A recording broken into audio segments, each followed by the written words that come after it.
The elemental hammer was still charged with massive amounts of electricity, which only augmented the blow. Brother was sent reeling as he went flying through the air.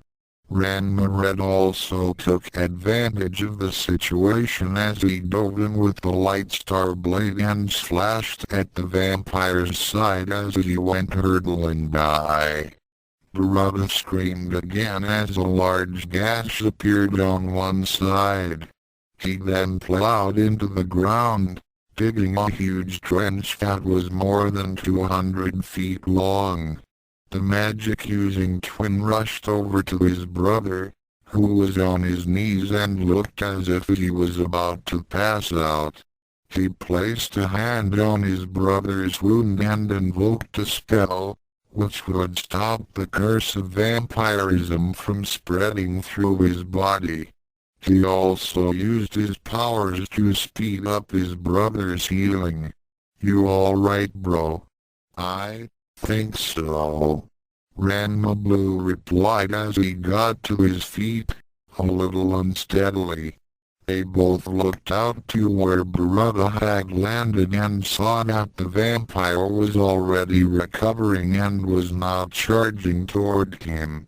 He was very enraged that his meal was interrupted and he began emitting massive amounts of dark energies. Damn.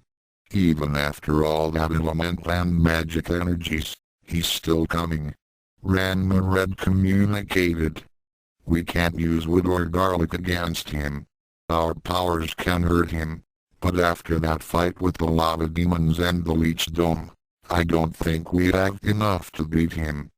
I'd call for a bright idea right now and, wait a minute. That's it." Huh?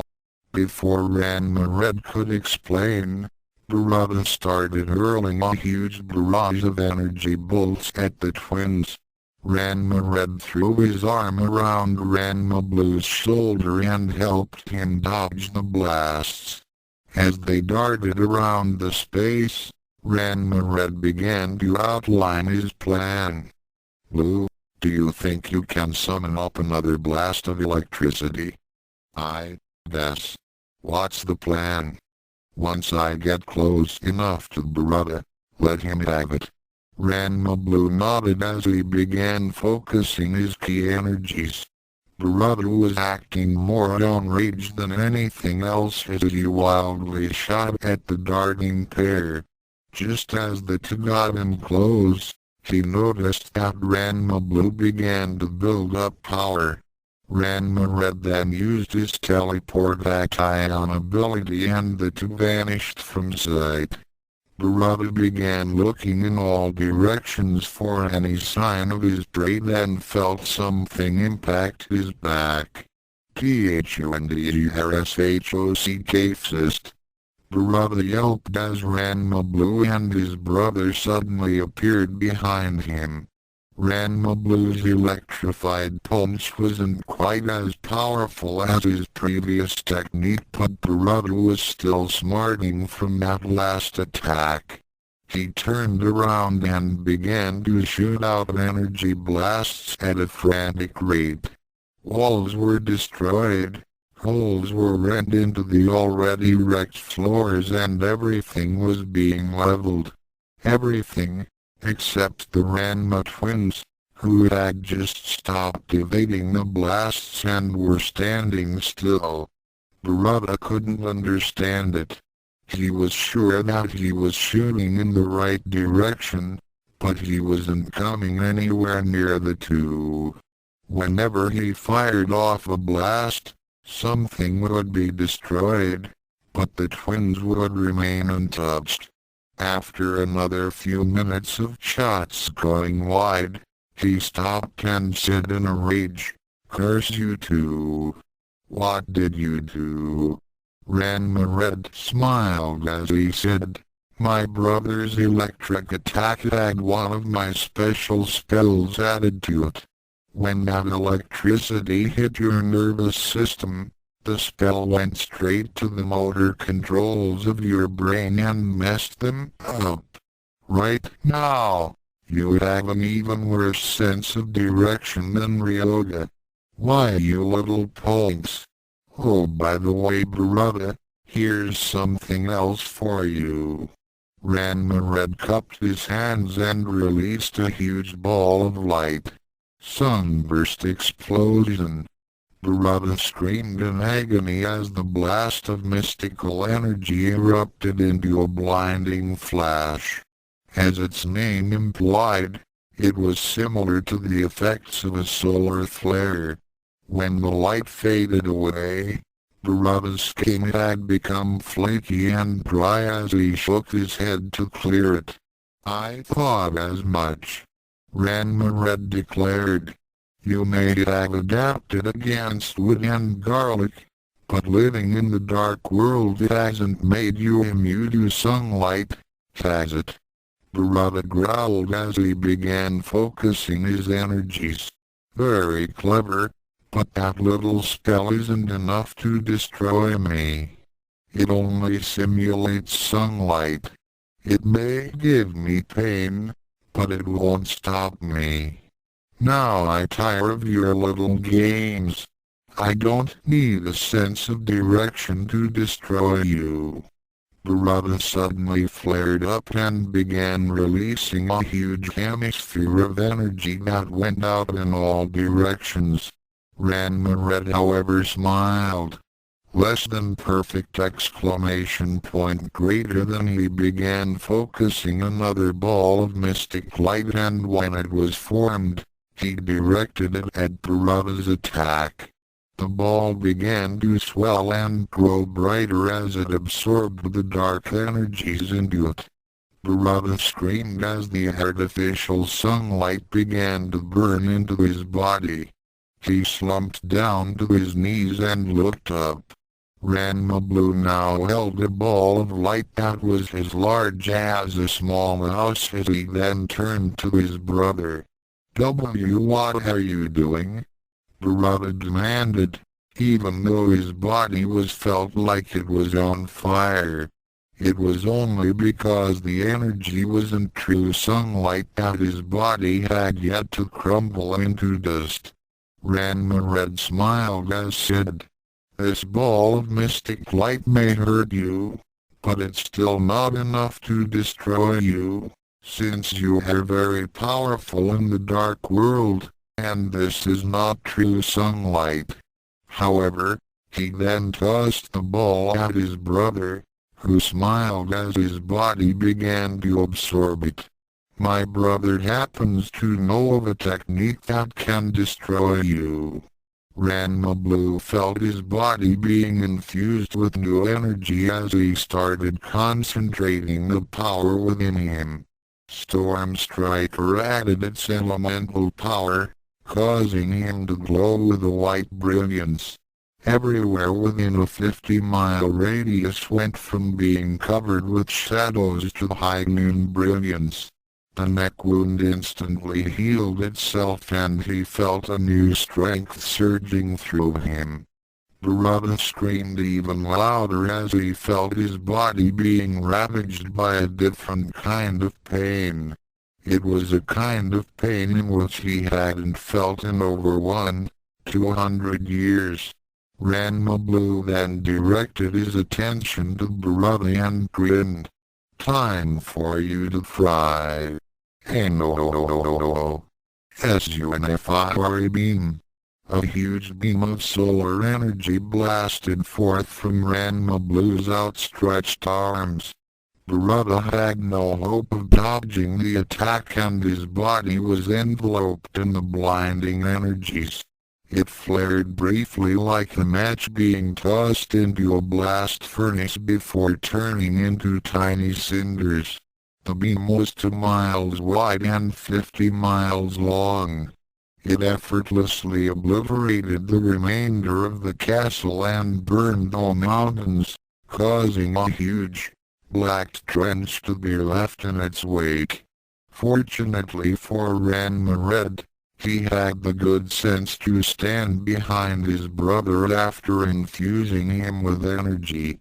When the energies finally died away and the dark world went back to its state of eternal night, Ranma Blue slumped down and took series of deep, cleansing breaths.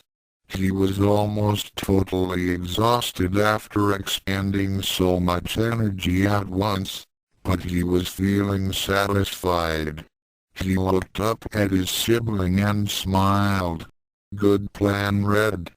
"No problem, Blue." It was then that they heard some sinister laughter from a high-pitched voice. They both looked in the direction of where the voice was coming from. The area in front of them was still smoldering and huge clouds of smoke and dust were rising from the charred ground. Suddenly, something about the size of a small dog darted up from the clouds and hovered 20 feet above the ground in front of them. Their eyes widened as they saw the form flap its wings and grin at them with sharp fangs. "Surprise! Fa fa fa fa fa fa. You two don't get it, do you?" Barada cackled. "A dark world vampire is far more powerful than any on Earth. My body is nearly indestructible. You cannot destroy me. I will return and hunt the two of you down. Once I defeat the two of you, I shall drain you both of your blood and your lives. Not only will I win the contract, but your powers shall also give me the means to destroy Shiroka himself. I shall rule over all." "Fa!" Ranma Red gave Barada a disgusted snort as he turned to his brother and winked at him. "Don't worry, Blue. I got it covered." The elemental Ranma was a bit puzzled at his brother's lack of concern, but nodded as he watched him take a few steps toward the bat, who happened to be still raving at them. "You are facing a nobleman, the king of all vampires. I'll enjoy draining every last drop of your air." Ranma Red was more than tired of hearing Barada's voice. As a bat, it had a higher pitch and sounded like the annoying buzz of a housefly. So he simply picked up a small rock and chucked it at the flying rodent. Barada went down and landed on his face. Before Barada could move, Ranma promptly stomped on him and pinned him to the ground with his foot. He then leaned over and addressed the so-called Vampire King. "So let me get this straight. Even if sunlight incinerates your body, you'll reform as a bat until you regain your full power. Right? Erk. Right?" Ranma Red pressed down a little harder with his foot. "Yes." Barada squeaked. "You really should have escaped when you had the chance, Barada. Your power level is so low that if we did use a stake against you this time, it would work." The bats widened as the truth set in. Ranma Blue's attack had all but drained his power to almost zero. He wouldn't have the strength to fight off the effects of wood. And since you are a vampire, you would need to drink the blood of your victims in order to rebuild your power, as well as sustain yourself. Right? Ranma Red continued. "Yes, are you going to kill me?" Barada whimpered. He then winced as the magic-using twin reached down and pulled off a small piece of one of his bat wings. The wing regenerated the lost piece, but Ranma Red already had what he needed. "Don't worry, Barada. The contract only states that we need to defeat you. We really don't have to destroy you to win. So I'm going to let you choose whether you live or die."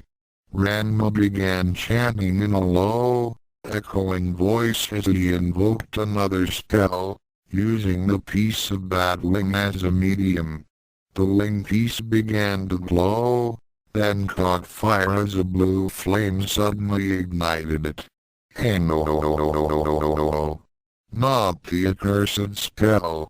Please have mercy. Barada shrieked. He recognized what spell Ranma Red was invoking and began writhing, trying to get out from under his foot. The brother of Ranma Blue ignored Barada's plea as he completed the spell.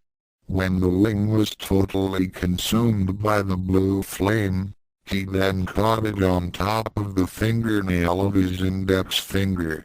The flame died out, leaving a blue film on top of the nail. Ranma Red then jabbed the finger into the body of Barada. Barada screamed again as the blue substance moved like an amoeba, merged with his skin, and disappeared. The place where the Masaki twin had torn off the ling piece earlier suddenly turned blue. Now listen very carefully, Barada. Ranma Red said in a low tone. What you just received was a modified version of the accursed spell. From this day forward, should you ever drink even a single drop of blood, then that blue fingernail will turn purple and gradually grow red, causing you immense pain. When that nail becomes purest crimson, then it will cause your body to explode from within. But you won't reform as a bat. No, my spell will turn into a slug. Forever. No, you can't mean it. Without blood to sustain me, not only will I lose my power, but I will starve. Barada protested in a pathetic voice. Way to go, Red. Ranma Blue cheered as he walked up toward his sibling. I think that's a fitting punishment for that winged rat. Either get turned into a slug or starve to death. You are forgetting something, Blue. Vampires are already dead. He can't starve to death. Oh, I get it. He's going to go through an eternity of starvation. An endless existence of hunger and no way to feed it. Even better. Ranma Red nodded as he turned back to Barada. That's right, Barada. The dark world may enhance your vampire powers, but the main source of your abilities is the essences of others when you drain their blood.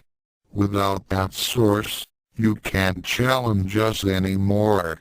We've won the first trial and the humans of this realm will no longer have to live in fear of you. Now get lost. The mystic twin took his foot off the bat, then promptly booted Barada into the air like an NFL player going for a field goal. The defeated vampire went shrieking off as it frantically flapped his wings.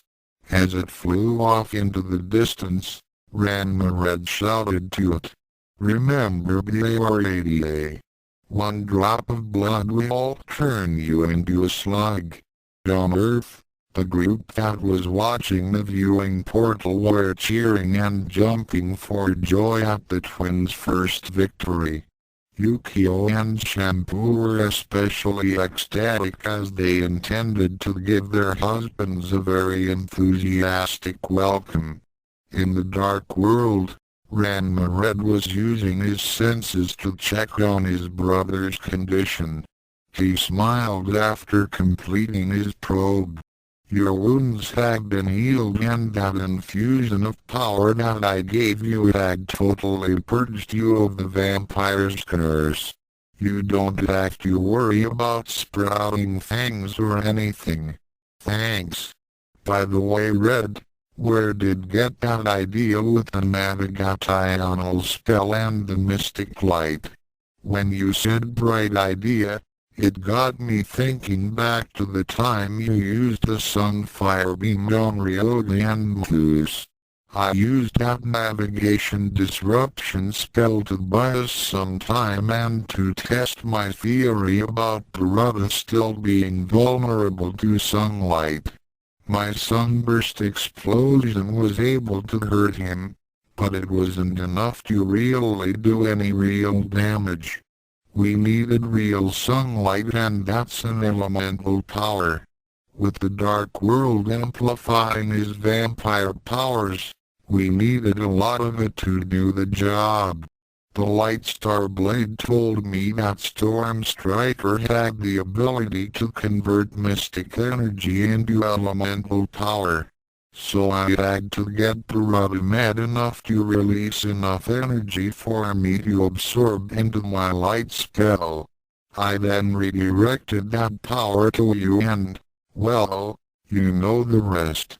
Pretty sharp red. Man, I never would have thought of that. Thanks. In any case, we won. Indeed you have. Both brothers whirled around into defensive stances, their weapons held up and ready. They were shocked to see that someone had managed to sneak up on them. Standing a few meters away was a tall, heavily muscled man in black armor and wearing a red cape. His arms were crossed and he stood in a neutral stance. The twins could feel the overwhelming dark energies being radiated from this person. The power levels they sensed far outstripped that of Barada's former energies, and he had an evil presence about him that threatened to smother the twins. "Who are you?" both Misaki brothers said simultaneously. The figure waited for a moment before answering. "I am Shiroka, ruler of the Dark World." "Shiroka," Ranma Blue said with a hard edge. "You are the one Soren and Taron warned us about." Shiroka nodded. "Put away your weapons, chosen twins. We are not to battle this day. However, we shall face each other soon enough. For now, I am here to fulfill one of my duties as stated in the contract. Here." The Dark Lord tossed an object toward the feet of the twins. The two backed off when it landed on the ground. When they could detect no danger from it, they slowly approached it and leaned over to look at it. It was a silver medallion with an image of Barada's bat form engraved on it. The medallion glinted in the dim light of the small fires that still burned around the battle area. "As proof of your victory, I give you this medallion. You will show this to those fools, Soren and Taron. In a way, I should be thanking you too. I was well aware of Barada's treachery and his plan to usurp my throne. You have saved me the trouble of destroying that fool. However, be warned, chosen twins. When we at last meet on the battlefield, you shall truly know the meaning of fear and despair before I rip the two of you and your beloved world apart. Until then." With these words, Shiroka vanished from sight. The twins looked at each other and nodded as Ranma Blue picked up the medallion. A flash of light suddenly enveloped them and the two Ranmas were gone as they were transported back to the Earth Realm. Some time later, deep within the inner chambers of Shiroka's fortress, the Dark Lord was contemplating in silence as he sat on his throne. In one hand he had a goblet of what appeared to be red wine. Off to one side, the demon sisters, Kartaka and Makana, entered the throne room and bowed in front of their master. "The plan is going smoothly, my lord," Kartaka said. "Yes, The twins and Baruta had unknowingly played into your hands. Makana added as she gestured to the pulsating orb beside Shiroka's throne. The orb was now a little brighter than before and seemed to throb like a beating heart. "What are your next orders?" Kartaka asked. Shiroka smiled as he replied. "Send for Gezora. He shall confront the chosen twins next." "As you wish, Lord Shiroka." Both sisters responded as they left to do their master's bidding. After the sisters had left, Shiroka heard the telltale sound of wings being flapped. He gestured toward the front room and the main doors of the chambers opened up a crack. A familiar-looking bat flew into the room and made a beeline toward the throne. It stopped a few feet from the steps leading up to the throne and hovered in front of the ruler of the Dark World. "Master Shiroka, please, help me." The Dark Lord gave the bat a smirk. "Baruta, I had been expecting you." "Please, Master. I had been put under the accursed spell. With your great power, you can easily remove it." "Yes, I am quite aware of the effects of the spell that Ranma had placed upon you." "Then, you'll free me from this spell?" Baruta said hopefully. "Oh, I'll free you, Baruta." Shiroka's smile became even more sadistic. "In fact, you'll soon be free of all the burdens of your wretched existence." With that, he threw the contents of the goblet at the bat, drenching it totally. Some of the liquid splashed into his mouth and Baruta swallowed by reflex. It was then that he screamed in horror. "No, Master. That was blood," Shiroka said simply as he watched the bat fall to the ground and begin to writhe in pain. The part of the wing that was blue had begun to turn purple. It then slowly began to grow red. As it gradually grew crimson, Baruta gasped out, his body glowing with a white light as it prepared to explode. "Why, Master?" Shiroka stood up and said in a dangerous tone. "Did you really think that I was unaware of your plans to usurp my position as Emperor? Please, Baruta, I am not stupid. I arranged for you to fight the chosen twins since I knew that you would not be able to resist the chance to absorb their powers. I also knew you would fail. Your ego made you underestimate those two.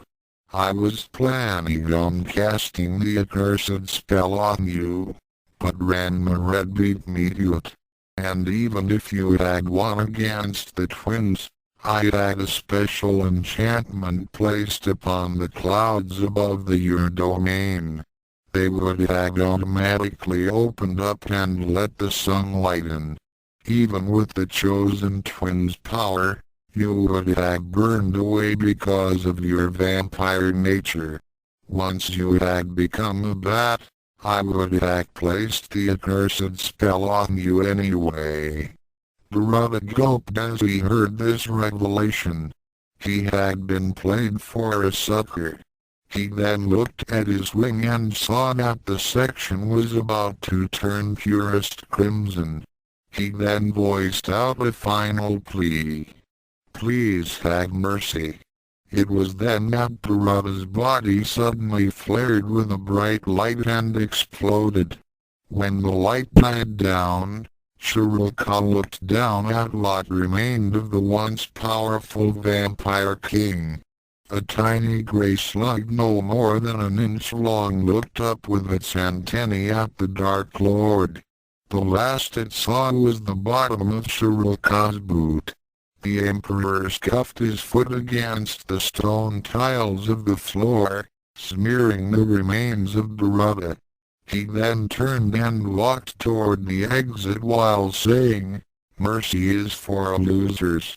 As he came out of the throne room, he gestured to a servant and said, "Have someone clean up the mess in the throne room. I would also like to have my boots cleaned and polished by tonight. I seem to have stepped on something. Double quote to be continued, offer single quote s notes. Well, how's that for the first trial? Isn't Shiroka one heck of a villain? The Ranma twins are in for the battle of their lives, and that was just round one. I got the idea for the accursed spell after watching the OAV series of Bastard. Since Ranma Red has access to all magical knowledge, it would make sense for him to know that spell. Give me comments and ideas on what to do for the second trial. I already have it planned, but I'm willing to make some changes if they're good. Things are really starting to get serious and there's no holding it back! Dual Destinies disclaimers are a pain to write, so I'll let the readers fill in the blanks this time. Left curly bracket, telepathic communication less than greater than. Thoughts Chapter 33 Second Trial. The Swordsmen of Eternal Sorrow. After their victory against the vampire Garuda, the twins were given one day to rest and recover before they were to face their next opponent. Their wives had given them an enthusiastic welcome when they appeared in the Amazon village. Ukyo Misaki was especially glad to see that her husband Ranma Blue had survived his encounter with the bloodsucker. "Are you alright, honey?" The Okonomiyaki chef clomped onto the elemental twin. "I'm fine, Uken. But let me tell you, the only person that I want to give me a hickey is you." The Misaki family gathered there couldn't help but laugh at the joke. When they finally calmed down, the twins separated themselves from their spouses and approached the immortal twins. "Here." Ranma Red held out the medallion that Shiroka had given them. Taron and Soren nodded as the magic-using immortal took it. "You have done well, chosen twins." "Indeed." Taron agreed. "I must admit, we were a little worried, but we knew that you'd come out on top." "So what's next?" Ranma Blue inquired. "Tomorrow, you two shall have to defeat Gezora, the Blade Master." "Blade Master?" Ranma Red repeated. Both immortals nodded as Taron continued. "Gezora happens to be the Dark World's most skilled swordsman and possesses great mystical powers as well. Garuda was just a preliminary.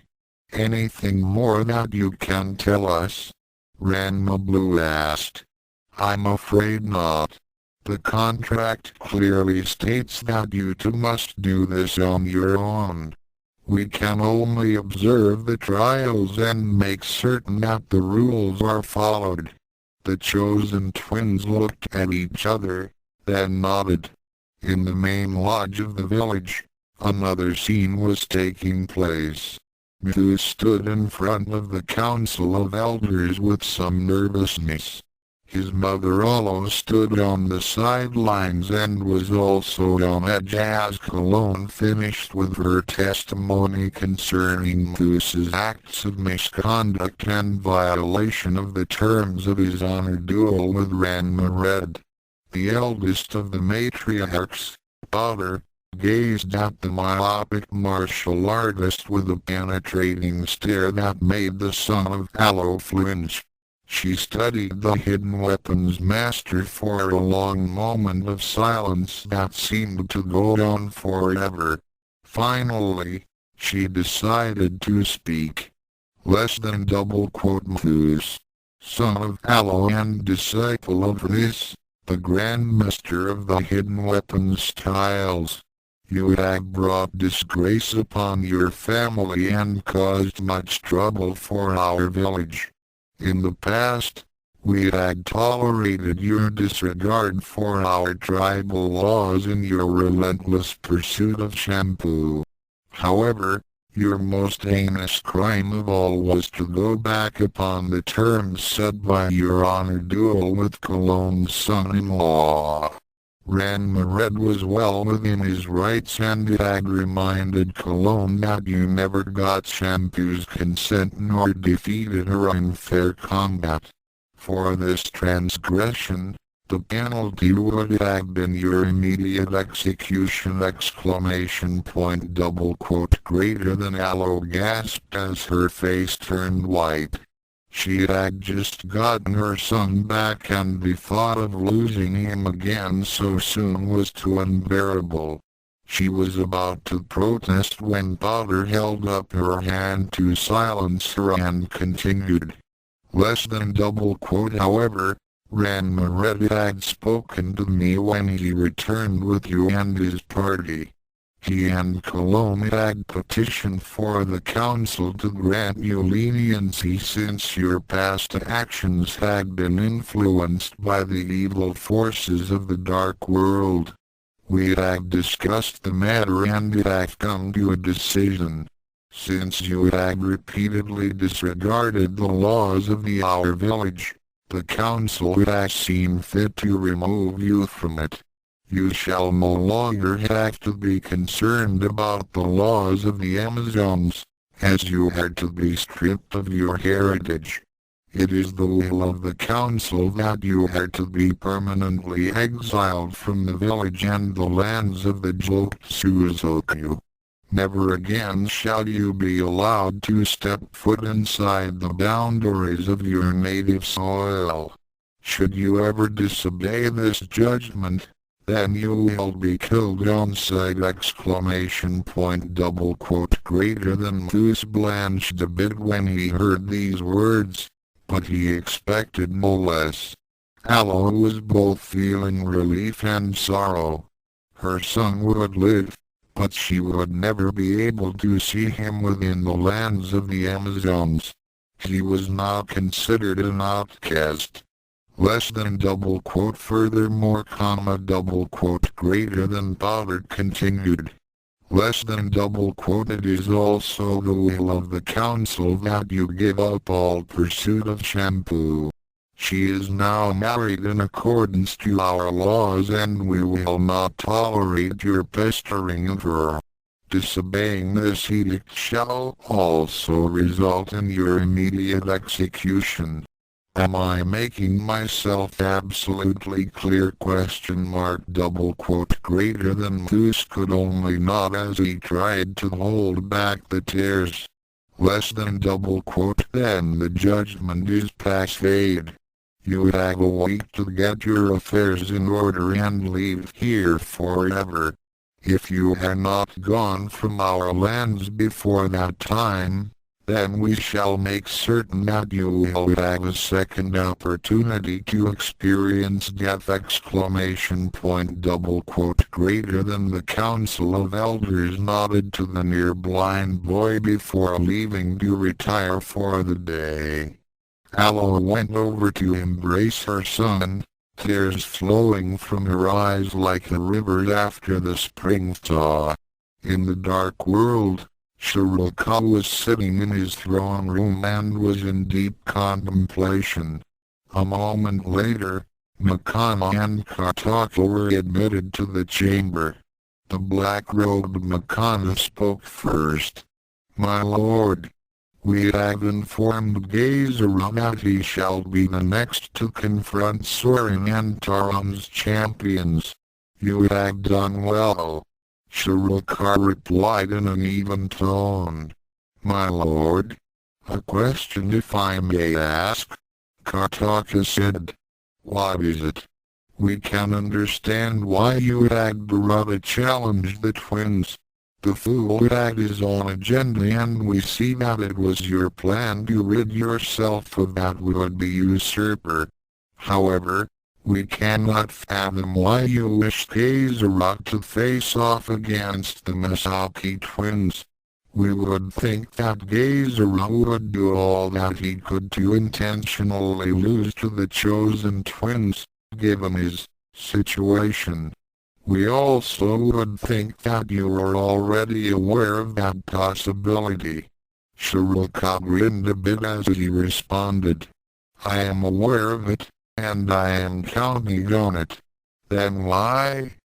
You need not concern yourself about such trivial matters. Gezora will do battle with the chosen twins, whether he wants to or not. If he is victorious, then the Dark World shall win the contract. If he is defeated, then our plans are still unchanged. I love win-win situations! ! The very next day on Earth. Be careful, Ranma honey. Ukyo gave her husband a long and passionate kiss as they embraced. She had almost died of fright when she had witnessed her spouse nearly perish at the hands of Baruta. It had taken Ranma Blue some considerable effort to calm her down and reassure her that everything would be alright. Come back soon, Aaron. Shampoo followed suit as she touched lips with Ranma Red. The rest of the Misaki family and soon Tendo were gathered again at the viewing portal as Soren and Taron prepared to send their champions once more into the Dark World. Many other Amazons and even the Council of Elders were also present to witness the next battle within that evil realm.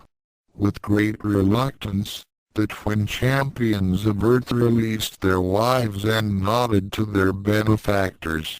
Before transporting them, the immortals warned the twins that staying too long in the Dark World would begin to corrupt them, as the evil energies would attempt to consume their souls. After nodding their understanding, the Ranma twins were transported into Shiroka's domain in the Dark World. Ranma Red and his brother appeared near the foot of a mountain range in the realm of eternal night. With a nod to each other, the two powered up their flight abilities and began heading toward the place where they would meet with their opponent. A few minutes later, Ranma Blue wandered down to a plateau that was surrounded by towering peaks. The magic-wielding Misaki brother nodded as he spotted a figure that was near the far edge of the flat surface. The two quickly descended and landed lightly on the rocky platform. Opposite to where they had come down, stood a large man who was wearing crimson armor and was more than 6.5 feet in height. He was human-looking in appearance and seemed to be of Japanese descent. He had long black hair that was tied in an elaborate braid. His armor and clothes resembled that of a samurai's, but they had demon figureheads carved into the shoulder guards. The twins could feel the immense power that he was radiating. Right now, his back was turned to them, and it seemed as if he was taking no notice of them. He had a faraway look about him, and it appeared as if he was contemplating the dark, swirling clouds in the distance. Ranma Red ignited the light star blade while his brother held Storm Striker at the ready. The scene was one of great tension as the twins sized up their opponent. The man was heavily muscled, but he seemed to also carry grace and absolute control. The discipline he was maintaining would have made any sensei proud, and he betrayed no emotion. What caught the eyes of the Ranma brothers was his weapon. The katana was currently unsheathed and reflected the light of a nearby volcano. The sword had a 3-foot, slightly curved blade and seemed to be made of a pure, black metal. The handguard was not the usual round design of the traditional samurai sword, but it was instead made up of curved talons of some beasts arranged in a circular pattern. The hilt was also black and was wrapped in a cloth that was made of some kind of reptilian skin. The warrior gave no indication of noticing the twins' presence as he held his sword at his side.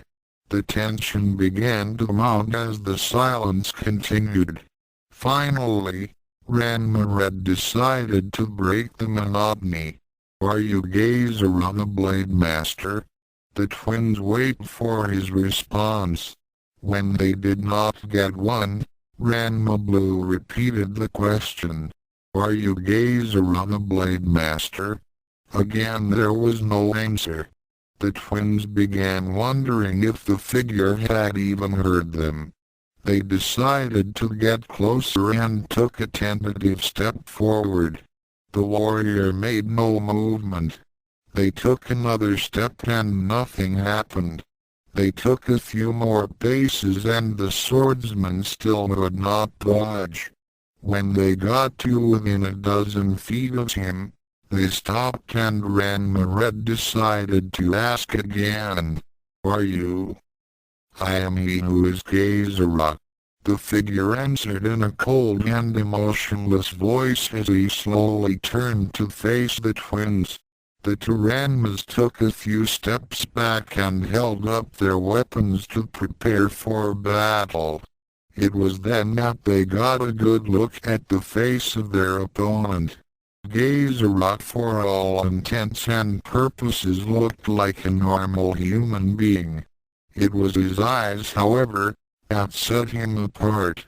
His eyes were pure crimson and had no pupils or irises. Their gaze seemed to penetrate into the souls of the twins and they couldn't help but feel a small shiver run up their spines. Gezora began gauging the power levels of the two before him and nodded as he took up a ready stance and held his sword up. He made no other movement as he began speaking in a low and cold voice. "Hear me well, chosen twins. Though we are fated to fight this day, know that I bear no malice against you or your world. In fact, it is my greatest wish that you succeed in defeating me. Forgive us if we find that hard to believe." Ranma retorted as the glow of the light star blade reflecting his emotions. "I would have expected no less. But perhaps if I were to tell you why I so wish for my defeat, then you may understand me better." Ranma gave his brother a puzzled look in which Ranma returned. Both then turned their gazes back toward the strange swordsman before giving him an almost imperceptible nod for him to continue. Gezora caught it and began telling his story. "I was born on Earth centuries ago." Gezora caught the looks of surprise on the twins' faces. "Yes, that's right. I came from your world. As to how I became a servant of the Dark World, it is due to a pact I made to this realm, in which I had regretted for the last 15 centuries. I was once a very young and brash warrior, much like the two of you were before Soren and Taron came to you. I was a Ronin samurai and I traveled up and down Japan in search of challengers in which to test my skills. I fought many duels and even against fabled swordsmen. The end was always the same. Then one day, I met a great warrior who went by the name of Miyamoto Musashi. Miyamoto Musashi? The Miyamoto Musashi? Ranma Blue said in disbelief. The very same. Gezora nodded. At the time, he had yet to acquire the legendary skills that would make his name known throughout history, but he was still good enough to battle me. The grueling duel lasted 4 hours and finally, the match ended in a draw, unresolved. My burning pride was tarnished and the possibility that others may be able to match my skills was too unbearable for me to think about. Ranma Red and Ranma Blue felt a slight pang of sympathy for Gezora as they too remembered when they had been full of pride and strove to be the best. My pride drove me to resort to any means in which to become the ultimate master of the blade. Gezora continued.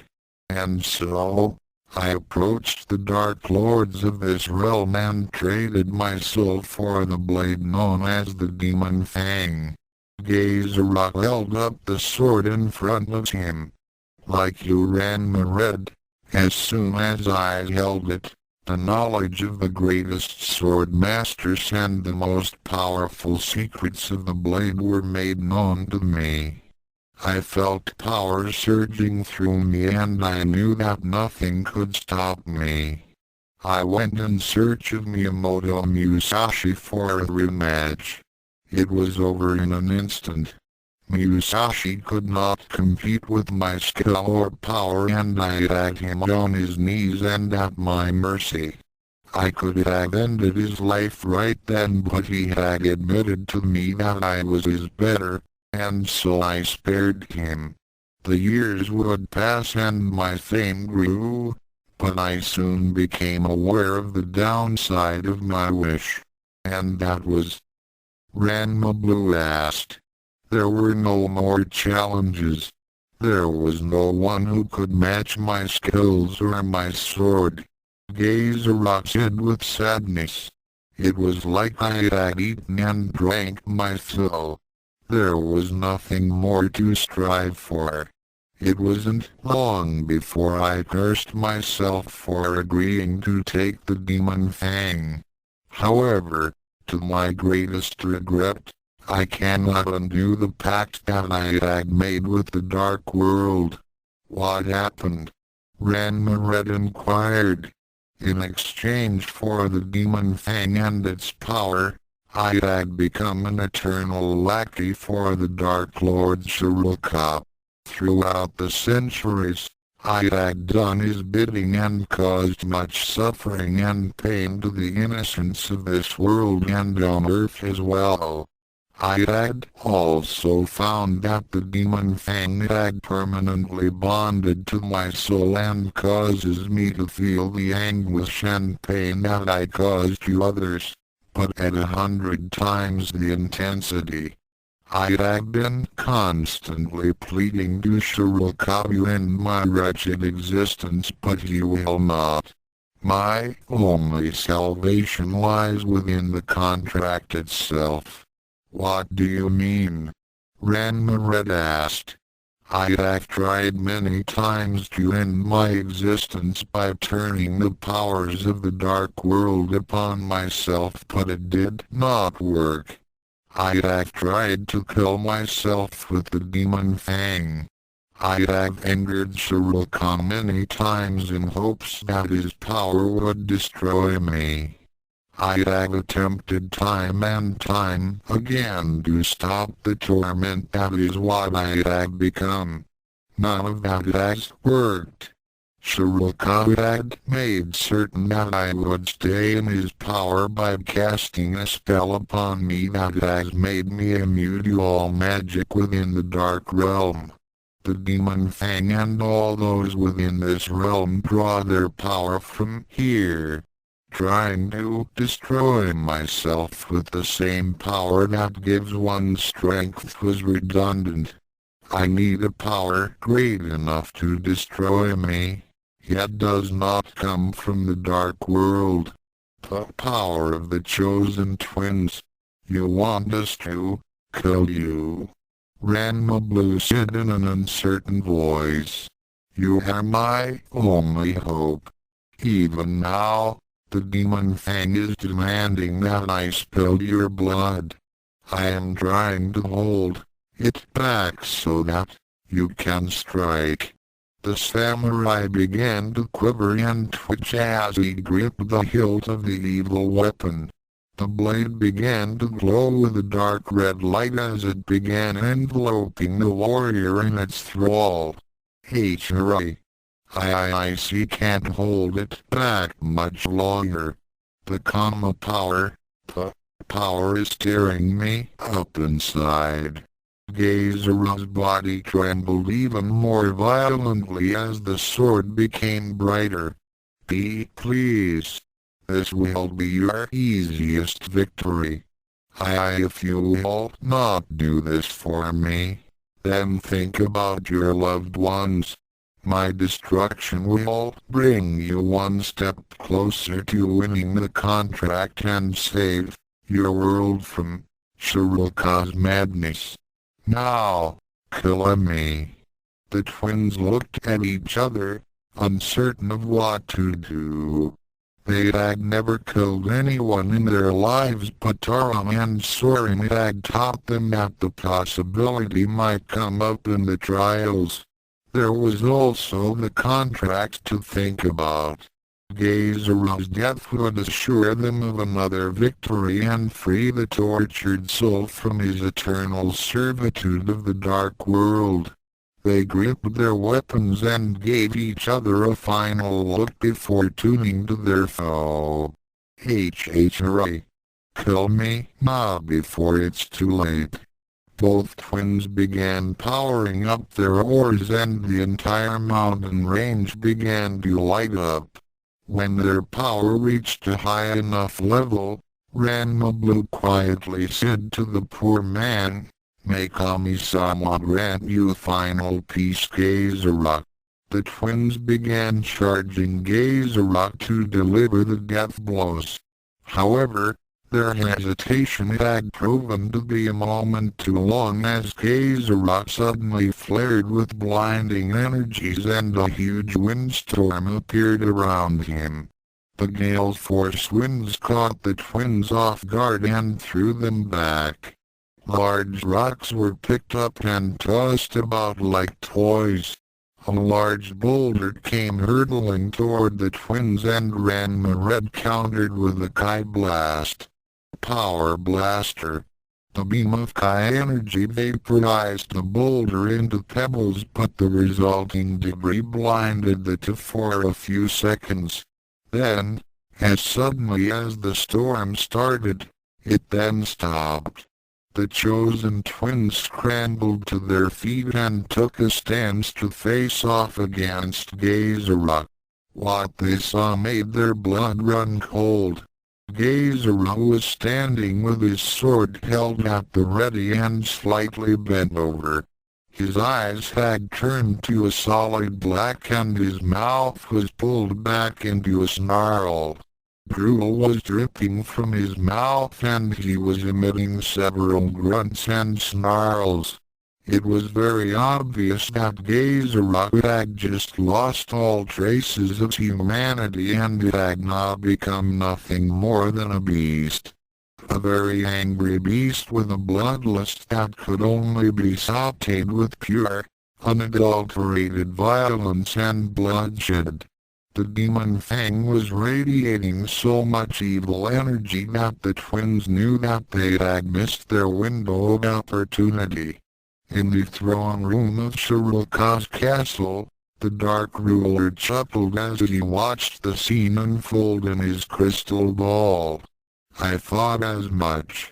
Gezura thought he could get free of my control so easily, but I knew that the demon Fang wouldn't allow him to be destroyed by the chosen twins. So the demon Fang has turned Gezura into a berserker? Kartaka asked. Of a sort. His formidable skills and power has been fully activated and he will fight to the best of his abilities, despite his desire to end his existence. His mind is now focused on only one thing: kill his opponents. With the chosen twins' reluctance to kill an unwilling pawn, this should prove interesting. Gezura's power level is far greater than Barada's, and so I expect a huge amount of energy will be used in his battle against the champions of Earth. On the battlefield, both twins were getting an intense workout as Gezura attacked them relentlessly. The sword techniques he used against them were more powerful than any others they had ever encountered. With the demon fang augmenting each of Gezura's movements, the Misaki brothers were pushed to their limits to evade the whirling flashes of deadly light. Ranma Red's energy blade clashed with the demon fang dozens of times within the space of a few seconds. The sounds of crackling energy echoed throughout the mountains. Ranma Red used his teleport technique to evade a series of slashes that made Kuno's multiple strike technique look like child's play. The magic-using twin reappeared behind Gezura, aiming his sword point at his exposed neck. The Dark World swordsman, however, reacted with inhuman speed and parried the thrust. When the blades clashed, Gezura let off a monstrous roar and used a feint to make Ranma Red drop his guard. The tactic worked, and Ranma Red saw the dark blade come slicing down toward him. Luckily for him, the head of Storm Striker stopped the unholy sword. Ranma Blue had leapt to the defense of his brother and was now charging up some of his energies in his free right hand. THUNDERSHOCK fist. The electrified punch nailed Gezura in the kisser, but much to the twins' shock, the Blade Master didn't show any indication of even feeling the blow. With a casual swipe, he made the twins back off. The identical Ranmas faced off against the Gezura with more than 20 yards between them. It was then that they noticed something bad about to happen. Gezura took a stance and began charging up his energies. The demon fang was surrounded by a red-black horde, and then suddenly, the Dark World warrior whipped his sword up in a graceful, vertical arc. Dark Wind Cutter. The twins could not see the attack coming, but they felt its dark presence nonetheless. Leaping to either side, the two barely dodged the attack as it sliced up the ground in front of it, digging a huge trench. They felt the wind of its passing as it sped out and impacted a mountain some miles behind them. The eyes of the two Misaki brothers widened in surprise as the entire mountain was sliced in half. The two halves of the huge mass of rock fell to either side and then crumbled to pieces. "Look out, Red!" Ranma Blue warned. Ranma Red was just getting over the surprise of nearly being cut in two when Gezura used a momentary distraction to close the gap between them. He sent a series of thrusts at Ranma Red's head, which the brother of the elemental twin found almost impossible to evade. Several times the blade just nicked his face as he weaved in and out to dodge the evil weapon. Ranma Blue thought that with Gezura occupied with trying to skewer his sibling, he had an opportunity to catch him off guard. Raising one hand to the heavens, he called forth his power over the elements. A bolt of lightning came down and he absorbed its power into the outstretched hand. He then threw the blast at Gezura's exposed back. Thunderbolt strike. To his surprise, however, Gezura pivoted and deflected the bolt upward with his blade, then turned back around to continue his assault on Ranma Red. Ranma Blue never expected anyone who could move that fast to stop a lightning bolt at so short a range. Gazeru's parry was barely a flicker of movement, and he had lost no rhythm in his attack against his brother. Less than okay. Let's see him stop these! Exclamation point greater than the blue shirt. Misaki focused his ki, then launched a dozen Kai blasts at his foe. Mokodakbisha. Scatter. Just as Ranma Blue shouted out his attack, Ranma Red finally managed to use his blade to parry one of Gazeru's strikes. With the momentary respite, he hopped up and delivered a sidekick to Gazeru's face at full strength. The blow connected with his jaw, causing him to step back slightly. Ranma Red then used Gazeru's chest to springboard himself away from him. Gazeru recovered from the blow in an instant and then turned to intercept Ranma Blue's projectiles. With casual swipes from his blade, he easily deflected each of the Kai blasts as if he were fending off a horde of mosquitoes. He then turned back toward Ranma Red and suddenly disappeared. Ranma Red went into a defensive stance with the light star blade held at the ready. Ranma Blue moved forward a bit with Storm Striker. Both wait for the next attack. Phantom Blade Strike. Ranma Blue sensed Gazeru's presence, but he couldn't tell where he was. Then, purely by instinct, he suddenly swerved to one side. The move proved to be a good one as a bright streak of light appeared before him. The elemental twin winced as the light cut into the front of his shirt and left a small gash in his chest. If he hadn't moved at that instant, the light would have sliced him in half. Blood began staining his shirt. Ranma Red used his own senses to try and locate their unseen foe. It was then that he had the premonition that something was behind him. He moved forward quickly and barely evaded death as a light appeared and sliced at his back. He also felt a stinging pain as the cut drew blood out on earth. What's happening? Shampoo asked as she saw her husband almost get sliced in half. Taron looked at the image that was being displayed in the viewing portal. Gazeru has teleported himself to the astral plane and is using it to strike at them through the dimensional barrier. The demon fang is obscuring his aura, making it difficult for the twins to sense him. The twins are in trouble now, Soren added as he pointed to the portal. The injuries that the demon fang has caused to them is not growing worse. With each cut, the dark world energies are starting to seep into their wounds, draining their strength.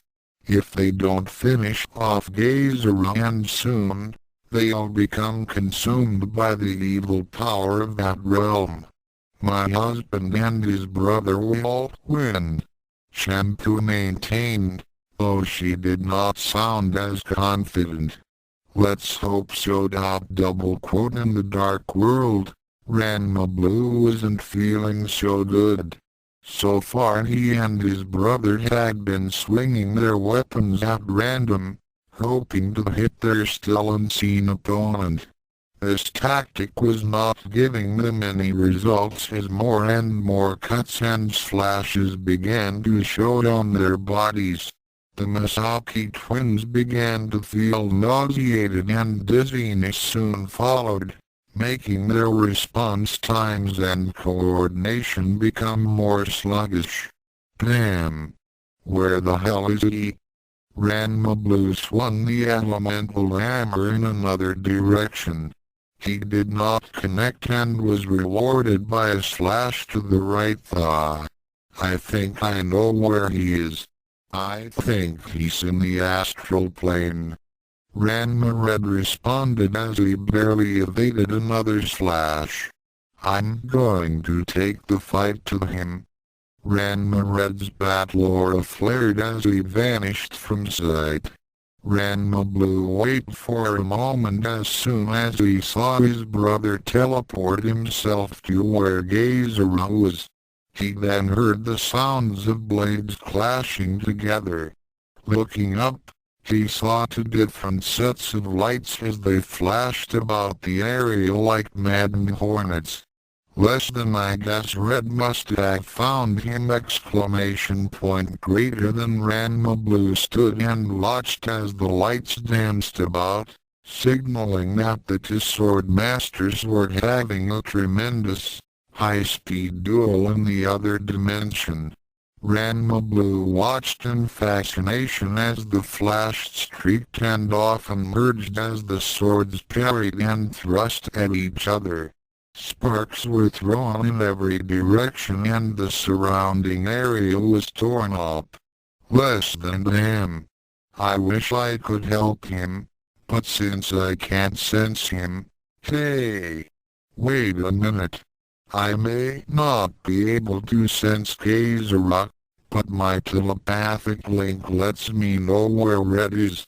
Let's see now, greater than Ranma Blue studied the pattern of lights that flashed about and noted that one pattern had a blue tint, while the other was colored reddish-black. Less than okay? If I'm right, those blue lights are coming from the Light Star Blade. So if I can use my link with Red, greater than the brother of the mystic Misaki began focusing his inner energies, searching for his sibling. A moment later, he smiled as he located Ranma Red. He then reared back and began twirling Storm Striker by its thong. Less than Kami-sama. Guide my hand! Greater than Ranma Blue waited, as the flashes of lights became more furious in intensity. When the lights appeared before him 10 meters away, he threw the hammer toward the reddish-black sparks.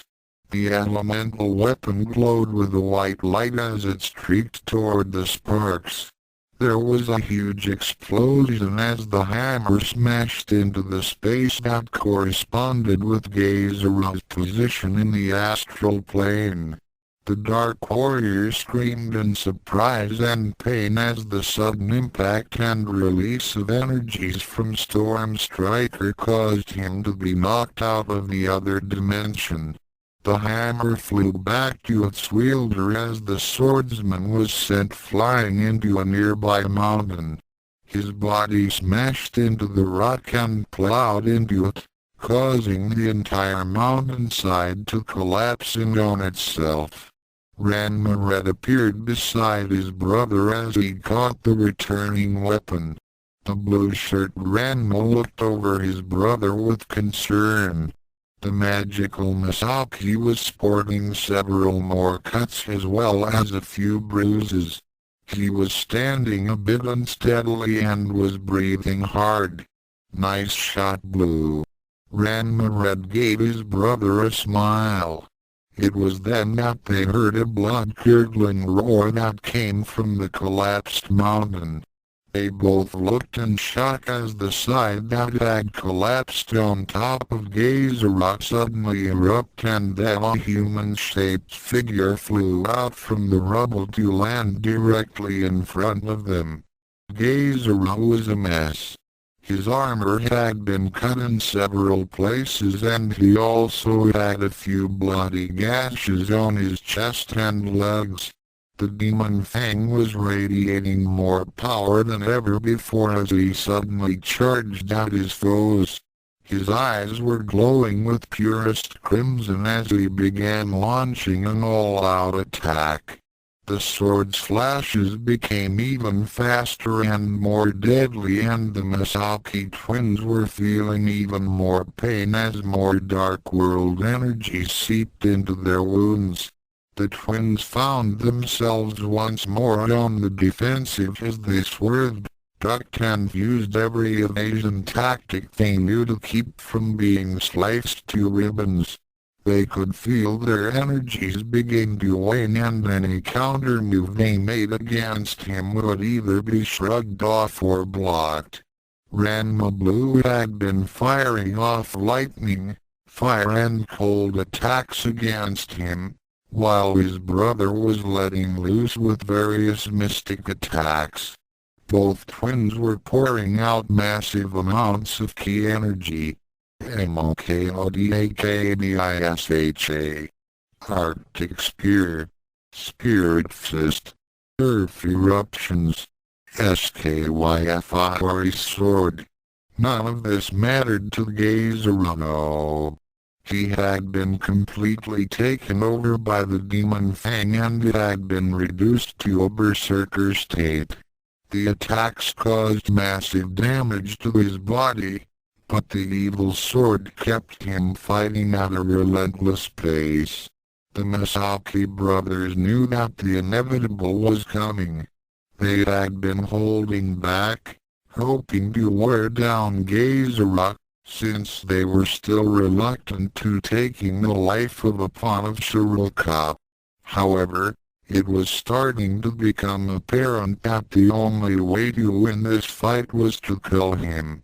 At the castle of Shiroka, the Dark Ruler watched the scene with a satisfied smile. The two demon sisters were at his side and were also observing the battle. The Demon Fang has now totally taken control of Gaizara, Master Shiroka. Makana said. Yes. He has now become nothing more than a mindless beast. He will continue to fight until either you or the twins are destroyed. It would be even better if all three were to perish. Kartaka added. Yes. I can see that the twins are still reluctant to bring out their more powerful techniques. However, as they are gradually growing weaker from their injuries and the fact that the Dark World's energies are almost about to consume them, they will have no choice but to play right into my hands. Shiroka chuckled as he watched the twins lose even more ground to the viscous onslaught. Red. We've got no choice. He has to die. Ranma Blue was feeling much of his strength draining away as the evil energies of the realm began to fill his body. The injuries caused by the Demon Fang weren't helping either, as its energies kept his wounds open. It was also spreading its influence through his cells.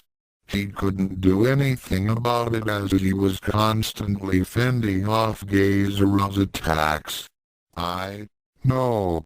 Ranma Red responded. But it's going to take something big to take him out. The Demon Fang is powering his body up so much that he's not even feeling our normal attacks. Think you can give him a dragon slave? Ranma Red shook his head. I'm too hurt to try.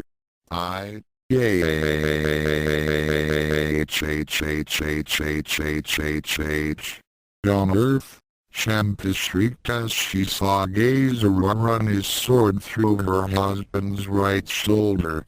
Taron and Soren had to hold her back as she tried to duplicate Ukyo's earlier stunt of attempting to jump through the portal. Ranma Red's reflexes had been reduced to the point in which he was now unable to dodge effectively.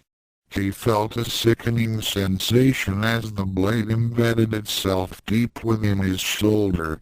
He began to see images of his past life flash before his eyes, but was stopped in the middle of the flashbacks as Ranma Blue struck with all his might at Gezura's head. Storm Striker smashed his head clean off while the body lurched backward, releasing its grip on the demon fang. The top of the decapitated corpse erupted in a fountain of blood and gore as its limbs flailed about. It began stumbling backward toward a massive boulder. "Sorry, bro, but there's no time to be gentle." Ranma Blue held onto his sibling with one arm around Ranma Red's shoulders, while dropping Storm Striker to the ground.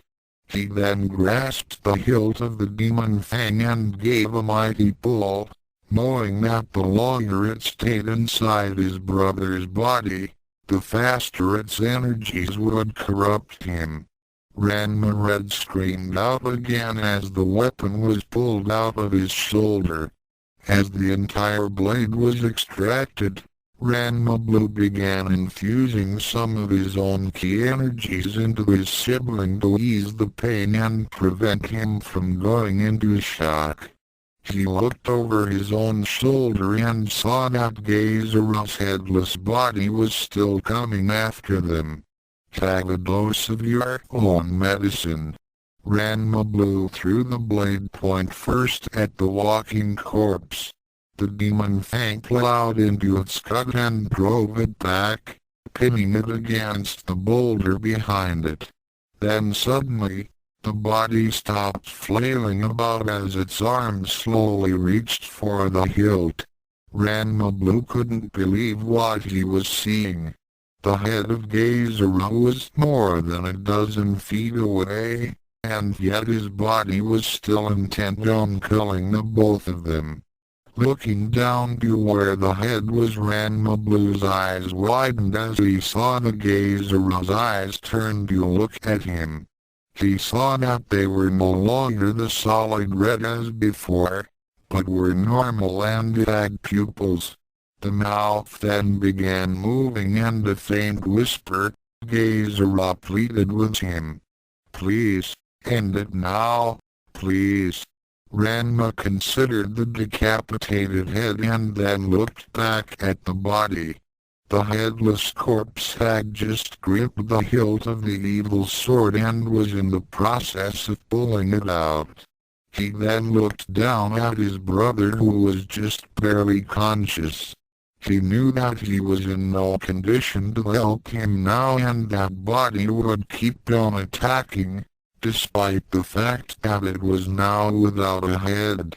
Ranma Blue knew that he would have to totally obliterate the body and the demon fang in order for them to survive. Placing Ranma Red gently down on the ground, the elemental Misaki brother took a stance and began focusing his remaining ki. He was far too weak to hold Storm Striker as he felt the Dark World energies beginning to overwhelm him. This would be his one and only chance not on Earth. What's Ran-chan doing? The portal displayed the image of Ranma Blue standing with his feet slightly spread apart and his arms raised above his head. His hands were open and their palms were facing upward. "Oh my!" Soren nodded to his brother. They knew what was going on up in Shiroka's castle. "Ah yes. That will do quite nicely." Ranma Blue closed his eyes in concentration as he slowly controlled his rate of breath. "Less than the sky, the seas, and all the living things who believe in the light. Lend me a little of your strength, please!" Exclamation point greater than Ranma Blue's technique began seeking out life energies from all the living things in the Dark World. The elemental twin was soon surrounded by tiny pinpricks of light. The withered plants and trees, the thousands of humans who had been freed from Burada's tyranny, the animals and strange creatures of the realm. all of which that still wanted to see the end of the darkness lent a bit of their energies. It wasn't long before a column of light surrounded him. Less than good. The energy is being gathered. It won't be long, no doubt. Greater than the power that Ranma Blue gathered became a white aura that enveloped his battered and cut body. Soon, it became even more focused as he concentrated it into his right arm. He brought down both arms and held up the one that had the power condensed within it. His brow furrowed as he began shaping the power into a sphere. The light crackled and suddenly, a blue-white orb formed and floated above his open palm. Ranma Blue turned toward the headless corpse, which had just pulled the demon fang free and was now charging at him. Rearing his arm back, Ranma Blue took one final look at his brother and released his attack. Spirit Bomb. The huge ball of energy flew straight toward Gezura's body. The corpse held up the demon fang to block it, but that move proved to be its last. The spirit bomb's main purpose was to destroy evil energies. The demon fang resisted for a moment, then exploded into fragments as the overwhelming power within the attack was absorbed into the body. Gezura's body began to glow with an eerie blue-white light as it tried to contain the raw power of the spirit bomb, but it couldn't. It twitched and went through a fit of spasms as the energies within it began building. Finding a strength that he didn't know that he had, Ranma Blue swept up his brother and their weapons and began flying off from the immediate area. It was then that Gezura's body went up like an atom bomb. The energies that had been bottled up erupted outward, causing the body to erupt like a blood-filled balloon. A gigantic geyser of energy was released which lit up the skies and sent massive shockwaves in all directions, causing avalanches and earthquakes. Energy went pouring out and the resulting backlash knocked Ranma Blue and his brother out of the air and sent them crashing down into a nearby plateau. It was only by sheer luck that the elemental Misaki managed to twist his body to cushion his brother's impact. When all the energy released from Gezura's demise began to subside, Ranma Blue moaned in pain. He painfully raised himself to a sitting position while cradling his sibling in his arms. He quickly checked for a pulse and smiled in relief as he found a faint heartbeat. As the light of the explosion died down, Ranma Blue sighed as he gave a tired expression to the sky. It was then that he saw something suddenly appear above them and fall toward them. The object was shaped like a small disc and seemed to be made of silver. When it landed on the ground, it made a dull thud and that was when Ranma Blue got a good look at it. It was another medallion, this time with the picture of the demon fang engraved on it. The appearance of the medallion signified that the twins had won the second trial. As Ranma reached over to take the medallion, thereby transporting him and his brother to the Earth realm, his thoughts went back to the poor soul that they had sought. Less than Gezura, I hope that you have found that peace that you wanted out greater than the Kami plane near the realm of oblivion. Gezura was happy as his spirit began to drift away toward the infinite reaches of the Kami plane. Less than I single quote am free. I'm finally free. Thank you, chosen twins. Thank you! Exclamation point greater than. However, This feeling of joy was not to last, as something emerged from the vortex that led to the realm of oblivion. The wraith turned and its expression became one of horror as it recognized the figure. Shiroka gave the ghost of Gezora an evil grin as he gestured to the glowing orb that floated beside him. Did you really think that you could escape from my control that easily, Gezora? I am no longer your slave, Shiroka. The ghost hissed. The demon fang has been destroyed. My defeat has earned the chosen twins another victory, and soon they will be the ones who will cause your downfall. While the demon fang has been destroyed, that does not mean that I no longer have any use for you, Gezora. In fact, your very soul is what I truly wanted. What? I wanted you to die. You see, I was getting rather annoyed at your constant whining to end your life, so I arranged it for you to have your wish. That does not mean that your service to me would also end. Far from it. Your very essence represents a key element in my plans. Now, I shall have your soul. And the wraith shrieked as it tried to escape, but Shiroka merely waved a hand and the orb began glowing brighter. An unseen force began sucking the ghost's form like an air vent taking in smoke. The spirit of Gezora was taken into the orb and vanished beneath the surface.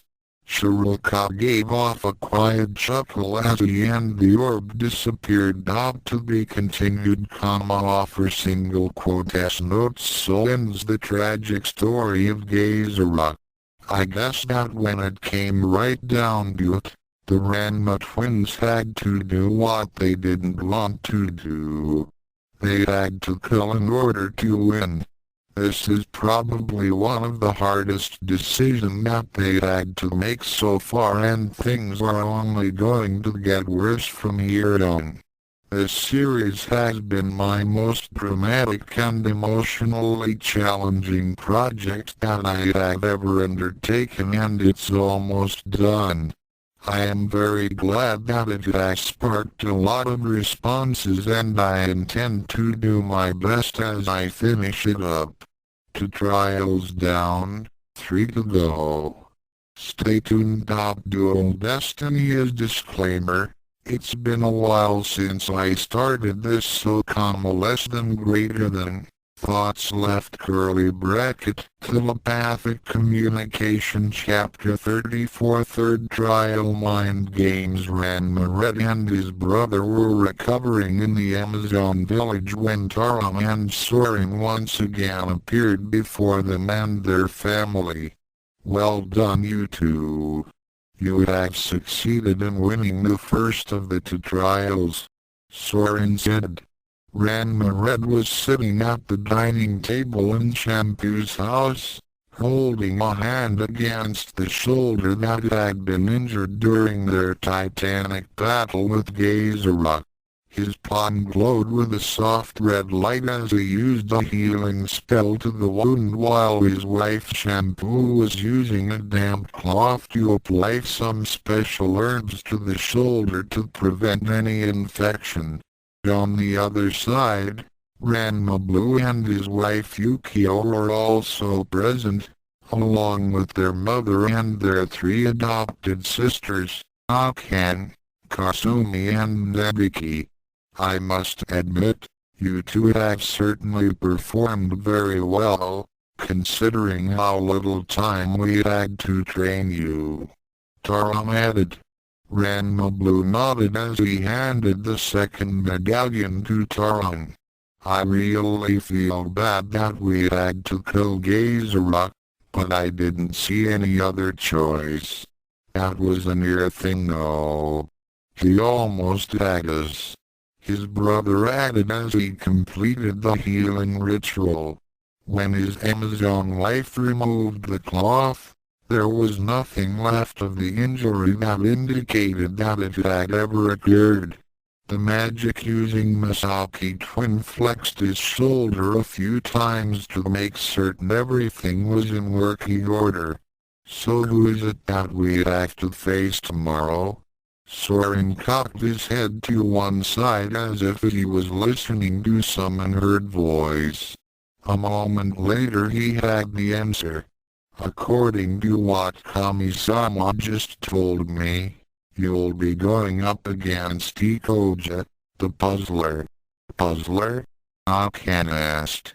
Yes, he's supposed to be the trickster of the dark world. He loves to play pranks and create riddles. The problem is, his tricks are always lethal. He's got a twisted sense of humor and he's very cunning. Taron turned to the twins. You two had better watch your step. Don't worry, we can handle it. Ranma Blue assured. For the sake of the Earth, let's hope so. Ranma Red and Ranma Blue looked at each other and each gave his brother a look of uncertainty. Things were only going to get worse. Sometime later, the two boys were busy sparring with each other in preparation for tomorrow's trial. As they threw punches and kicks that were far too fast for the human eye to follow, they struck up a conversation. So Red, Ranma Blue said as he threw a punch at his brother's face.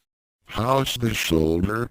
Ranma Red evaded the blow then countered with an axe kick to his sibling's head. It feels okay. That healing spell I learned from Soren works really great. His expression saddened as he thought about their former enemy. It's a shame that we had to kill Gezora. Yeah, I felt bad enough when we thought Mousse and Ryoga were dead because of us. Ranma Blue commented as he dodged the kick and retaliated with a fast 3-hit combination. But, Soren and Taron did warn us that we may have to face that kind of decision when we started training. I didn't see any other choice than to kill Gezora in order to win. The magical twin nodded as he blocked each strike and countered. By the way, Blue, how are you and Ukyo getting along? Great, the elemental twin replied. She and I are planning to move to Kyoto when this is all over and start up a new business. She was doing great in Mirima but she wants to live closer to her father. We've also been planning on a couple of kids along the way. Say, speaking of kids, what's the deal with you and Shampoo? I would have thought she'd be pregnant by now. Ranma Red blushed a bit as he evaded a roundhouse kick. Ooh, I've been kind of using that birth control spell on her a lot lately. You see, I didn't want her to be like that during the contract. Don't want to put her or an unborn child of mine in any danger. Oh. Well, don't wait too long, bro. I can tell that Shampoo really wants to get started on that family. Yeah, I know. When this is all over, she and I are going to make up for that lost time. The twins continued with their high-speed sparring session as the rest of their family went about their daily business. Kasumi was in one of the healers' huts, learning about their methods of pressure points and herbal remedies. As a promising nursing student, she found what the healers had to teach her was of invaluable aid. Nebiki was chatting with one of the village's lore masters, while Akan was busy with her latest training lesson with Cologne. In the guest house of the Masaki family, Soon Tendo and Nodoka were discussing their plans to have the Tendo patriarch begin teaching classes at the dojo, while Ukyo and Shampoo were in another room, talking about their future plans with their new husbands. For the time being, everything seemed right with the world. However, by the next morning, the chosen twins were once again standing before their mentors and ready to face off against the forces of the dark world. Behind them, the rest of the Masaki clan and the elders of the village waited. "Be careful, Aaron." Shampoo gave her mate a crushing embrace and kissed him. Ukyo followed suit with her husband. "Go get him, Ran-chan." Both twins nodded as they stepped back and waited for Soren and Taron to transport them to their next trial. "Remember this, red and blue," Soren warned. "You'll be battling Ikoja on his domain and by his rules. Good luck." Taron added as he and his brother waved their hands and the chosen twins disappeared in a flash of light at the palace of Shiroka. "Ikoja?" Makana asked in confusion. "Why him?" Shiroka smiled as he replied. "Well, so far the chosen twins have defeated our servants with overwhelming power and their weapons. I thought it might be a bit more of a challenge if they had to use their minds, rather than their physical abilities. Besides, Ikoja had become far too arrogant for my taste and I thought it would be amusing for him to be taken down a peg or two." "As you wish, my lord," Kartaka said. "But the contract has not changed," Shiroka said as he smirked while watching the viewing portal. The circular disc depicted a scene where the twins appeared before a tall, skinny tower that seemed to be a mile high.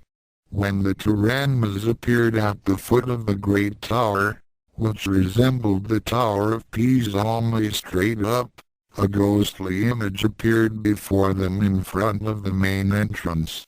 The wraith was humanoid in appearance, but had blonde ears and slitted eyes.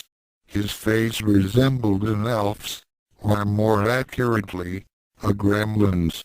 He wore a medieval tunic and leggings and his skin was green. His body was skinny and had long black hair. He wore a funny-looking hat that resembled a jester's and the twins began to wonder if this was some kind of joke. The figure was no more than 5 feet tall and didn't look anywhere near as threatening as the Barati and Gezera did. Both twins took out their weapons as Ranma Red asked, "You wouldn't happen to be Ikoja?" "At your service." The being gave them a smart bow and grinned at them. "I am honored to meet with the ones who destroyed Barati and Gezera. I must say that this game of ours will be very amusing. Mind you though, I will win our little contest. I have never been beaten." "We've heard that claim before," Ranma Red said as he ignited the light star blade. Ranma Blue followed suit by powering up Storm Striker. My. You two are certainly eager to die. Well, let's not have you expire too soon. It wouldn't be that much fun, now would it? Let's get started." Ranma Blue said as he and his brother started to advance on the apparition. Ikoja held up his hands and said, "Oh, there's no point in attacking me here. What you see is only an astral projection of myself. No, if you wish to battle the real me, you must get to the top of the tower. He gestured to the top of the structure, which was enshrouded from sight by thick, black clouds. Not a problem. Ranma said as he and his brother powered up their flight abilities and started rising upward. We'll see you there. Ikoja chuckled a bit as he watched the twins streak upward. When the two got to an altitude of 200 feet, they suddenly faded from view. A moment later, the twins reappeared back on the ground. Both had a confused expression on their faces as they found themselves back from where they started. What the? Ranma looked at his brother, then up at the tower, then back to his brother again. He then reactivated his levitation spell and tried to go up the tower again. When he got back to where he had disappeared before, he suddenly faded from view, then reappeared beside his twin. What's going on? Ranma Blue's aura glowed with an intense light as he powered up his gravity powers. He then rocketed up toward the top of the tower at supersonic speed, leaving a deafening sonic boom in his wake. However, once he got to an altitude of 200 feet, he disappeared. He then reappeared beside his brother just as the last of the sonic boom was echoing away. What the heck? Both twins were dumbfounded as Ikoja was laughing his head off. The champions of Earth turned at the trickster with glares that could melt lead. What's the deal, Ikoja? Ranma snarled. Ikoja's laughter died down to small chuckles as he began explaining. Oh, I forgot to mention. My tower happens to be surrounded by a dimensional field warp that causes anything and anyone to be transported back to ground level, should they try to ascend the structure from the outside. If you want to get to the top, you'll have to go inside the tower and take the stairs. Both twins grimaced as they realized how high the tower was. Then Ranma remembered that they could use their flight ability once inside the tower. Unfortunately, Ikoja dashed his hopes by adding, "Oh, and if you think that using your flight abilities inside the tower is going to help, think again. I have a modified version of the dimensional warp spell inside that will instantly transport you back to the first floor should you try to fly." Both Ranmas were getting quite annoyed at Ikoja's jeers and couldn't wait to wipe that smirk off his face. The trickster gave them a smile that would have put the Cheshire Cat and Alice in Wonderland to shame. He then pointed to a large set of doors, which opened up before them. Both twins were now on edge as they approached the entrance. They looked back at Ikoja, who said, "You had no choice, chosen twins. I believe that Soren had told you that this is my domain and my rules. If you don't go inside, then it will be seen as a forfeit. Now, are going in or not?" Ranma and his brother looked at each other as they considered their options, which were non-existent at the moment. They both took a deep breath and stepped inside, only to be hurled outside while a tremendous blast of energy suddenly exploded in front of them. Both twins were blasted out the doors and sent back 20 feet to land on their backs. The blast was more insulting than painful, and the Masaki brothers quickly got to their feet. "What's the big idea?"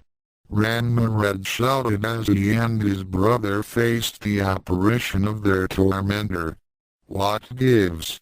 Ranma Blue yelled.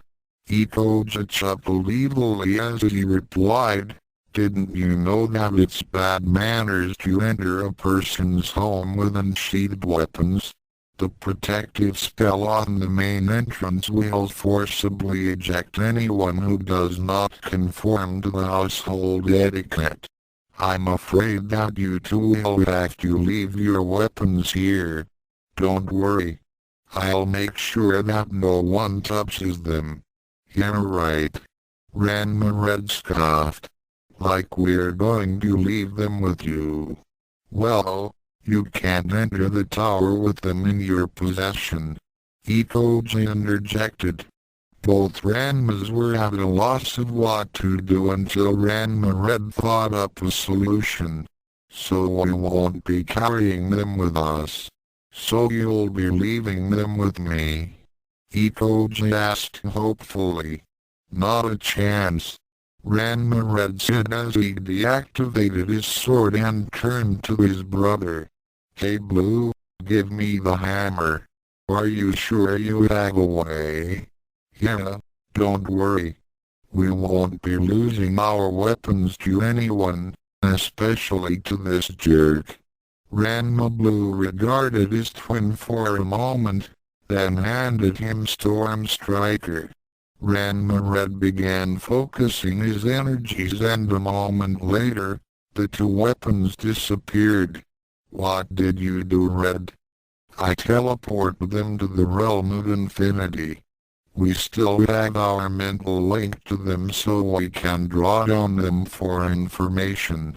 We might not be able to use them when we're inside, but it's better than leaving them with him." Ikoja nodded as he realized what Ranma Red had done. "Impressive. I must admit that I didn't think you would try something like that. But remember, if you ever call on them, the protection spell will throw you out of the tower. In any case, you may enter now." After saying these words, the apparition disappeared from sight. "You ready, bro?" Ranma Blue asked. "Let's do it," Ranma Red replied. The two raced into the tower, eager to overcome the challenges that awaited them.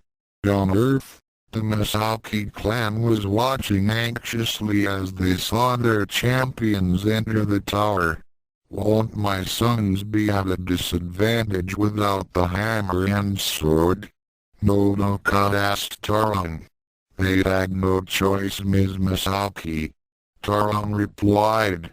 "I'm afraid that Ikoja had planned to have them weaponless. We can only hope that your sons can adapt to whatever he throws at them."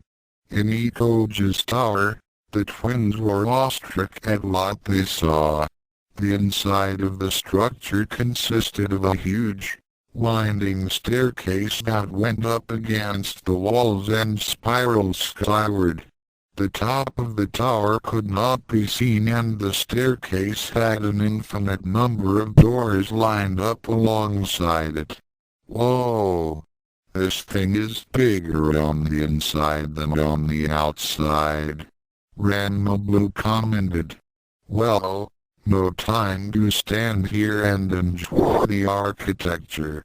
Let's get to the top," Ranma Red said as he began racing toward the foot of the stairs. Ranma Blue followed suit. However, before they could start ascending the steps, Ikoja's apparition appeared before them again. "Hold on a moment. If you think that you can get to the top by simply climbing those stairs, then you'll be wasting your time. Those steps lead to infinity, and we'll never get you to the top of the tower. Those doors are what you should be using." "Why?" Ranma Red asked suspiciously. "Quite simple really. Each door is a gateway into a subspace pocket. There are 3 pockets that link together to form a direct path to the top. However, Each pocket contains a riddle in which you must solve in order to move on to the next level. And I must warn you, each pocket also contains many dangers that are very lethal. And so the game begins with this clue. Fa fa fa fa fa fa fa. The projection disappeared in a flash, leaving a ghostly message that floated before the twins, which read, 64 squares. A moment later the message disappeared in a puff of smoke. Huh? What does that mean? Ranma Blue asked. I'm not sure. Ranma Red then looked up at the first door and noted that there was some writing on it. Noticing that it was in English, he used his translation spell on himself and his sibling.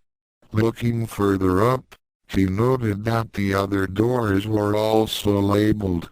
Gesturing up toward the staircase, he said to his twin, looks like that clue has something to do with those door labels.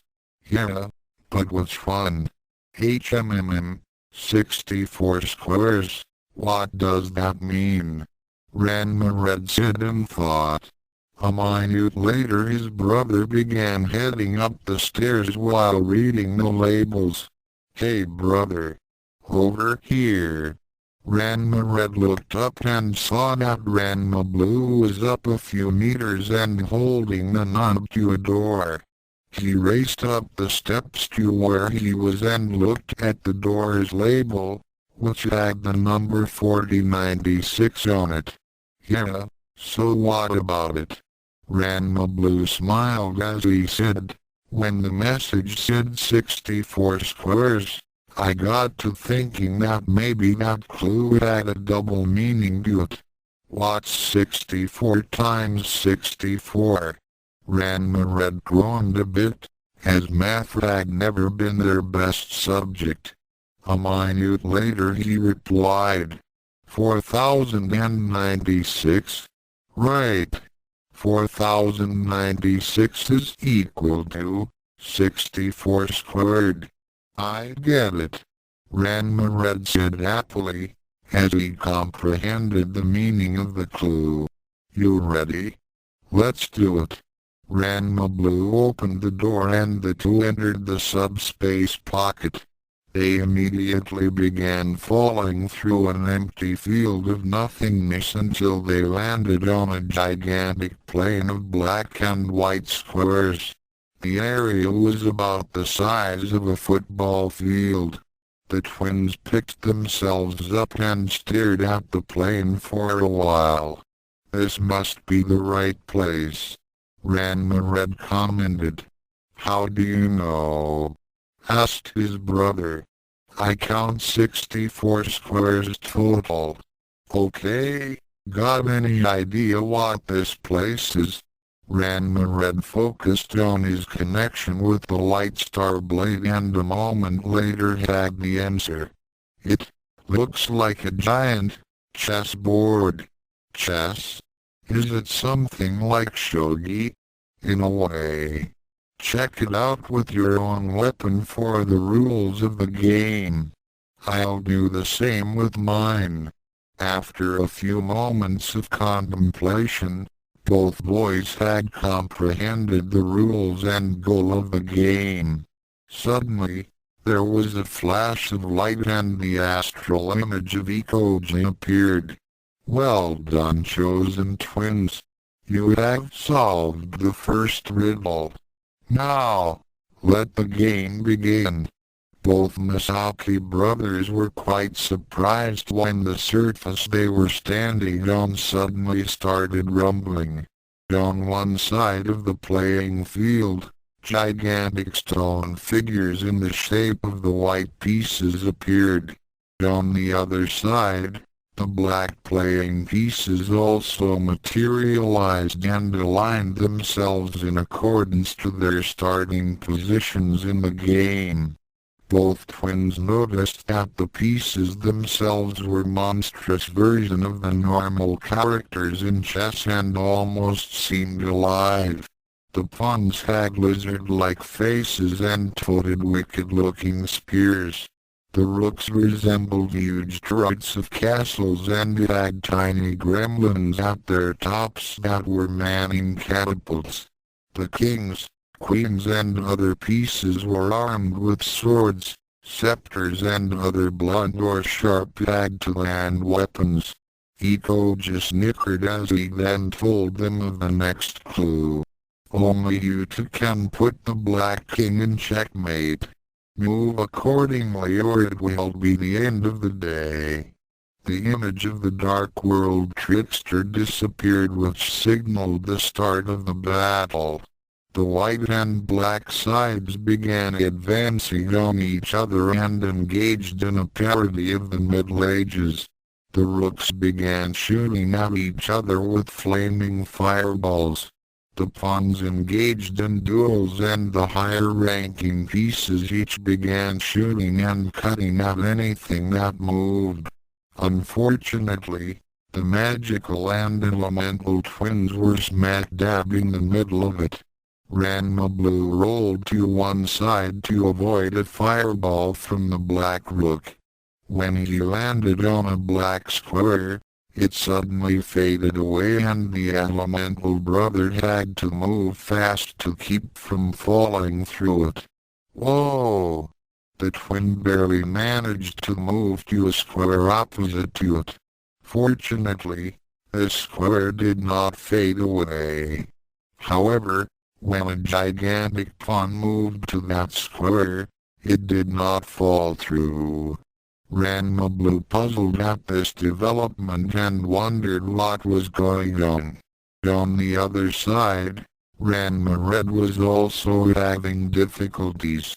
Jumping to the side to avoid a pawn stab at him, he fell through a square that dematerialized beneath him. Luckily, he managed to grab the rim of the hole and swing himself out of the opening. He landed onto another square that also suddenly faded from view, but he did a fast vault to a side square that for some reason didn't fade away. He stood up and called to his brother. "Blue, what's going on?" "I'm not sure, but right now I'm a little busy." A viscous black queen that was firing sizzling bolts of energy with her scepter was savagely attacking Ranma Blue. He was jumping and swerving to dodge, taking special attention to where he was landing. Every now and then, a hole would appear the moment he stepped on a square, then disappeared as soon as he got off it. He also fired bolts of elemental energy and Kai blasts as soon as he got the opportunities to do so. Ranma Red began observing his sibling and noticed something. Close-range shots were not having any effect on the Black Queen, but when Ranma Blue got 2 or 3 squares distant from her, his shots were felt. Furthermore, some of the squares that Ranma Blue landed on didn't fade away and those particular spots were where he was getting some hits through. Remembering back to Iko's clue, he took another look at the playing field. Noting how the pieces were moving and also realizing something else, he telepathically sent a message to his sibling. "Blue, get to the white square behind you and to your left and hit the queen hard with one of your stronger attacks." "Why?" Ranma Red then gave him his idea by telepathic communication. Ranma Blue smiled, as he comprehended what his brother had figured out. Making a backflip, he neatly dodged another one of the Black Queen's attack and landed on the intended square. To his relief, it did not fade away as he fired off an elemental attack. THUNDERSHOCK bomb. A huge sphere of electrical energy was hurled at the Black Queen and impacted heavily against her. The figure let off a horrified scream as it was suddenly blown to pieces. "All right." Ranma Red smiled as he leapt forward and twisted to his left, landing on a black square that did not fade away. He then shot at a black pawn that was in front of him and a little to his right. Mokodakabisha. Rapid fire. The stream of confidence-powered Kai blast struck the relatively weak piece and reduced it to nothingness. Then Ranma Red jumped to the vacant spot and noted that it didn't fade away. On Earth, the observers were a bit confused with what was going on. "I don't understand. How are they doing it?" Akan asked. "Are you familiar with the rules of chess?" Soren asked. Akan nodded. Some time ago Furank and Hyag hosted a chess tournament. She, Nebiki, and Ukyo had competed against each other and Akan had been a little miffed when the Okonomiyaki chef had beaten her, but Nebiki had taken the championship. "Take a good look at the board and tell me what's missing from it," Soren asked. Akan looked back at the viewing portal. Ukyo and the others also looked at the playing field. Aside from the pieces that the twins had already destroyed, there wasn't anything that they could see that was unusual, relatively speaking. It was then that Ukyo noticed something. "Hey, wait. I don't see any pieces that represent the White Knights. I can see a couple of black pieces shaped like horses but no white ones."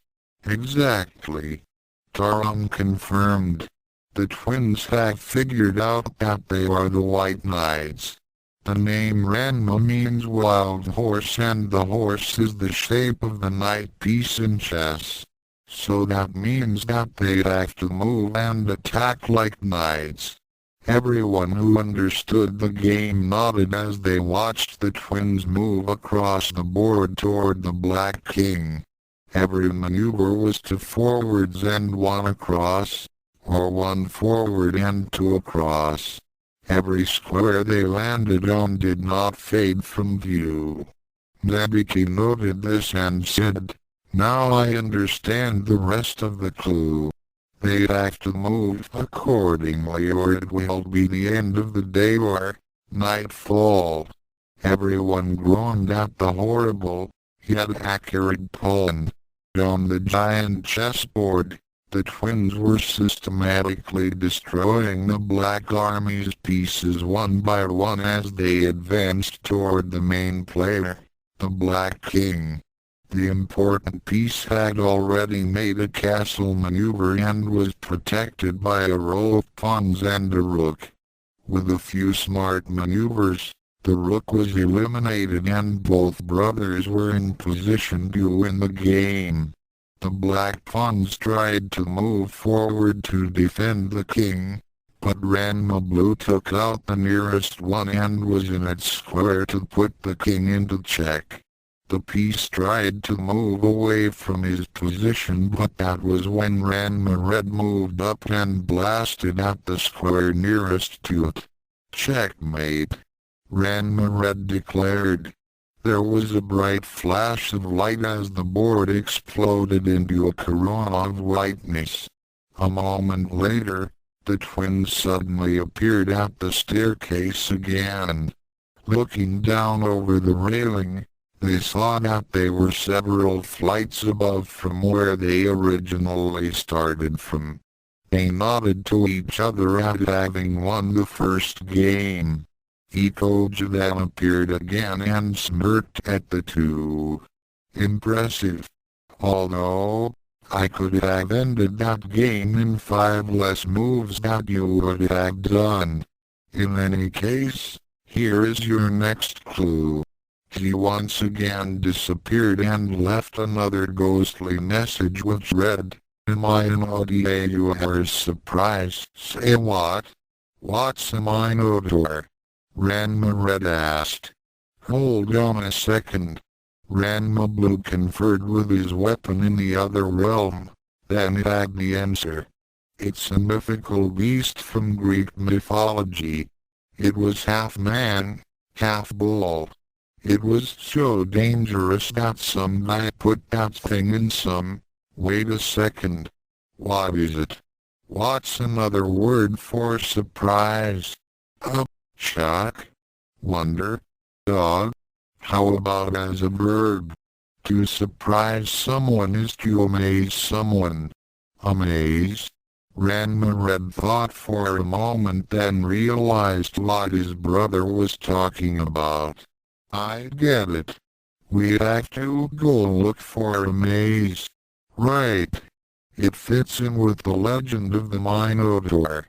It was trapped within a labyrinth or a maze. Look for any door that has anything to do with a maze. The twins started searching for their next entry into subspace.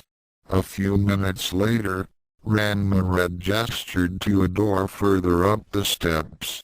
The label on it had a picture of an elephant with an arrow pointing to its eyes. What does an elephant's eyes have to do with it? Ranma Blue asked. Just remember that Ikoja's clues always have a double meaning to them. Ranma Red said. At first I thought it was some kind of joke when I saw it. Then I remembered some of the poetry that we studied in English class. I seem to recall an old song lyric that said something about growing something that's as high as an elephant's eyes. Hey! Now that you mention it, I remember that too. I think it was about growing corn as high as an elephant's eyes. So, what's another word for corn? You got me there. Mr. Sanako told us that they used to call corn maize. Smart thinking, bro. Let's go. The twins went through the door. As before, the two found themselves floating through empty space until they landed on solid ground. This time, however, they found themselves before a gigantic, enclosed area the size of 10 football stadiums. Ikoja's image appeared before them and smiled. Bravo! Welcome to the Minotaur's labyrinth. You must get to the center of the maze and defeat the beast within. Mind you, there will be some more puzzles for you to solve and plenty of death traps. Enjoy! The little imp disappeared as the gates to the maze opened up. Knowing that Ikoja had probably enchanted the maze so the twins couldn't cheat by blasting through it or run across the top of it, the chosen twins had no choice but to run the maze on foot. They began by going down a corridor to their left, then made a right turn. It was then that Ranma Red noted a sign on the wall that read, "Marriage definition." Huh? What does that mean? Ranma Blue commented. He then looked ahead and saw the answer. Duck. From out of nowhere, a huge steel sphere that was the size of a wrecking ball came swinging toward them on a massive chain that was attached to the roof. The twins barely managed to evade it by leaping to the sides. The massive orb smashed into the wall behind them with a tremendous crash, making a gigantic hole in the wall. Picking themselves up, the identical Ranmas looked at the rubble and then at each other. Ball and chain. Both of them said as they began heading down another corridor. Some time later and another sign. Losers ahead. Say what? Ranma Red asked. Look out. Ranma Red turned to the direction in which his brother was gesturing. A huge blade came swinging at their necks like a guillotine. Power blaster. Flaming Kai wave. The gigantic blade was reduced to harmless fragments before it had a chance to give the twins a haircut at shoulder level. Losers ahead. Ranma Blue growled. Iko just got one sixth sense of humor. I'm not sure which is worse, the traps or the puns. Double quote yet another sign. Complete bakery goods. Ranma Red and Ranma Blue were running like mad over the tops of a herd of stampeding horses that suddenly appeared out of nowhere.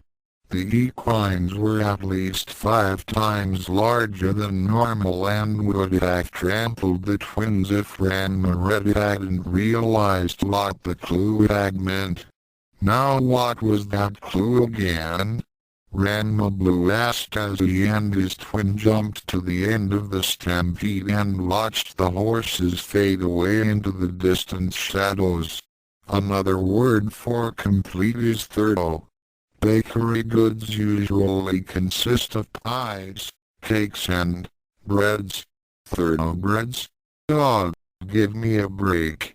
After a few more twists, turns and god-awful traps, both the dangers and the puns, the twins found themselves in an open space with 3 doors. Each door was colored differently. Which door? Ranma Blue asked. I don't know. Ranma Red answered as he paused to catch his breath. They had been fighting hard for the last 10 minutes, evading lethal traps and monsters that roamed the maze. Blue, red or purple? We have a 1 in 3 chance to get it right. Hold on a second. Ranma Blue said as he approached the red door. He placed his hand on the knob and turned it.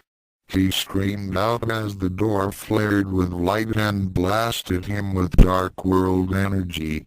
He was sent flying backward and landed on his rear. Blue, you okay? Ranma Blue shook his head to clear it then said, yeah, I'm fine. He got back up to his feet and then walked tentatively to the blue door. Placing his hand on the doorknob, he slowly turned it. This time, however, the door did not lash back at him and opened up. All right. That's the right door. Ranma Red exclaimed as he moved forward. It was then that his brother grabbed Ranma Red's arm. Hold it, Red. It's too easy. What do you mean? You opened up the blue door and nothing bad happened. Yeah, but think for a minute. If the red door didn't open for me but the blue door did, that must mean that the color of the doors must correspond to our names. Ranma Red and Ranma Blue. Ranma Red thought for a moment, then nodded. So, if I tried to open up the red door, I wouldn't get blasted. Right. And if I miss my guess, if we tried to go through either door, it would be the wrong one and something nasty would probably be in the next room. Iko's riddles and puzzles always have a double meaning to them. Ranma Blue looked at the purple door, which was between the red and blue ones. It's the purple door. Purple? But that door isn't colored to match our names. Ranma Blue stepped up to the door and placed his hand on the doorknob. He then gestured to his sibling. Red, come over here and put your hand on this knob with me. Huh? Trust me. The magical twin looked at his brother with a questioning gaze then shrugged as he did as he was asked. Okay bro. On 3. 1, 2, 3. The Masaki twins turned the knob together. The door opened. "Let's go," Ranma Blue said as stepped through entrance. Ranma Red followed. They followed the hallway until they reached a large room that had a huge golden statue. Both twins saw that the giant figure was shaped like a man but had the head and lower body of a bull. "It's the Minotaur." He looked to his side and saw that his brother had a knowing smirk. "How did you know?" "Simple. If you mixed the colors red and blue together, you get purple." "I get it. Since purple is made of both colors, we had to both turn the knob to open that door." "Right." Ranma Blue nodded. "I also reasoned that since Ikoju was using warping spells on us, the red and blue doors would probably only let one of us go know them. Red with red and blue with blue. That probably would have been Ikoju's plan to separate us. But the purple door would allow for both of us. And since that door was in the middle, it also meant that it would lead us to the center of the maze and the Minotaur. Another word that means middle is center." "Excellent. Chosen twins." Ikoju's apparition appeared again. "You are indeed worthy adversaries. I commend you for figuring out my little ploy. You are correct.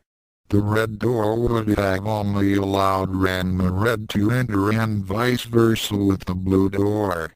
And now, to exit the maze, you must solve the riddle of the Minotaur and defeat him."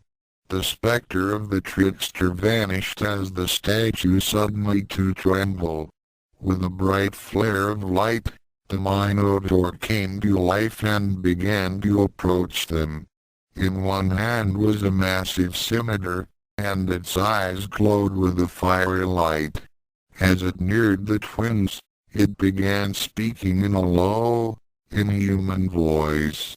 "I am essential for all reality to exist. I have served as both destroyer and creator.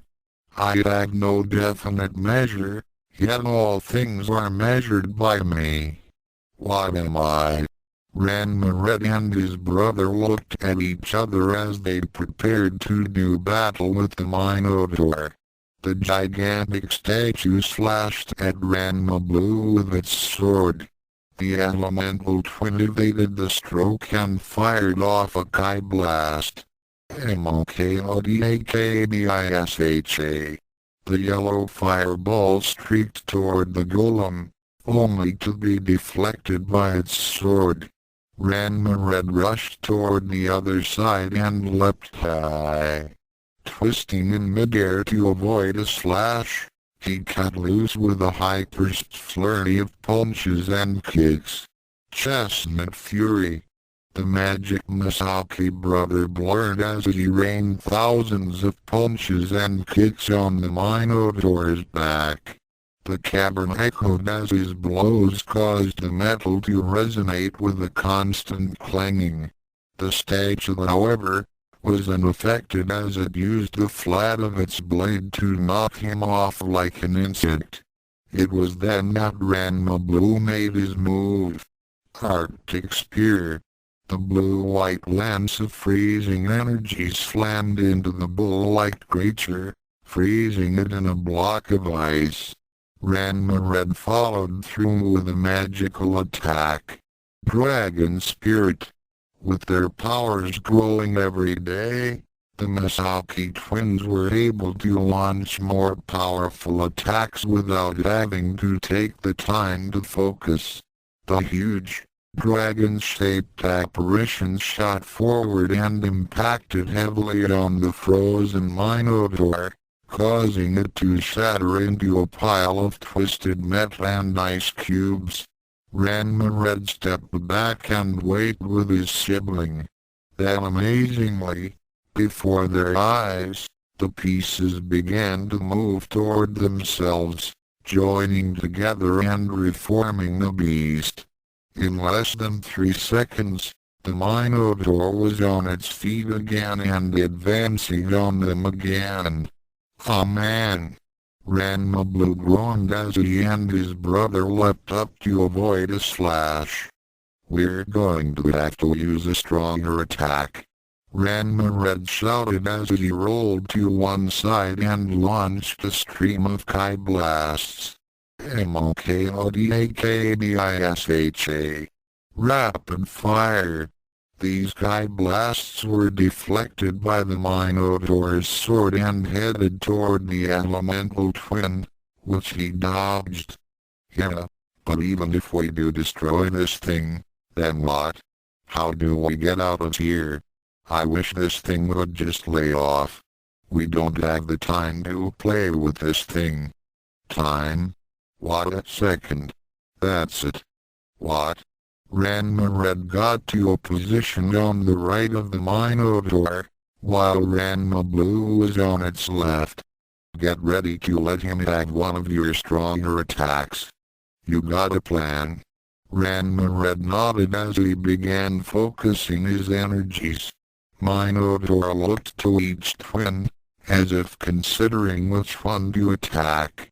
Finally, it turned and charged at Ranma Red. "Nah, Blue." Ranma Blue flared up with energy and slammed upon to the ground. Crystal Spike Attack. A huge spike made of diamond erupted from the ground and impaled the Minotaur from below.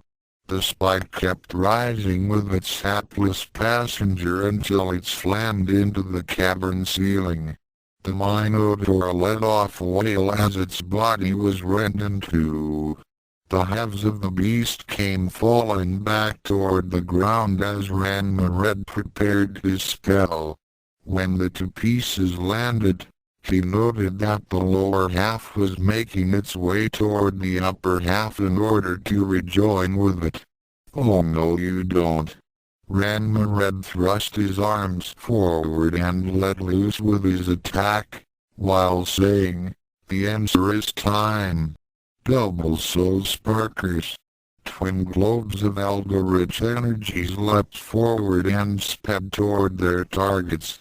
They slammed into the halves of the Minotaur, driving them back into the cavern's walls. However, the parts exploded into clouds of dust with no hope of ever resurrecting the beast again. As the dust settled down, a glowing circle of light appeared at the other end of the cavern. "That's it, Blue. The portal to the next level." Ranma Red gestured for his brother to follow him. The two leapt into the circle and was instantly transported to the stairway of the tower. When they looked over the railing, they saw that they were even higher above their last position than before. "So how did you figure that one out, Red?" Ranma Blue's brother nodded as he said, "Remember that Iko just said that we had to solve the riddle of the Minotaur and defeat him? We were so busy trying to destroy that thing that we totally forgot the riddle he gave us." Ranma Blue thought for a moment, then repeated what the Minotaur had said to them. "I am essential for all reality to exist. I have served as both destroyer and creator. I have no definite measure, yet all things are measured by me." Right. The answer was time. The elemental Ranma cocked his head in thought, then nodded. "I get it. Without time to use as a reference, things wouldn't exist. It takes time to create or destroy things, and we can't measure time since it goes on to infinity. However, we can measure how long things can exist, like our ages." "You got it." And when Iko just said that we had to defeat the Minotaur and solve the riddle, That meant that we had to give the answer and destroy it at the same time. The magic-using twins' brother groaned. You were right. I'm not sure which is worse, the traps or the pawns. Well anyway, there's the clue to get us to the top. Ranma Blue gestured to another sign that floated before them. What is a bed used for?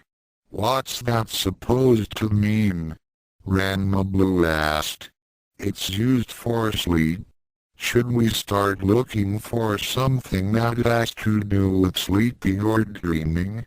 Ranma Red began looking up the doors and their labels. Ranma Blue followed his twin, then stopped suddenly when he saw something on a door. Hold on a minute, Red. Look at this. Ranma Red turned around and saw the pictures that were inscribed on the door. So what? It's a picture of a tree. What's that got to do with sleep? Okay, what's another word for sleep? Snooze. Nap. 40 winks. Rest. Right. A bed is used for sleep or for rest. For rest. Oh, I get it. Forest. Oh brother. Well, it matches with every other clue we've been handed. Let's go. The two opened the door and stepped inside. They were instantly transported to the edge of a dark and spooky forest. Ikoja appeared before them and said, "Welcome to the Forest of Despair. You must cross these woods in order to reach the portal that will transport you to the top of the tower where I'll be waiting. I am very impressed at you having gotten this far. I'll see you there, maybe." With a chuckle, the apparition disappeared. Ranma Red and his brother took a deep breath before heading off toward a path that was before them. For what seemed like hours, the two traveled through the dense forest. As they reached the center of the forest, they came upon a clearing that had a sign, which read, "Take the unseen and unsafe path." Ahead of them was a fork in the road. The twins paused to consider their options. "We have to take one of these roads," Ranma Blue said. "Yeah, but which one?" The unseen path." Ranma Blue considered it for the moment. "Yeah. Well, I don't think Ikoju would have left us without him unless it had something to do with the trials." He then took another pause. "Hey, wait a minute. Close your eyes." "Huh? Trust me." Ranma Red looked at his brother for a moment and then did so. "Now use those techniques the Soren and Taron taught us to enhance our senses. Let's find out if we can find the right path. The clue says to find the unseen path, so that means that we have to use something other than our eyes." For a long while, the twins stood motionless as their oars glowed with red and blue hues. Then a moment later, they took a step forward on the pathway to the left. Suddenly, the right pathway disappeared as a huge object came crashing down with a thunderous impact. Both twins were startled as they opened their eyes and saw what had crashed down on the path where it had not taken. It was a huge, 40-ton, safe. Ranma Red groaned as he said in a sarcastic voice, "Ha ha. Really funny. Taking that path would have been the safe way."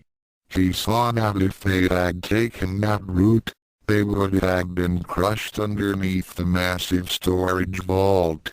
"Yeah, and you can bet that the other path will have a lot of traps, hence the meaning unsafe. but it's the one we have to take," Ranma Blue commented as he and his twin started down the path. As they went ever deeper into the deadly forest, they kept their senses on alert for any possible dangers. Every now and then, the two would encounter various obstacles and hidden traps. Among these was a barrage of poison-tipped darts, several hordes of nasty ogres, a group of flame-throwing beasts of various shapes and sizes, and an army of trolls. Of course, the twins made short work of all the dangers they encountered, but they knew that Ikoju was only toying with them. It quite a while later, when they came to the bank of a huge river, they saw a small raft waiting for them and another sign which was said, "Destination of the guilty." "Now what's that supposed to mean?" Ranma Red commented. "I got it," Ranma Blue said as he and his brother got on the raft. "Where do people go when they're found guilty of a serious crime?" Prison. Right. In other words, they're sent up the river. He's directing us to go upstream. "Oh man," Ranma Red moaned as he saw that the river was flowing at extreme speed and it was going to be hard work fighting those currents. Unfortunately, due to the threat of being transported back down to the first level, should they attempt to use their flight abilities, they had no choice but to make their way on the raft. The twins made quick progress as their enhanced strength allowed them to paddle hard against the currents and make their way up the river. However, that did not make their voyage any easier.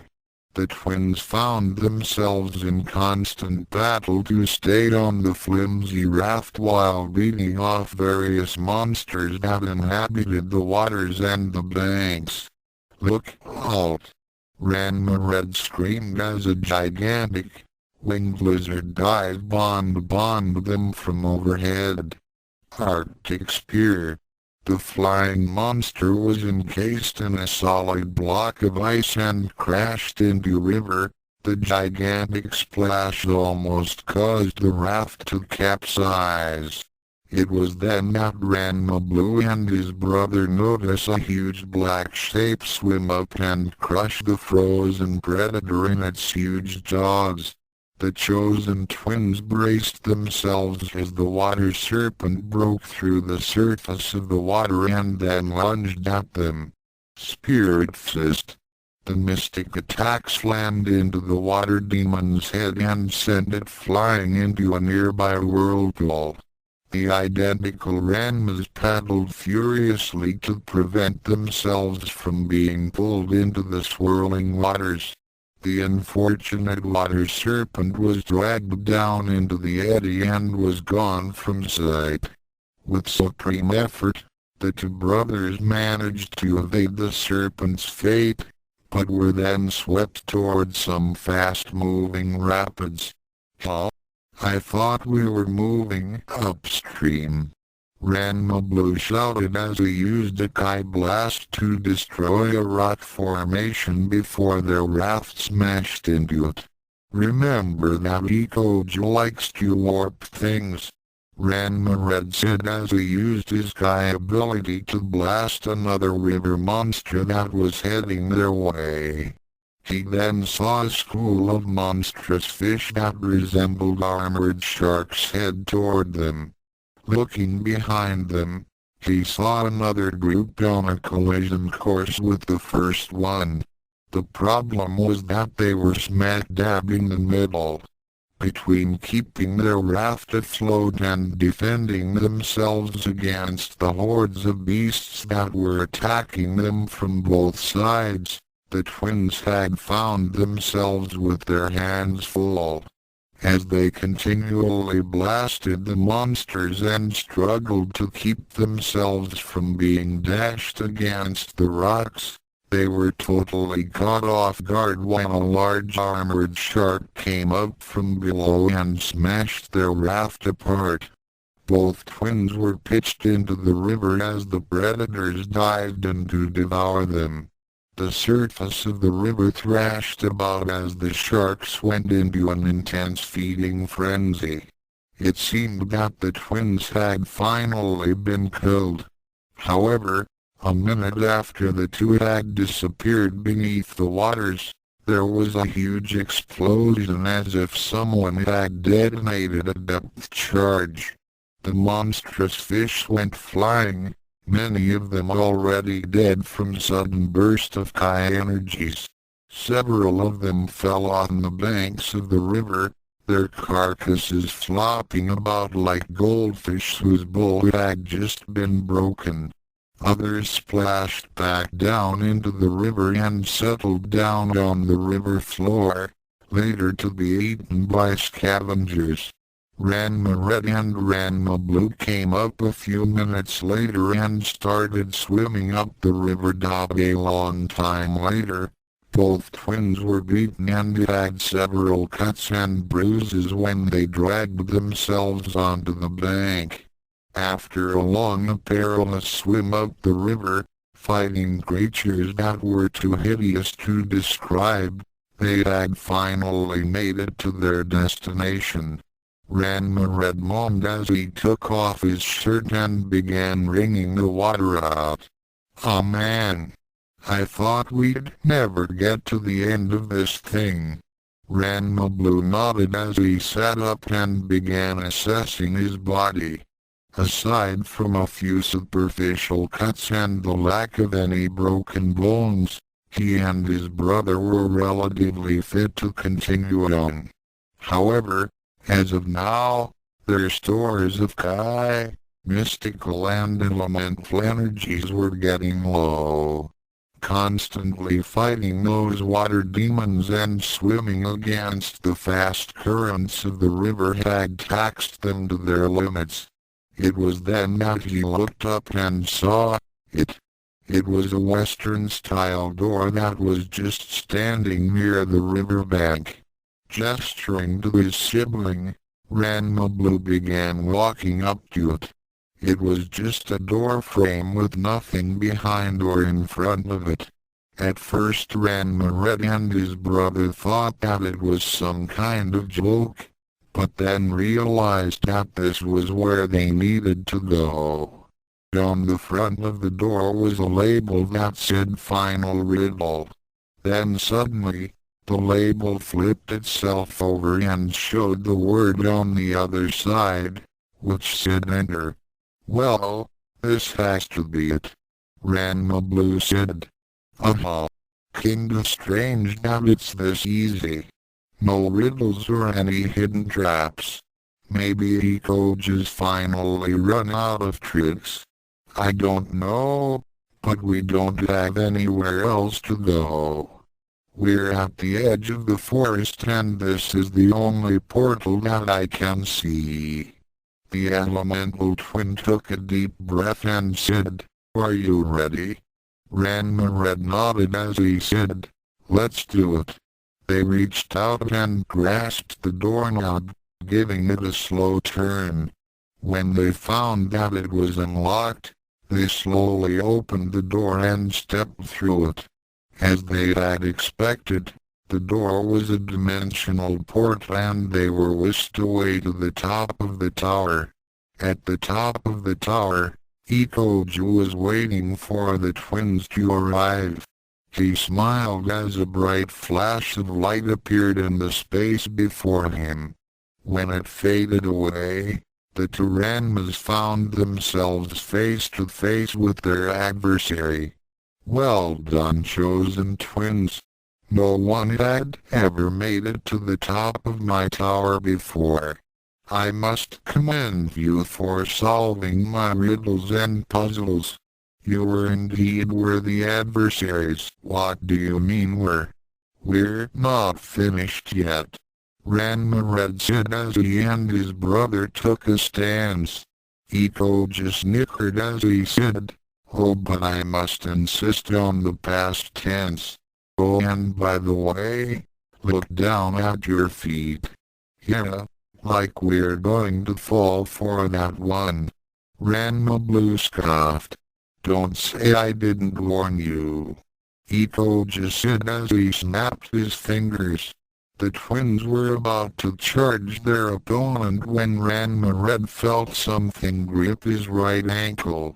Looking down, he saw a grisly hand emerge from the ground and wrap itself around his leg. Before he could power up his ki, another hand appeared and grabbed his other leg.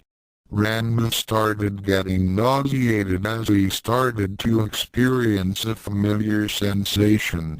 He could feel his energy reserves begin to drain as the hands grew in size and clamped themselves around his body. Red! Ranma Blue screamed as he rushed to his brother's aid.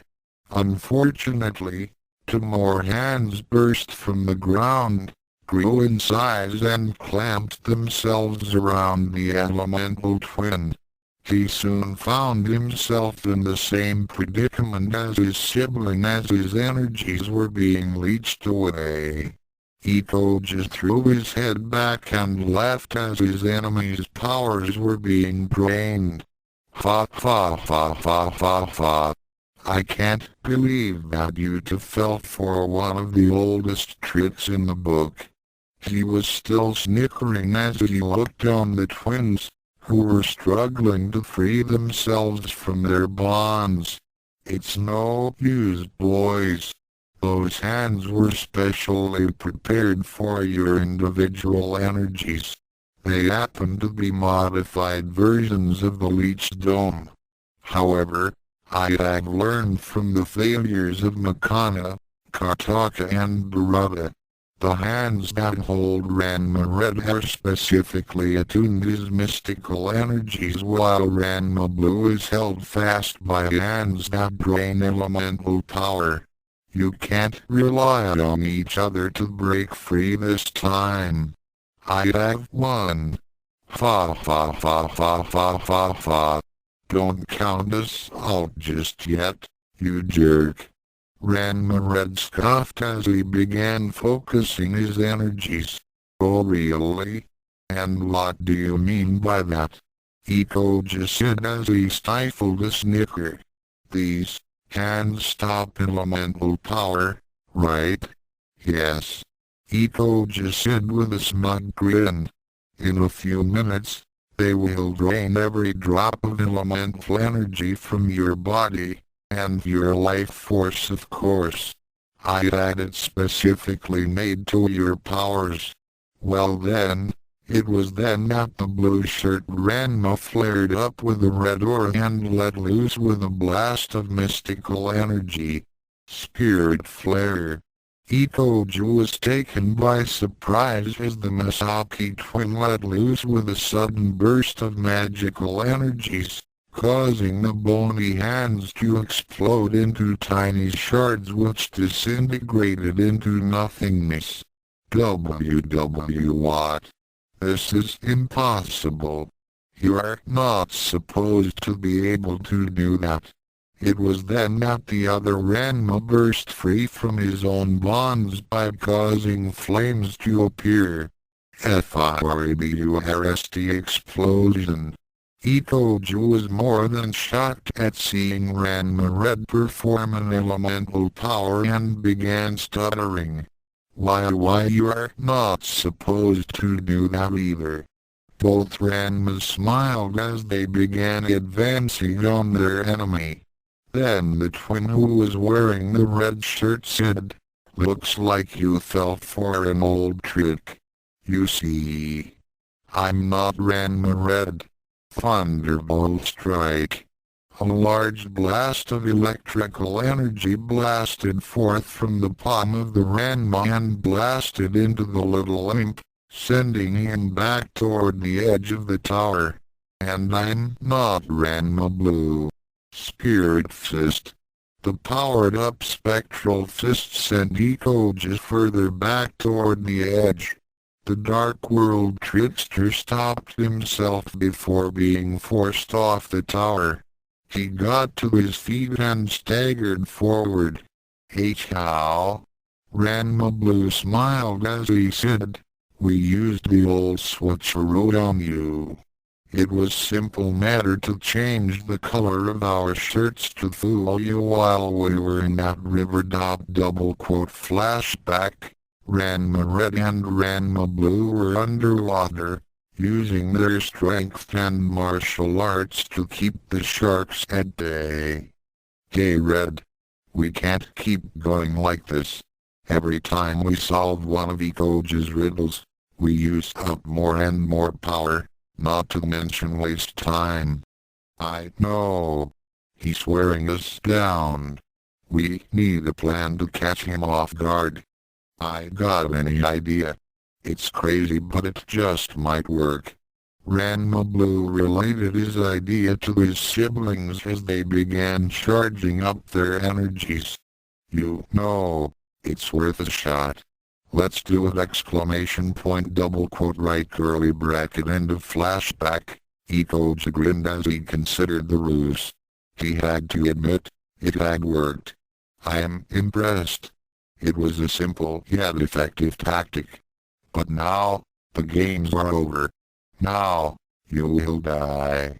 Both twins readied themselves for the final attack as Ikoji took a ready stance. "Bring it on." Ranma Blue barked.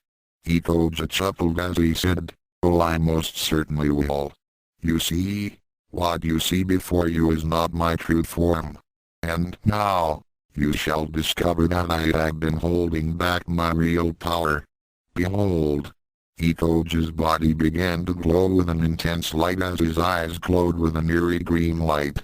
It was then that his body exploded into tiny gory bits as something burst out from within. At this moment, the chosen twins saw a 20-foot monstrosity that loomed over them.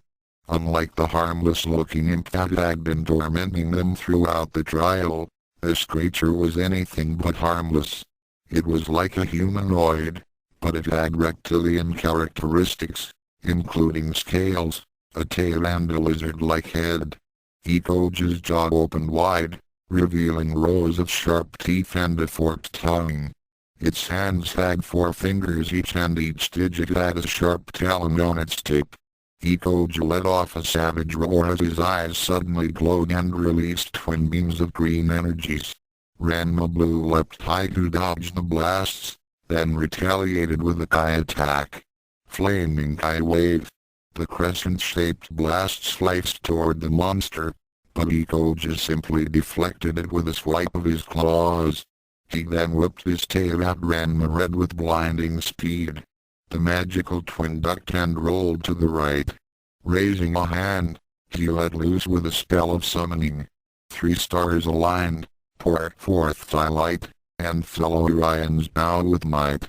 3 lights appeared above the tower and were lined up in the belt pattern of the constellation of Orion. The Hunter of Legend appeared in a transparent image and let fly with a mystic arrow from his bow.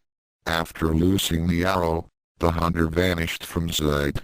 Unlike Ranma Red's Solaro attack, this projectile could cause physical damage and was far stronger. The arrow struck Ikoji in the chest, causing a large explosion that staggered the monster.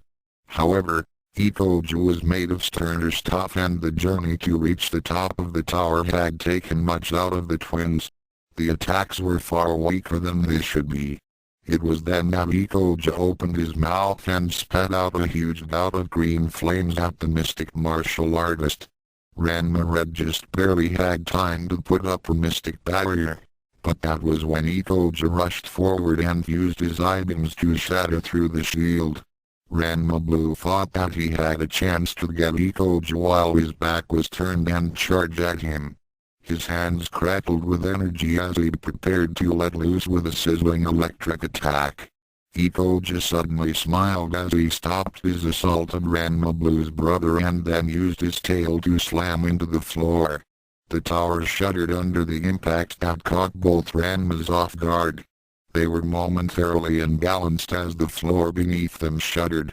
With lightning-fast moves, Ikoja grabbed both of them and the twins soon found themselves being crushed in the grip of the monster's massive hands. "Now you die," Ikoja said as he continued to squeeze.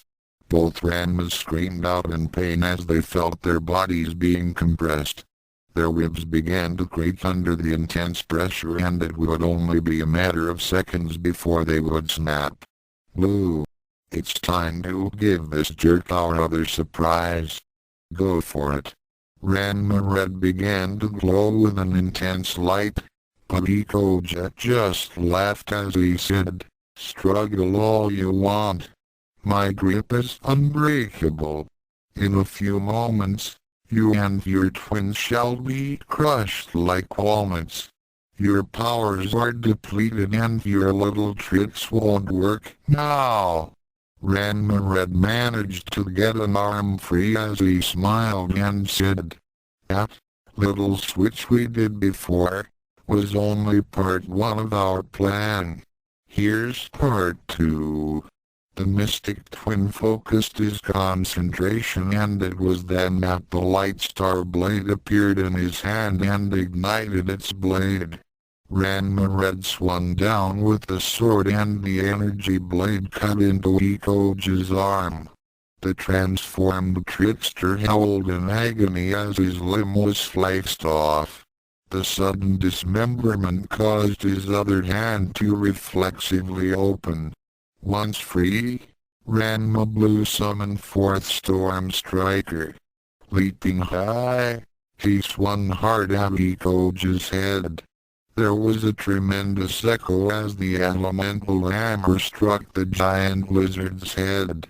Ikoja staggered back from the blow while his remaining arm clutched at the stump of the other. "It's impossible. The spell I cast..." Ikoja was in sheer disbelief as he stared at the twins. "Your spell only prevented us from taking our weapons inside of the tower," Ranma Red said with a smug look. Ranma Blue's expression mirrored his siblings. "But we're not in the tower anymore. We're on top of it." Both Ranmas charged at the wounded beast, intent of finishing him off. However, Ikoja was far from helpless. Despite the loss of one arm, and the granddaddy of all migraines, he still had oodles of power. He then started blasting at the twins with lightnings, fire breath and power bolts from his remaining arm. The sudden barrage almost caught them off guard as they were forced to employ their weapons to parry and deflect the bolts and other energies. "Man, he's still not going down.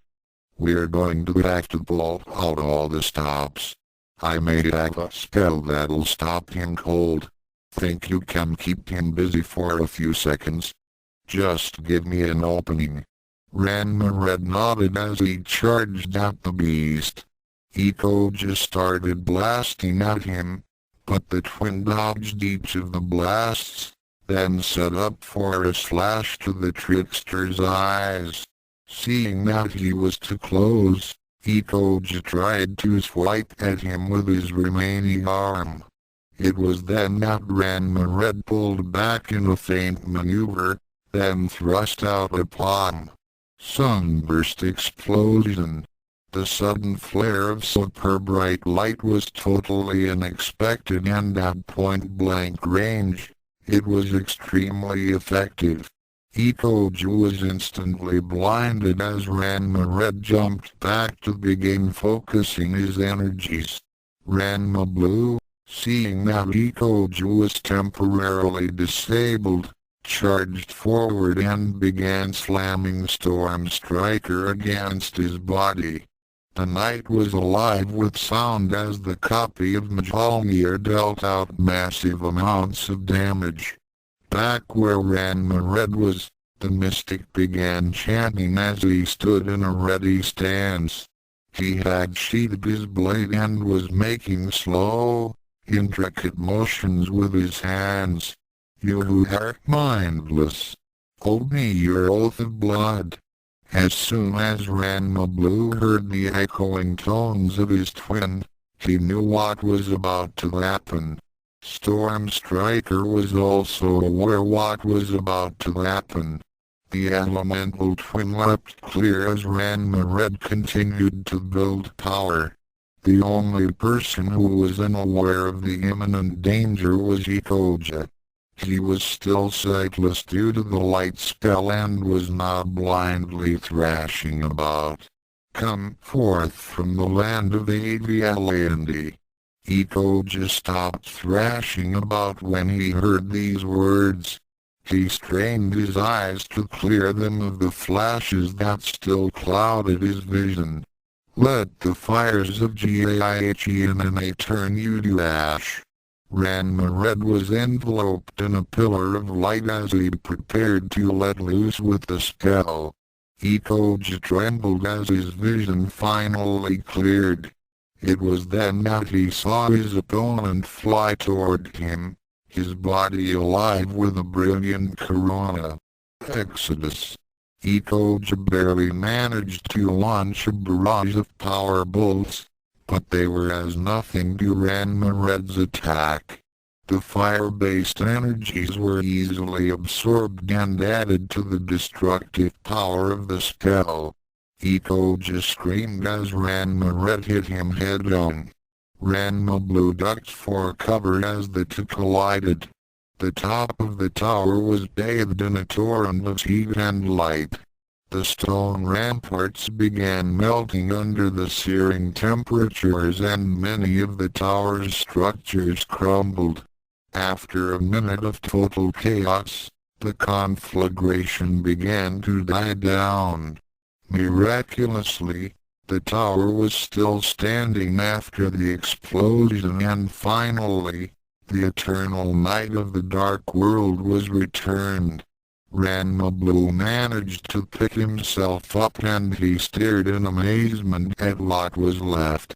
The entire top of the tower had been reduced to a smoldering and blackened ruin.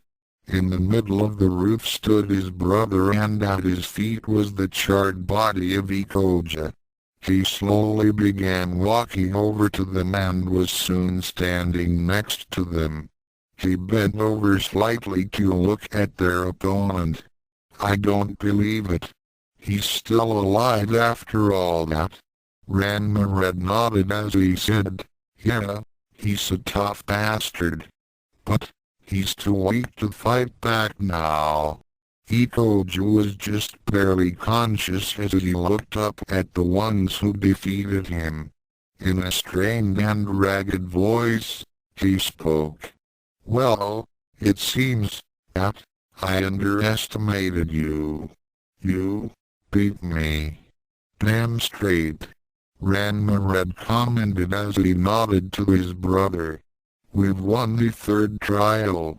Ikoja's face was a disfigured mess, but he still managed to give a smile as he chuckled and said, Who said that you won the trial? I said, you have beaten me. That doesn't mean that you'll leave this tower alive. You still haven't solved the final riddle. It was then that the tower began to tremble and shake. Both twins were put on alert as the entire structure shuddered. The tower began to sway as support pillars began collapsing and it would only be a matter of seconds before the entire thing would topple over. Both twins began powering up their flight abilities. Since they were already at the top, then the warping spell that Ikoja had set up would not apply to them. Ikoja chuckled as he felt his life force ebbing away. If you think that you can just fly off a tower, think again. Look above you. Both twins looked up and saw that the sky was shimmering with a transparent field. It's not a very powerful leech dome, since I used up a lot of energy to trap you with those specialized hands, but it will hold you here long enough to make sure that you will go with me." Ikoji's smile became even wider. "And if you think that you could survive the tower collapsing, think again. The energies you two used to get up to the top had been absorbed by the tower. When the tower collapses, then it will cause a massive chain reaction. You may have beaten me, but the Dark World has the final victory." Ranma Blue and Ranma Red looked at each other, then approached the dying Dark World representative. "We haven't lost yet, Ikoja. You told us yourself that we have to solve the final riddle." Ikoja gave off another short laugh. "Yes, if you can solve the riddle, then you'll be safely transported away. Good luck in finding the answer when you don't even know the question. I don't even want the last riddles. To ensure that you would be killed, Shiroko himself had made up the final riddle for the trial. He didn't tell me what it was, so there's no point in trying to beat it out of me. Face it, you are doomed."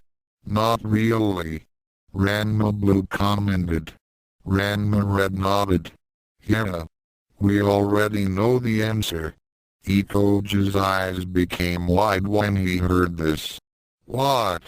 "We figured it out a long time ago. The door that led to the top of the tower was the final riddle. It even said so," Ranma Blue stated. "Since that door led us to you, then that means that you were the answer to that clue. How can I be the answer?" Ikoja demanded, his life almost at an end. "It's pretty simple," Ranma Red said. "This entire tower has been nothing but a long series of double meanings and warped definitions. You twisted words. You used warping spells to make things topsy-turvy. Everything was turned around, reversed and made backward to torment us and entertain you. You know what? Because of your inverted sense of humor, you forgot one thing. Because everything was the opposite of reality, to solve the final riddle, we must turn the answer around as well. Stop speaking in riddles and tell me." Both twins grinned as they had the trickster stumped. Then Ranma Red lowered the boom. "You were always so fond of using English words, since they can have a double meaning to them. You also liked to turn things around. Well, guess what? When we read the sign on the door, it flipped itself over. That means that the answer must be flipped over as well. Your own name spelled backward is the answer. E-K-O-J-A spelled backward. You are nothing more than a joke." Ikoja was stunned at the very ramifications of the final riddle. It was then that the Ranma twins faded from view and were gone, just as the tower shuddered its last and toppled toward the ground. Ikoja, driven mad by the entire event, burst into a bout of insane laughter. An instant later, the entire structure exploded in a massive fireball of energy and the body of the trickster was obliterated, along with his tower. At ground level, Ranma Red and his brother reappeared at a distance of 5 miles from the explosion. They checked themselves over and saw that they were relatively unharmed. A small flash of light caught their eyes and they looked down to see another medallion at their feet. This one had a question mark engraved on it. Ranma Blue bent over to pick it up. Once he had it in his hand, the two were transported back to the Earth realm. At his castle, Shiroka was laughing his head off when news of Ikoja's defeat reached him. Nearby, the demonic sisters were a bit nervous over the 3 victories of the chosen twins. My lord, shouldn't we be more concerned with the fact that the twins had now won 3 of the trials? Kartaka asked. Shiroka calmed down, his guffaws dying down to slight chuckles. You two need not worry about that. He gestured over to where the mysterious orb was. Its gleaming surface seemed to be ready to release the pulsating energies within it. After all, you two will be facing off against the twins in the next trial. Both sisters were surprised at this development. Us? Both said at the same time. Shiroka nodded as once again burst into hideous laughter. To be continued, offer single quotes notes for you. It took longer than I thought to finish this chapter. In any case, we're coming close to the home stretch and I'd say that the story has about 3 more chapters to it before it ends. Due to the other projects and the start of school again, I've been getting sidetracked lately, but I will try to keep on top of things. I'd like to thank all my readers for sticking by this story for this long. I was inspired to write this chapter after seeing Batman vs. the Riddler on TV. Dual Destiny is disclaimer. How long has it been since I started this thing? Less than greater than. Thoughts left square bracket. Telepathic Communication Chapter 35 4th Trials Showdown with the Demon Sisters. Ranma Blue sighed as he watched the sunset from the porch of the guest house in the Amazon village. It had been rough so far, but he and his brother had managed to weather their trials against the dark world. So far, the score was 3-0 in favor for the Ranma twins. However, the Shiroka's realm needed only 1 victory and Earth would become a new backyard for the evil denizens of that reality. Hey bro. The elemental Misaki looked to one side and saw his twin sibling approaching. Gesturing for his brother to sit beside him, the two began engaging in quiet conversation. Heck of a week so far, he read. Yep. 3 down and 2 to go. I have a feeling that these last 2 are going to be the toughest. Especially against Shiroka. Yeah, I've been thinking that too. And we've just turned 17 to boot. Ranma Blue nodded. During all the excitement, with the special training they had undergone, the weddings and their battles against Shiroka's minions, the twins had very little time to celebrate the anniversary of their birth. Things had been going so fast that they had completely forgotten that they had become a year older. They were given a small party when they returned from their victory over Ikoja, but it was simple and relatively quiet. Now, with the sun touching the horizon, the twins had nothing else to look forward to except for a night of pleasure with their spouses and the 4th trial. This particular trial unnerved them a bit, as their mentors had told them who their next opponents were.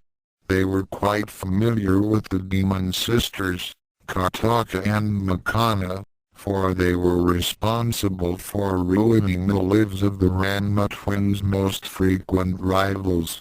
As of now, Tendo, Masaki now despised Ryoga Hibiki for his deceit. As for Mousse, he had been permanently exiled from his homeland for his violation of Amazon law. The twins did not know the whereabouts of their one-time rivals. Ryoga had gotten hopelessly lost after leaving the Masaki home in Japan and hadn't been heard from since. Mousse had bid his last farewells after their party and Shampoo had given him a heartfelt goodbye in the form of a tearful kiss on the cheek, then went back to the side of her husband. The mother of the myopic hidden weapons master had to be pried away from her son to allow him to leave the village. Ranma Red loved his Amazon wife dearly and would not give her up for anyone. He did understand the pain that Mousse was feeling as he left his home for the final time. His thoughts began to drift back to the last time he spoke to Shampoos and wanted sweeter. Flashback. Mousse sighed as he walked through along the mountain path. It had been an hour since he left the village and said goodbye to his one and only reason for living, aside from his mother. The way he figured it, he would be out of Amazon lands by the next morning. However, as to where he would go, he had absolutely no clue. He sighed again as he remembered the tearful expression on Shampoo's face when she kissed him on the cheek and bid him good luck in the future. He shook his head. His life had been nothing more than a long run of bad luck. The humiliation he felt when his sight began to fail him, making him an easy target for the other children to tease him. All those times Shampoo had spurned and rejected him, whenever he tried to win her heart. The countless times he tried to defeat Ranma and failed miserably. Now, the final nails in the coffin had come. Not only was his beloved out of his reach and married to his rival, but he was to be forever denied his birthplace. Mousse had always believed that he and Shampoo were destined to be married, but it seemed that fate had other plans. Now the nearsighted martial artist was an outcast to his own people. He could never again step foot within the boundaries of his homeland on the threat of immediate execution, which he had no doubt that the elders would enforce. He had no chance of ever winning Shampoo either, as he was forbidden against pursuing her. Not that it really mattered. He had seen the look in her eyes when she held onto Ranma Red's arm. She was deeply and truly in love with him. He had imagined himself in his rival's position and had dreamed many times of Shampoo giving him that look. However, it was nothing more than a fantasy and Mousse knew that. The only thing that he could console himself with was that Shampoo would be happy. Ranma Red was definitely a better person than he was before he had become twins. He would be able to give Shampoo the happiness that Mousse had wanted to give, but was now denied. Oh, it wasn't much, it was something. I hope you can make her happy, Ranma, Mousse said to himself. Don't worry, I fully intend to. Mousse whirled around at the sound of Ranma Red's voice but could not see him anywhere. Up here. Mousse looked up and saw the mystic Masaki casually hovering 15 feet off the ground. His arms were crossed and he had a bit of a whimsical smile as he gazed down at Mousse. The myopic teen scowled a bit. What do you want? Have you come to gloat? Now why would I do something like that? It's not like I have anything to gloat about. Ranma Red gently floated down to the ground. Mousse was still a bit unnerved at how easily his rival could defy nature's laws, but his dislike of Ranma helped him overcome his uneasiness. What do you want? From you? Nothing. Ranma Red shrugged. In fact, I'm here to give you something. I want nothing from you. Mousse hissed as his body tensed up. Ranma Red shrugged his shoulders again and said nonchalantly, Too bad. You're going to get it anyway. With that, he suddenly teleported behind Mousse and placed a palm on the back of his head. A red light glowed from his hand and quickly enveloped the son of Aloe. Mousse felt his body stiffen as the energy washed through him like a warm water. He tried to move but his limbs became unresponsive, keeping him in place. His pack dropped to the ground with a thud. Then he felt a cool breeze brush past his face and realized that his glasses had been removed, and a second later, he heard the sounds of something being crushed. My glasses! Mousse became angry as he tried to turn around. Then suddenly, he found that he had control of his arms and legs again. In a flash, he whirled around and reached into the folds of his robe for one of his weapons. It was then that he really saw Ranma Red. There he was, standing in front of him with his hands behind his back and wearing that same whimsical grin. And unlike the regular and partially indistinct blur that Mousse had seen him as, Ranma Red was now clear to him in perfect, three-dimensional and realistic color and detail. Mousse held up his hands and beheld them for the first time since he was 5, when his vision had begun to degrade.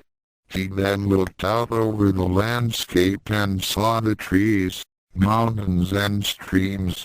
He looked up and saw the blue sky and white clouds that dotted it. Everything became crystal clear to him. I can see! I can see! He cried out with joy at his new 20/20 vision. His expression then became one of confusion as he looked back at Ranma Red. BWI? How did you? I don't understand. Soren's pupil nodded as he replied, I figured that with everything that's happened, you deserve that much. Maybe this will let you see the truth this time.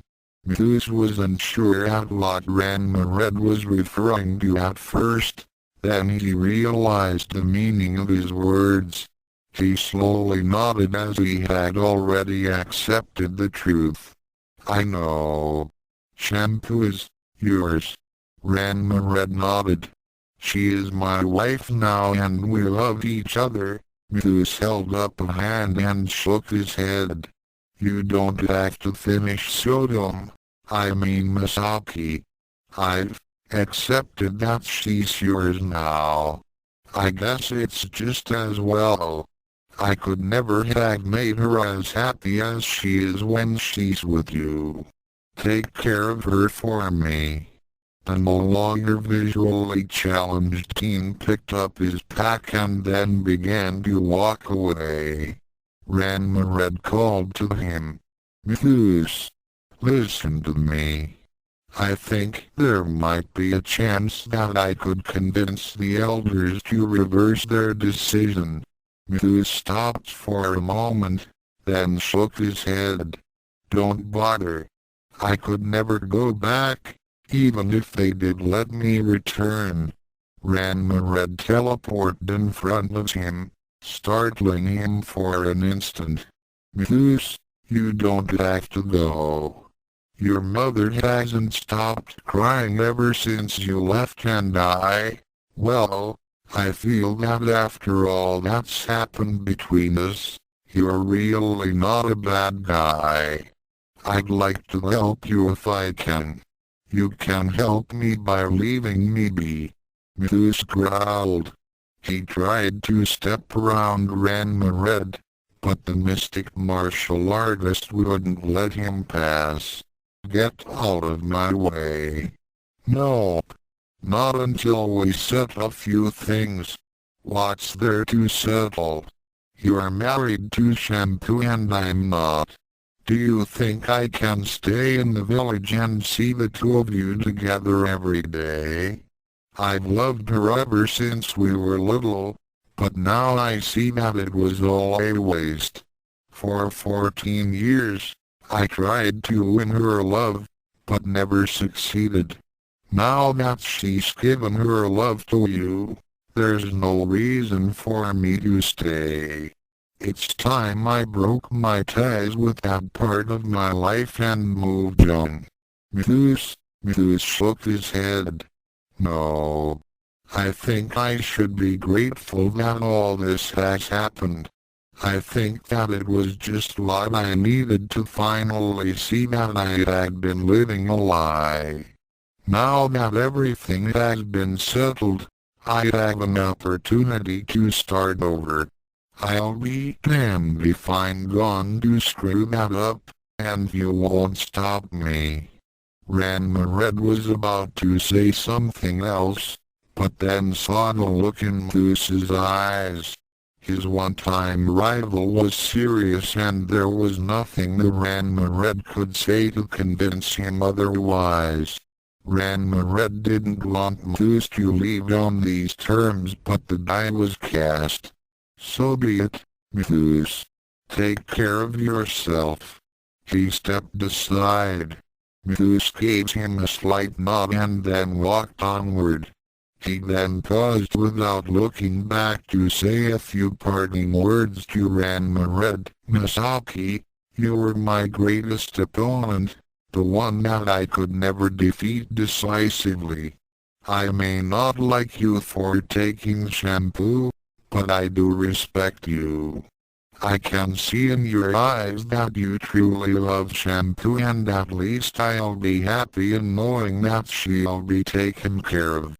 I also thank you for restoring my life and sight. However, the time has come for us to part ways for good. The memories of the past should be left in the past. Goodbye. Ranma Red stood still for a long while as the figure disappeared over the horizon. When he could no longer see him, Ranma Red powered up his levitation powers and flew back to the village. End of flashback. Ranma Red sighed as he watched the sunset with his brother. He had thought that restoring Mousse's sight would help ease the tension between the two of them, but he now realized that it was just an excuse to ease the guilt he still felt over the Hidden Weapons fighter's exile, and all the tragedy that had befallen him. A while later, Ranma Red was walking toward his home where his wife awaited him. It was then that Soren appeared alongside him. We all make our own decisions, Ranma Red. Mousse has chosen the direction his life will take. You know about my going to see him? Of course. It is Taron's and my job to keep an eye on you and your brother. You shouldn't feel too bad about Mousse. He'll do fine. It was a good gesture for you to restore his sight and offer to reverse the elder's decision. Yeah. For all the good it did. Ranma Red said dejectedly. Don't worry, Ranma Red. It'll all work out. Trust me. Ranma Red sighed and said, right now, that's all I can do. The next morning, The twins prepared to face off against the dark world once again. The twins reappeared in the dark world near the foothills of a mountain range. Before them stood the demonic sisters, Makana and Kataka. "So let's get started," Ranma said as he and his brother went into battle stances. Kataka chuckled as she replied, My. Eager to die, aren't we?" She then produced from her robes a silver medallion, which had an image of twin females imprinted on it. "Is this what you want?"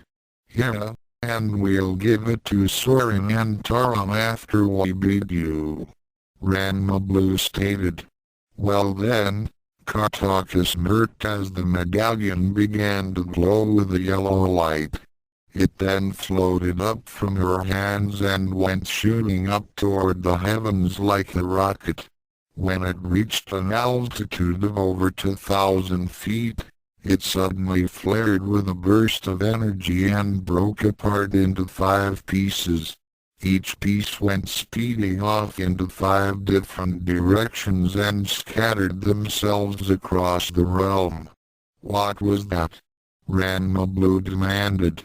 Makana gave a short laugh and replied, "Like Ikoja, we had decided to make our trial a bit more challenging than just a straight-out battle. It will be a race." "A race?" Ranma repeated with suspicion. "Yes."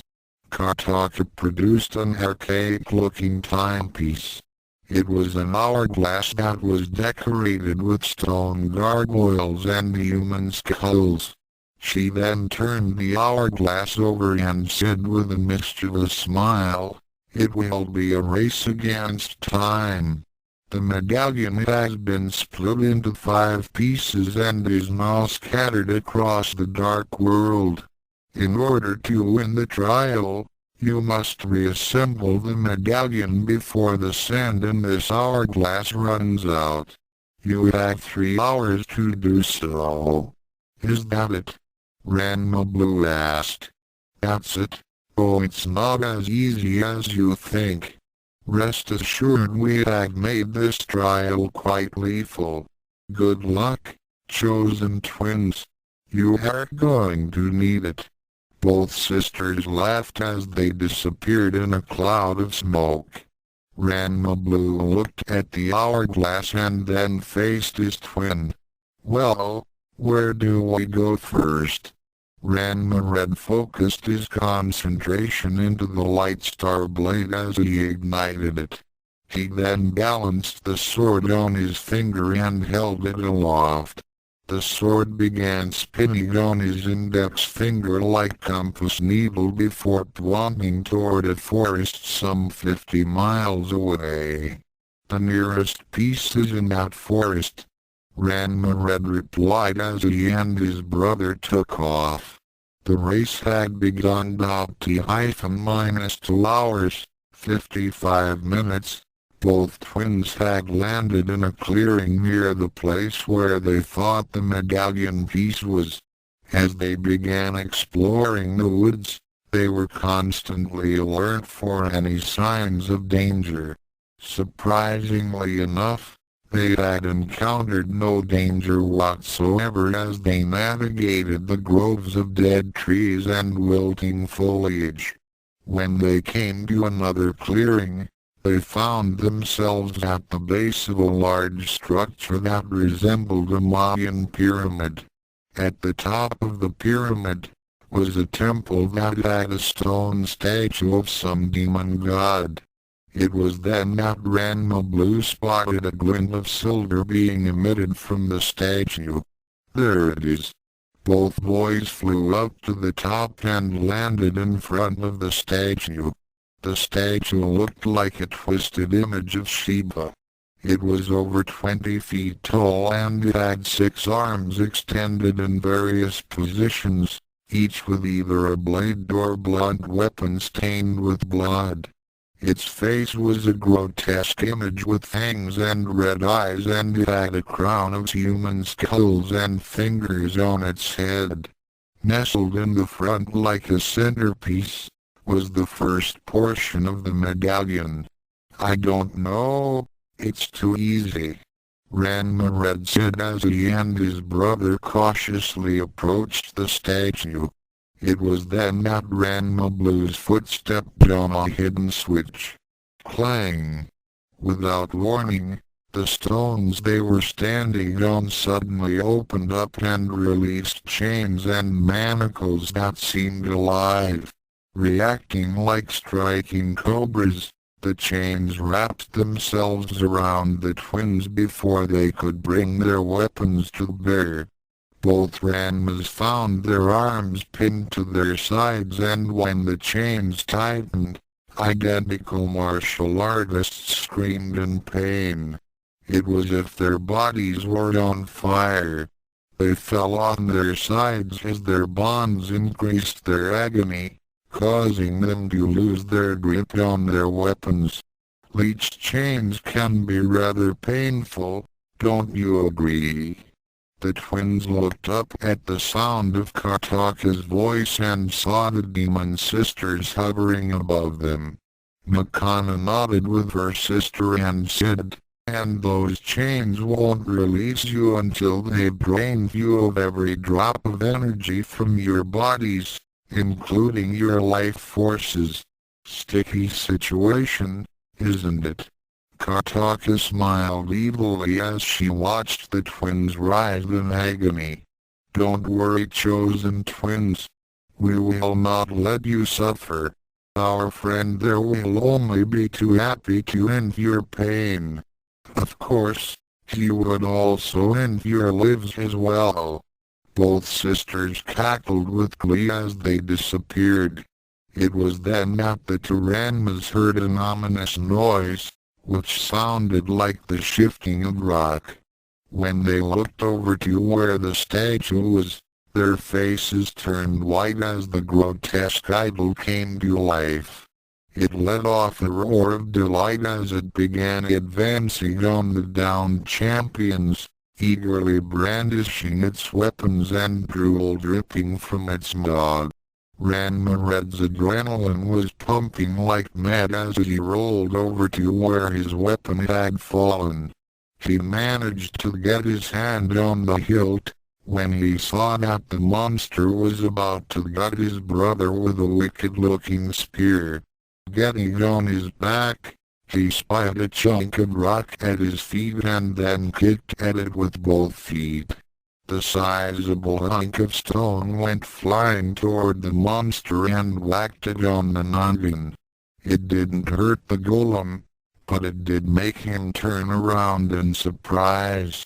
Sunburst explosion. The magic-using Masaki suddenly had his aura light up like solar flare, temporarily blinding the creature.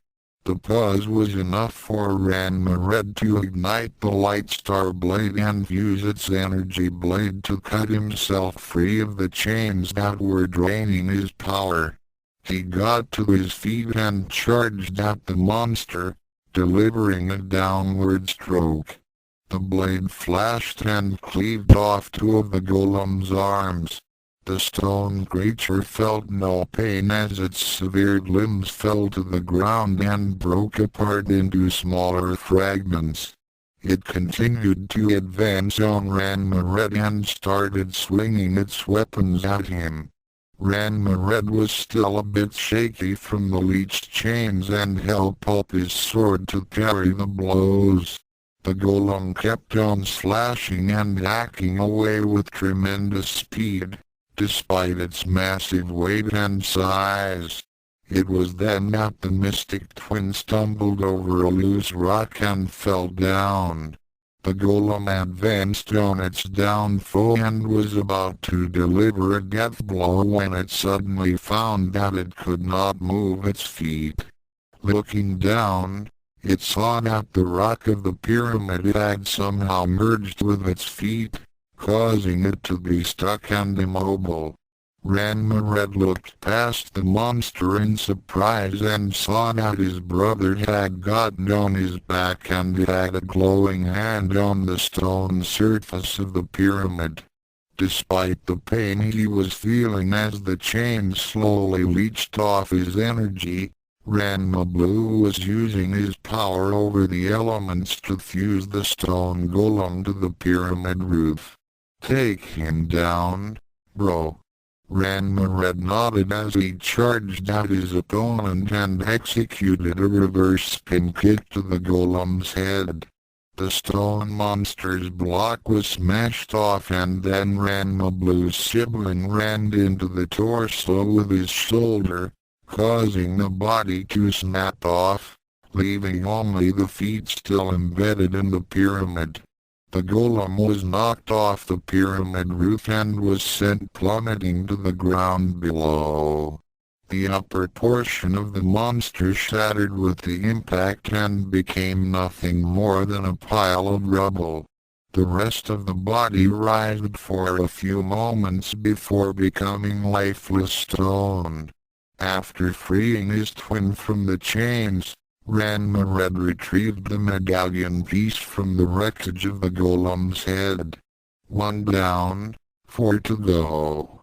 Ranma Blue nodded at the comment as he picked up the fallen Storm Striker and followed his brother into the air. Meanwhile, from their place in the realm of oblivion, Makana frowned as she and her sister watched the twins through their mystic portal. "That was too easy." "Patience, sister," Kartaka soothed. "That was just the warm up top double quote T minus 2 hours and 4 minutes. Are you sure that it's up there?" Ranma Blue asked as he and his brother gazed up at a mountain before them. "Positive. That's what my sword told me." Ranma Red replied as he began floating upwards. His brother followed suit. It had been a long flight toward the second piece and the journey there had not been a pleasant one. The demon sisters had given explicit instructions to their minions to hamper the twins' search for the medallion fragments and the creatures of Shiroka were more than happy to oblige. Ogres, flying reptiles of various shapes and sizes, shadow beings and other nasty denizens of the dark world had attacked the two. The twins had to expend a considerable amount of energy to fight them off and had lost precious time in doing so. By the time they reached the area where the second piece was, they were a bit winded and their clothes showed several tears in them. The twins were just about to reach the peak of the mountain, when they heard a series of screeches coming from the distance. As they turned, they saw a black cloud coming toward them. When it got closer to them, the twins realized that it wasn't a cloud but a huge flock of monstrous birds. They resembled ancient winged dinosaurs, but something told them that they were a lot meaner. They each displayed an impressive set of razor-sharp teeth and talons and had a look in their eyes that told them that Ranma twins were on their menu. Seeing that they were outnumbered by more than 1,000 to 1, they decided to make a run for it. They had no time for a long and drawn-out battle. Spotting a large cavern near the top of the mountaintop, Ranma Blue gestured for his brother to follow. Diving down toward the opening, the two landed on a ridge and began focusing their powers. Reaching into the knowledge contained within their weapons, the two learned of a new technique they could use to get rid of their unwanted pursuers. The two took a stance and began concentrating. Suddenly, they both flared with power and cupped their hands together. Drawing back their palms, they began saying in the same breath, "K, me, fa, me, fa. Throwing their palms forward, the twins released two beams of energy that made the Mokota Kabushi and the Shishihokan look like firecrackers. The blast struck the center of the flock, causing the main portion of them to disintegrate like ashes in a blast furnace. The remaining were scattered about as they were caught in the jet wash of the double attacks. Seeing that they had lost most of their flock, the flying lizards decided to do the smart thing and beat a retreat. Ranma Blue shook his head while smiling. Ranma Red waved it off as he gestured for his brother to follow him into the cavern as he consulted his sword to show him where the medallion fragment was dropped on Earth. What was that? Akan Misaki said as she stared at the viewing portal. Never heard of that one before. Taron smiled as he explained. There are many alternative universes out there that have developed key techniques different from what you are aware of. The Light Star Blade and Storm Striker have access to all of them and simply gave the information to the twins. Akan nodded wordlessly as she continued to watch the portal. T-1 hour, 46 minutes. It had been some time since the Misaki twins had entered the mountain and nothing seemed to be happening. At the foot of the mountain, a small village was going about its own business as the citizens wearily strived to make ends meet. The humans were quite pitiful in the dark world and were constantly tortured by Shiroka's followers. For them, life in the dark world was a dreary existence and hope for salvation was next to nothing. Then suddenly, the villagers stopped in their daily chores when an ominous rumbling began. They looked up toward the mountain and trembled in fear. It began to shake and quiver, as if some hidden power within it was struggling to erupt. Then the people of the village all screamed and began to scramble like ants as the top of the mountain suddenly exploded.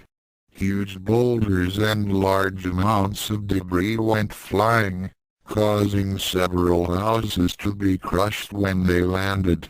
The villagers had thought that their end had come and the blessed peace of death had arrived to claim them. They were not that far off. A huge column of fire spewed out from the newly formed volcano and lava began to flow down from the opening. It was then that a huge roar was heard and tremendous, leathery black wings emerged from the top. A head and neck, and then the rest of the body soon followed the appendages. The people let loose another collective scream of terror as they beheld what had been slumbering in the mountain for centuries. The gigantic dragon was awake and it was not happy. It had sound reason as it sported a huge gash on the right side of its massive head.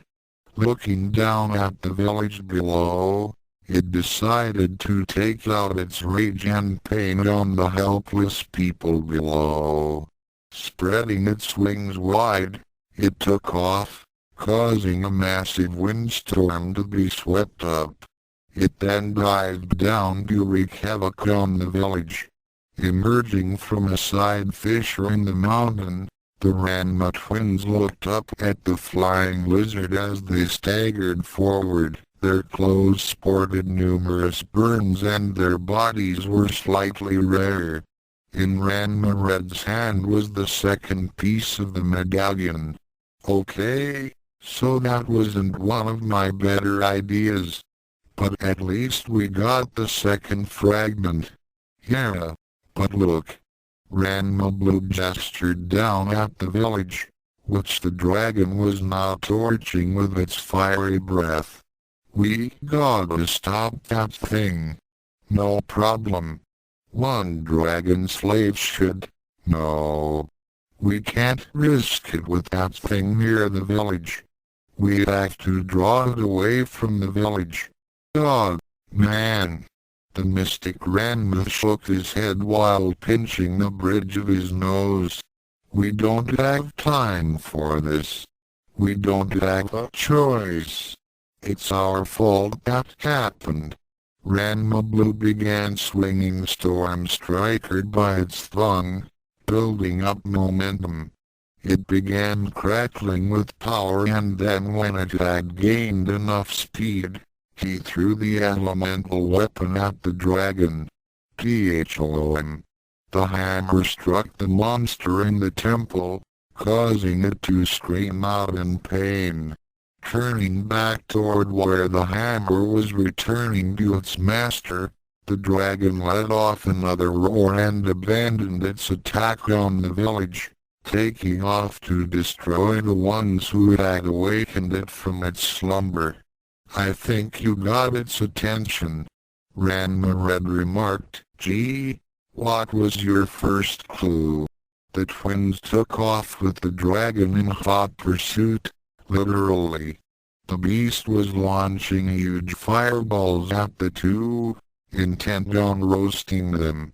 The villagers, those that were still alive, looked in awe as the beast suddenly stopped in its attack and flew off. They were all relieved that the gigantic lizard no longer held any interest in them as they watched it disappear into the distance. When it vanished over the horizon, they all breathed a sigh of relief. It was over. Then suddenly, they began seeing bright bursts of light coming from over the horizon. They became entranced by the series of explosions that rocked the distant countryside. After several minutes of this, they heard a voice that seemed to convey over the vast distances between them. Although they were several miles away, they still heard the shout as if the person was nearby. Dragon Slave! A blast that resembled a nuclear explosion went off in the distance, causing the surrounding area to quake in the aftershocks. The villagers scurried for cover as the explosion sent a seismic tremor through the ground, making the earthquake that recently hit Japan look like a slight quiver. T-1 hour, 5 minutes, you went a little overboard, don't you think?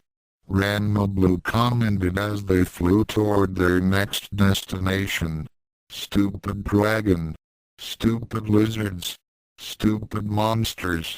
Ranma Red growled as he winced at the new burns he had acquired while dispatching the beast.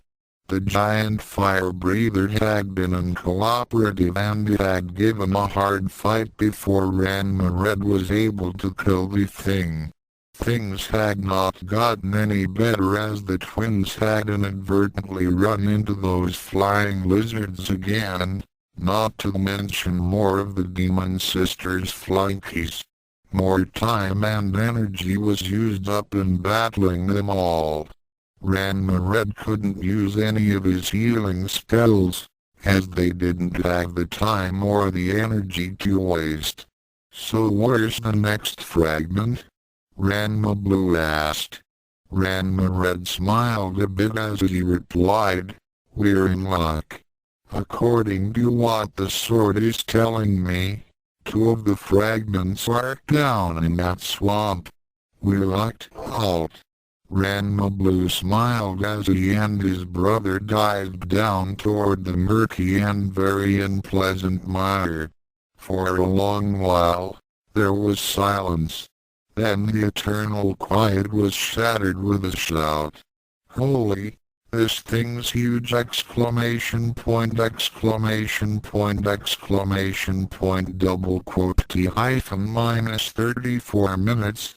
A bedraggled, bruised, bloody and totally exhausted pair dragged themselves out of the swamp. Their bodies were a sorry mess and still had globs of slime clinging to them and pulsating. The twins fell flat on their faces and let out a sigh of relief after enduring a long and very unpleasant experience of being engulfed inside a giant amoeba. To their dismay, the two fragments had been absorbed inside the gelatinous creature and they had no choice but to go in after them. Their oars had protected them and their powers did allow them to breathe in that cytoplasm, but it wasn't an easy trip to the thing's nucleus, especially when the thing was larger than 10 square blocks. The amoeba's defenses were quite painful and the two had to fight off vacuoles of digestive juices and dozens of creatures that had been engulfed as well. It didn't help matters that the cytoplasm of the creature hampered their movements as well as drained their energies. It was like swimming through gelatin. By the time they reached the nucleus, their energies were just barely adequate to keep them from being absorbed. Using the light star blade, Ranma had managed to cut it free from the body. Bursting free from the goop, Ranma Blue avoided the numerous flagellates and such being emitted from the nucleus and delivered a final blow with Storm Striker, causing the nucleus to be splattered all over the place. Without its control center, the rest of the amoeba fell apart and Ranma Red was able to free himself from the slimy mess. Of course, this also freed the monsters that had been engulfed and they still wanted a piece of them. T-19 minutes, Ranma Blue and his brother staggered in flight, then knew that they were too weak to maintain their altitude. They landed about 6 miles from where the final piece was, and leaned against a boulder to take a breather. That's it. I can't fly any farther. Ranma Red gasped as held up the nearly completed medallion. The 4 pieces magically joined together when they came into contact with each other, forming a metallic disc with its center missing. Come on bro, just one more piece to find. Ranma Blue went over to support his brother and with their arms slung over each other's shoulders, they began staggering toward their final destination. T-8 minutes, in a small valley, Kotaka and Makano were standing in front of the ruins of an ancient temple and waited patiently. Behind them, the hourglass was steadily running out of sand. It wouldn't be long now. Their vigilance was rewarded when they heard the sounds of battle being waged at the entrance. Ah, the twins must have met up with the guards, Kotaka remarked as she leaned a bit to listen to the noises of heated combat. She and her sister were feeling euphoria as their magical senses indicated that the energies of the Ranma twins were at dangerously low levels. A final blast was heard and the demon sisters began powering up their magics for the final confrontation. T-5 minutes, Ranma Blue winced as he felt a stinging pain in his side. That ogre had dealt him a wicked blow with that spiked club before he was able to smash in his head. As of now, he was barely able to hold on to Storm Striker. Ranma Red was no better as he was now limping and his left leg sported a huge gash on the thigh.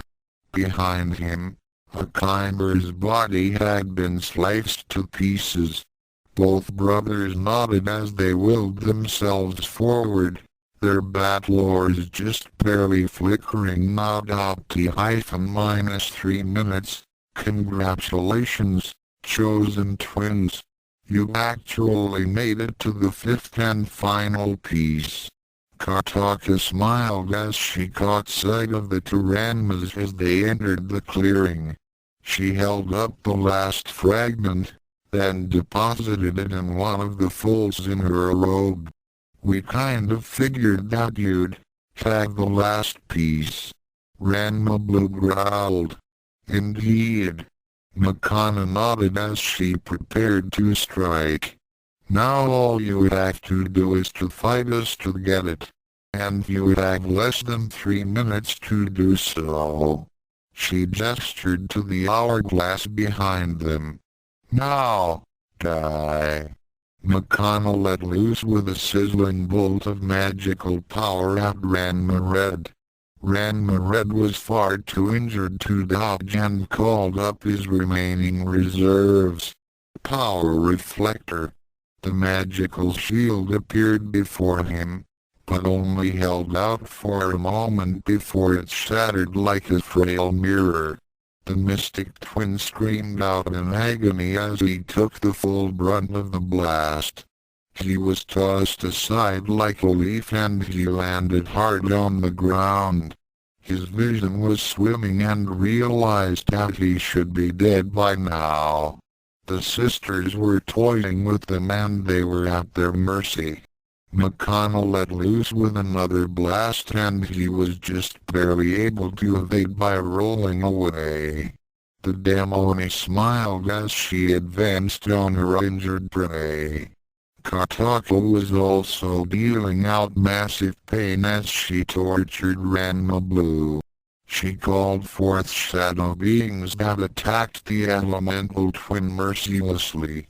He felt a numbing cold each time they hit him and passed through his body.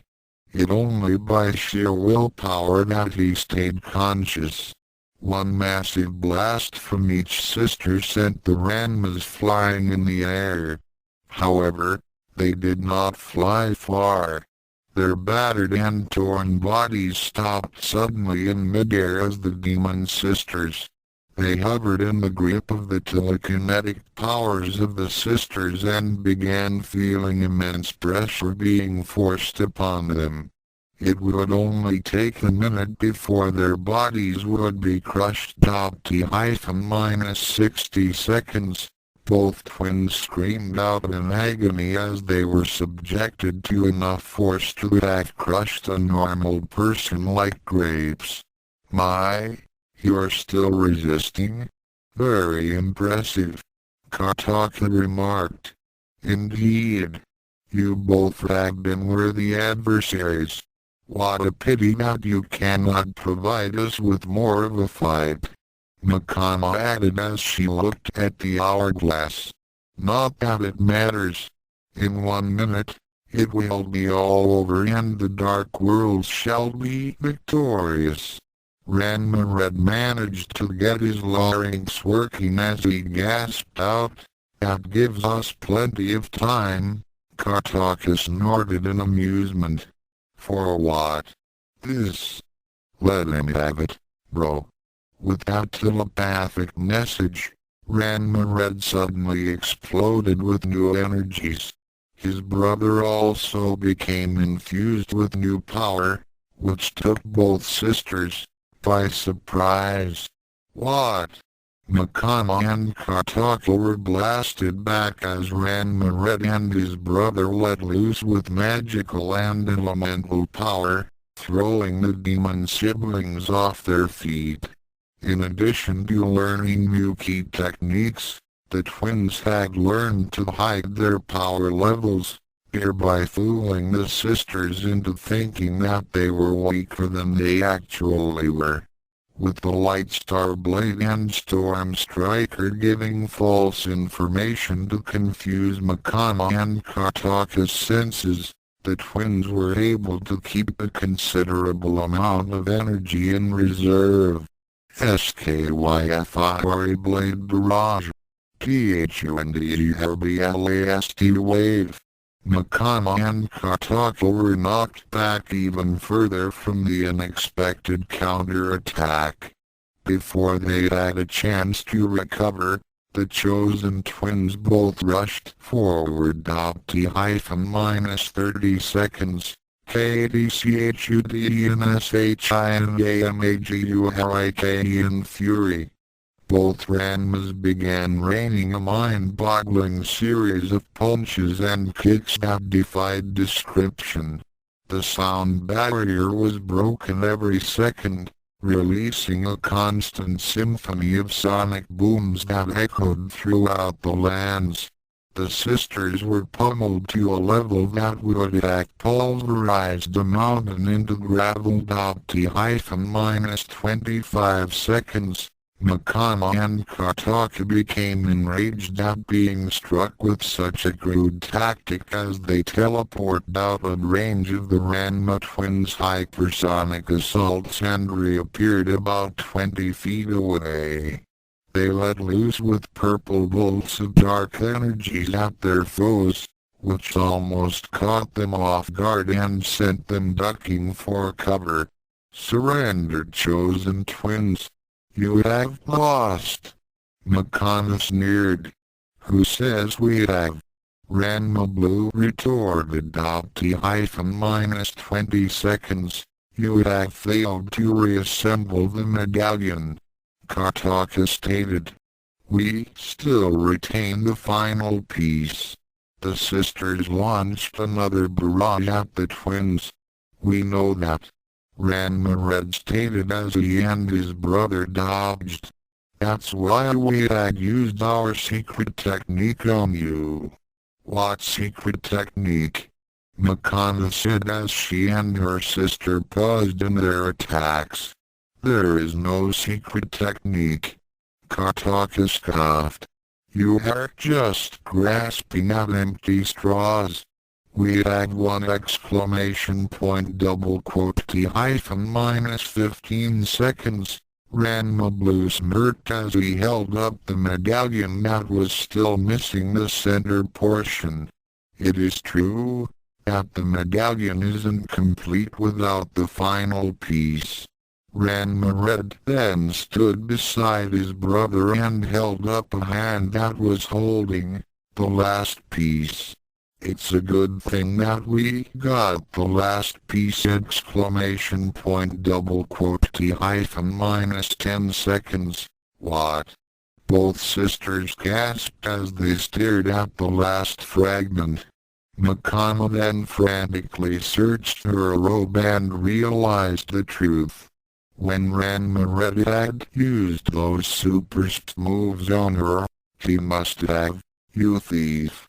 You picked my pocket. Ranma Red nodded as he said, this is probably the only time something that Tendo-Saotome had taught me was full. As if in slow motion, the two sisters began powering up as they charged at the twins. At the same time, Ranma Red moved the fragment toward the medallion. 3. The sisters were about to release their energies. 2. Ranma Blue smiled at his brother, as the fragment was about to fit into the medallion. 1. The sisters fired off with their attack. 0. Just as the energies were about to strike the twins, Ranma Blue held out the completed medallion in front of them. Ranma Red grasped the medallion as well and the two of them focused their power through it. A large barrier of light appeared which then deflected the attack away from them. When the evil energies dispersed, the champions of Earth smirked and said at the same time, "You lose." Both sisters bellowed out in rage as they realized that the fourth challenge had been lost. No longer caring that they had missed their opportunity to achieve victory, they began gathering energy for one last, suicidal attack against the twins. If they cannot win, then they would take their enemies with them.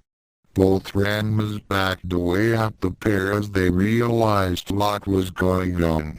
Man, what a pair of sore losers, Ranma Blue remarked. They can't do that. We already won. Ranma exclaimed. Yeah, well it looks like they don't care anymore. Both Ranmas braced themselves for the impending onslaught, powering up what remaining energies they had. However, it was unnecessary as a bright flare of energy appeared behind the sisters and struck them down. The twin demonesses howled in pain as their flesh was burned under very intense heat. Makana and Kataka fell to their knees in agony, then looked up to see who had attacked them. Their eyes widened in fear as they beheld Shiroka standing over them with a look of disgust. Master, Kataka stuttered. Silence. Shiroka boomed. You two have made me very disappointed. The chosen twins have met your challenge and have won the fourth challenge. You will accept your defeat or I shall have you destroyed for violating the terms of the contract. Am I making myself clear? Makana and her sister were about to protest, but then decided that getting their ruler even angrier was not wise. With the most reluctant of nods, they acknowledged their defeat. I will discuss with you two later on this. With a wave of his hand, the twin sisters suddenly vanished. The ruler of the dark world then addressed the two Ranmas. Those two shall be punished for their breach of the contract. Take the medallion as proof of your victory, but beware chosen twins. When next we meet, I shall be the victor and you shall know true pain before I obliterate you and your world. This I promise you. With these words, Shiroka disappeared from sight. Both Ranmas looked at each other with a bit apprehension and weariness as they were transported back to Earthtop at Shaoroka's castle. Both sisters were kneeling in front of their master as he sat on his throne. Forgive us, master, Kataka said with deep regret. Our anger had clouded our judgment. Shiroka regarded his two servants for a long time, then gave them a small smile before replying. You two are forgiven for your momentary disobedience, so long as you continue to serve me faithfully. Thank you, master. Both sisters rose and went over toward the glowing sphere which was now almost ready to explode from all the condensed power and soul energies within it. And so the final phase of my master plan is at hand. Yes, master. Kataka agreed as she caressed the sphere's surface with a finger. All the power that had been used before and during the trials had now been harnessed within this sphere. Soon, the ultimate power of all existence shall be within your grasp. Indeed. Makana concurred. The trials themselves held the key and the chosen twins will provide us with the catalyst to seize it. Shiroka nodded as he regarded the crystal. Yes, the trials had provided us with the fundamentals we needed. Barada provided us with power. Gazaru was for the soul. Ikoji for the mind, reality and space. And you two had been for time. The 6 key elements for existence. And I now have the life energies I need to bind the collected energies I need to obtain the greatest prize of all. Both demon sisters became puzzled at this. Master, do you not need 6 life essences to break the spiritual barrier, as well as the energies that represent the 6 elements of existence? Kataka asked. Yes, I do. Shiroka affirmed. But, you've only collected 5 such life essences. Makana began counting them off. Garuda, Gezora, Ikoja, Arcaduz and Tsuruka. She had been a bit surprised that the Emperor had bothered to collect the life essences of their predecessors, but then understood after Shiroka had revealed his plan to them. Apparently, he had planned for their demise in order to use their life forces as instruments in his bid for ultimate power. You are correct, save for one detail. I have 4 life essences contained within that globe. Shiroka chuckled. You forget that Garuda was your deity and did not have any soul for me to use. Then, whose life essences are you going to? Makana and Kataka paled as they realized what Shiroka was planning. No, Master. You can't mean. Before the sisters had any time to react, Shiroka raised a hand and let loose with twin bolts of dark energy, which pierced through the twins like daggers. Makana and Kataka staggered for several moments, clutching at their chests as their eyes widened in absolute horror and shock. Foul-smelling liquid began pouring out of their bodies as they fell onto the floor of the throne room and began convulsing. A few moments later, they stopped twitching and felt their forms beginning to crumble into dust. Then, as they felt their life essences being pulled away from their bodies and into the crystal orb, they cried out in anguish and screamed out one final curse. Damn you, Shark. Shiroka laughed as he watched their essences being sucked into the orb. When the last of their life forces had been absorbed, the physical forms of the demon sisters disappeared into nothingness.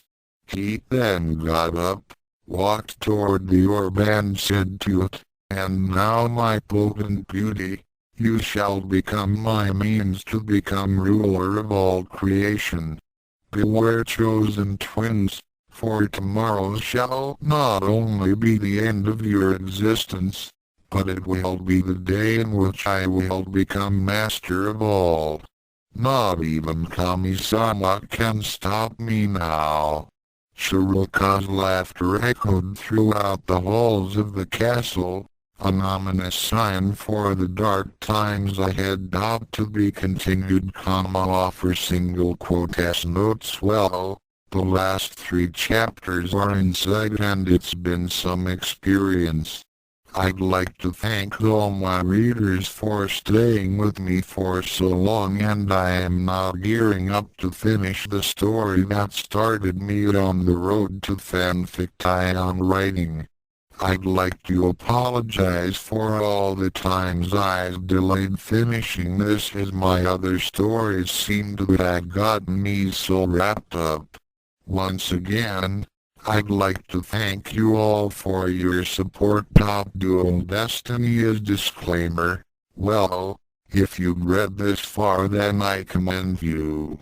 Insert standard disclaimer here. Left square bracket, telepathic communication less than, greater than, Chinese language asterisk asterisk. Thoughts circumflex accent circumflex accent circumflex accent circumflex accent. The Almighty is speaking, you'd better listen. Chapter 36 Fifth Trial. Jews and Kyo. The light of dawn began to peek over the horizon as the chosen twin awoke on this fateful day. Earth's future was to be decided on this day. The final clash between the Ranma twins and the Dark World would take place at Shiroka's discretion. The atmosphere was somber and the people of the world could feel a dark, Foreboding sensation washed over them. Shampoo slowly awoke and found that she was alone in her bed. Apparently, her husband had left early and she wondered where he could be. Quickly putting on her clothes, the purple-haired wife of Ranma went out to see him. She soon found him behind the house, sitting in a lotus position and meditating. The fact that he was glowing and floating 5 feet off the ground didn't go unnoticed, but she was used to such things. No. Aaron ? Ranma opened his eyes slowly and gazed toward his spouse. Giving her a gentle nod, he landed lightly on his feet and dispersed his aura.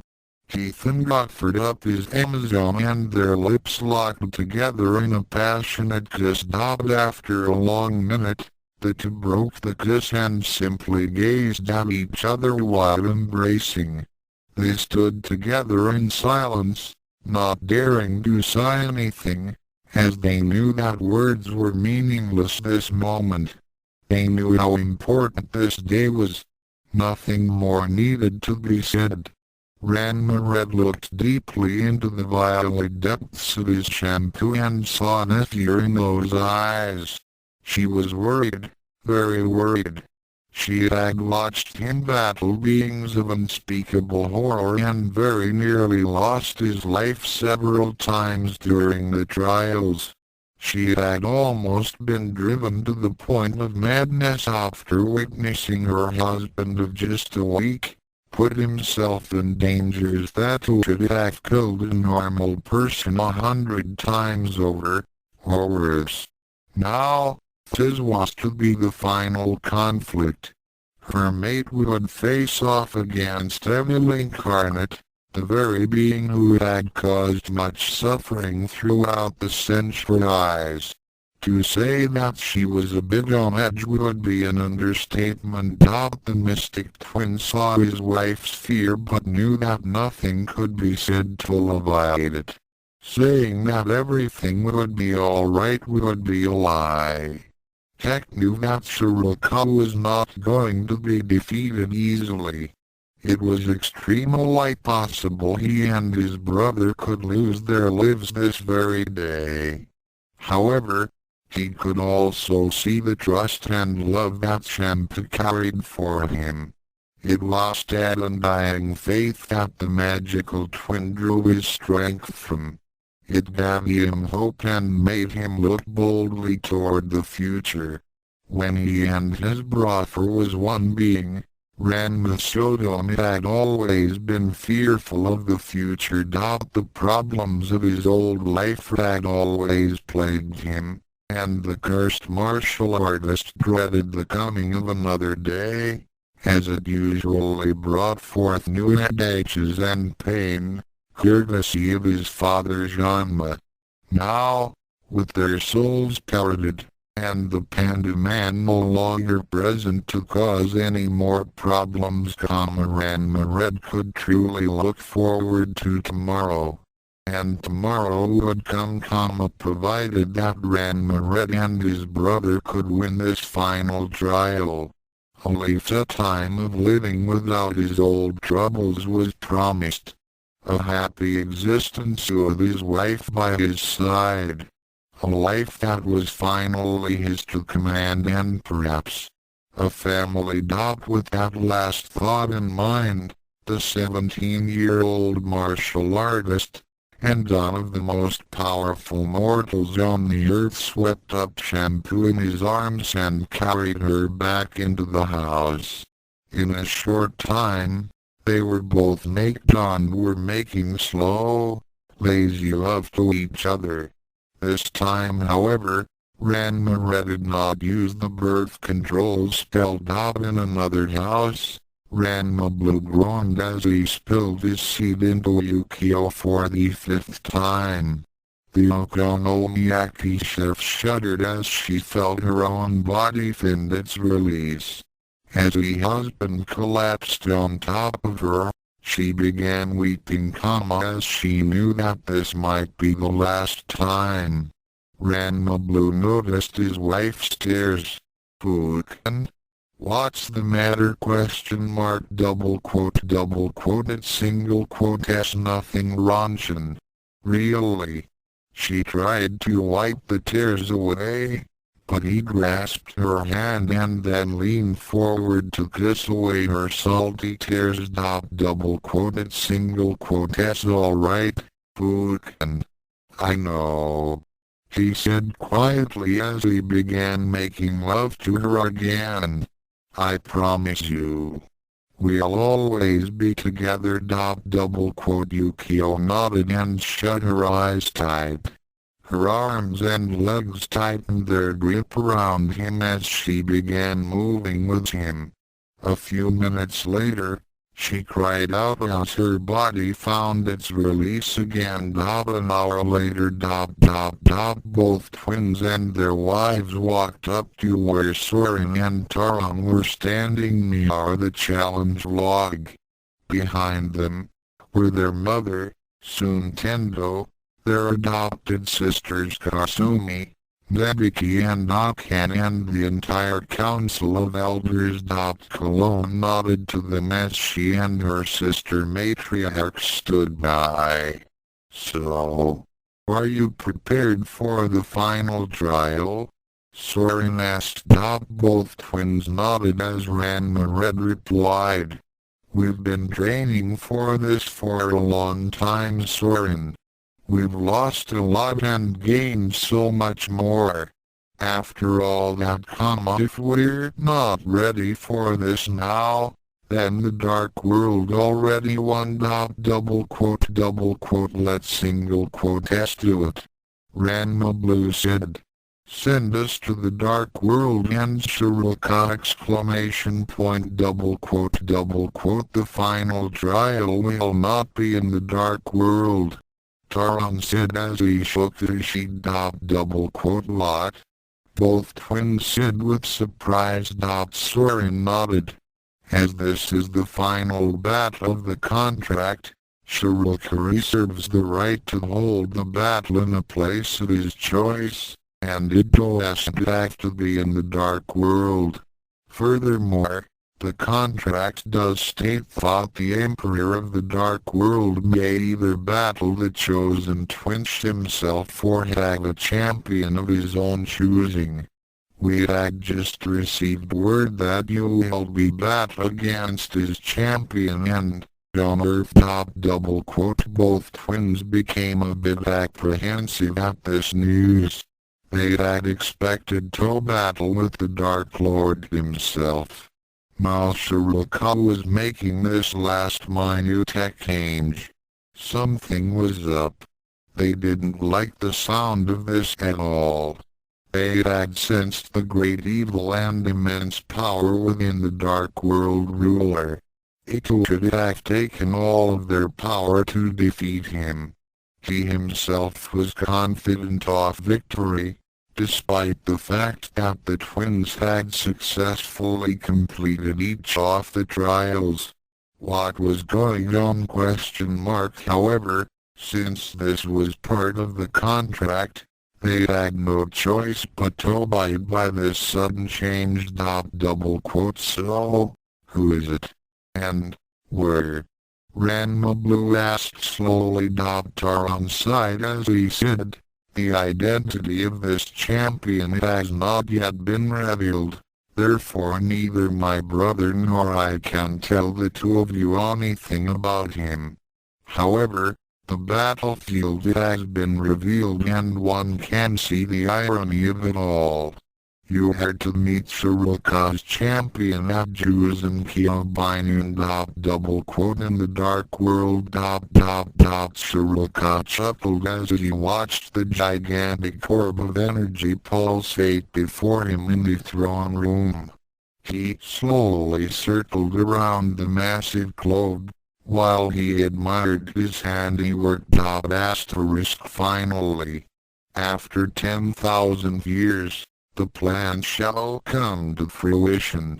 Those foolish gods of Earth think that they are one trial away from defeating us, Little do they know that the contract itself was our own plan to conquer all of existence. It has taken us 10 millennia to get to this point, but we have finally gathered enough power to achieve our ultimate goal. The Ranma twins themselves shall provide me with the final key to becoming master of all. Shiroka smiled evilly as he began making gestures toward the orb. Its surface began quivering and began shifting as the Dark Lord intoned a spell. Power. The sphere flared with a bright white light, then began shifting toward dark orange color. Time. The color then became a deep ruby red. Space. The red then became a dark violet. Reality. The violet lightened to become amber. Mind. The amber became a navy blue. Soul. The navy blue lightened to become emerald. Within the orb, swirls of mist appeared and seemed to take on familiar forms. Tiny, high-pitched screams of anguish could be heard as 6 of the mists swirled around the center of the orb. For a brief instant, each of the mists managed to form perfect miniature duplicates of Shiroka's minions before losing their shapes and coming together. Herkadu's. Tsuruka, Gezera, Makana, Kartaka, Ikoja.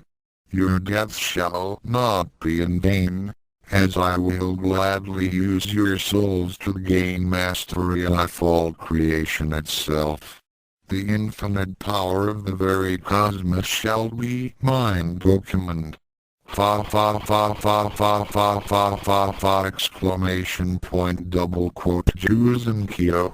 11:55 and Ranma Red and Ranma Blue stood at the edge of Juzenkyo, waiting for their opponent to arrive. They had gotten to the place an hour ahead of time and had informed the Juzenkyo guides to leave this area before noon. They had reason to believe that once the battle had begun, the training grounds off Nerd Springs would be destroyed. The twins themselves were not concerned with the impending destruction of the place, which had caused so much misery to so many. However, it would be best if no innocent bystanders were present when the magic and elemental forces of the twins fought against the powers of the dark world. There was also the potential danger of Juzenkyo's magic running amok, so the farther anyone not involved were the better. Back in the village, the Misaki clan, soon Tendo, the first chosen twins and the other Amazons watched from the viewing port at the scene in Juzenkyo. Everyone was waiting in anticipation as the sun began making its approach toward its scene of 11:58 and well, 2 minutes to go. Ranma Blue nodded to his brother. Everyone gone? Ranma Red replied. Yeah. After we removed that curse from those guides that kept them at Juzenkyo, they all headed for the hills. Nobody around for miles. Good. We don't need any distractions. The elemental twin thought back to a couple of hours ago when Shampoo and Ukyo wanted to go with their husbands. The twins had denied them their request, as they didn't want their spouses put into any danger. The fewer people that were here, Plus the twins had to worry about. Well, here it comes. Ranma Red wound up to the sky. Ranma Blue nodded as the sun reached its highest point. A few hundred feet above Ukyo, a bright orb of light suddenly appeared and began descending down toward the pools. It then hovered above an open patch of dry ground and waited. A moment later, a dark shape appeared beside it and both Ranmas took defensive stances as they recognized the figure that appeared. Suruka. Both said as they drew out their weapons. The Dark World King smiled as he greeted the twins. Greetings, chosen twins. Welcome to the place of your destruction. Now then, shall we get started? ? Ready when you are. Ranma Red spat out. Only you're the one that's going to be destroyed. After we're done with this champion of yours! ! So where's this champion? Ranma Blue asked with venom in his voice. Suruka gestured to the orb and said, why, he's right here. He then snapped his fingers and the orb began to pulsate. A moment later, it exploded into a bright flash of light. When the light faded, both twins looked up in surprise at their opponent. The figure was humanoid in shape and white. He resembled a department store mannequin and his face was basically featureless. He stood about 8 feet tall and had a lean, but muscular physique. However, despite his plain appearance, the power he was radiating almost overwhelmed the enhanced senses of the twins. Lata. Ranma Red stuttered. Who or what is that? Ranma Blue asked. Suruka smiled as he said, why, this is my champion, of course. Since minions had proven to be inadequate, I decided to create my own. Since head doesn't have a name, I suppose the title of the Destroyer shall suffice. That is what he's going to do to you. And if you think that he'll be a pushover, then think again. He will do what the others had failed to do. Now, chosen twins, are you ready to meet your ends? ? We will see about that. Both Ranmas said simultaneously as they reset their weapons and prepared to attack. The being that Suruka had termed as Destroyer began to glow with an eerie light as he gestured to the charging twins and floated back out of range. Kill.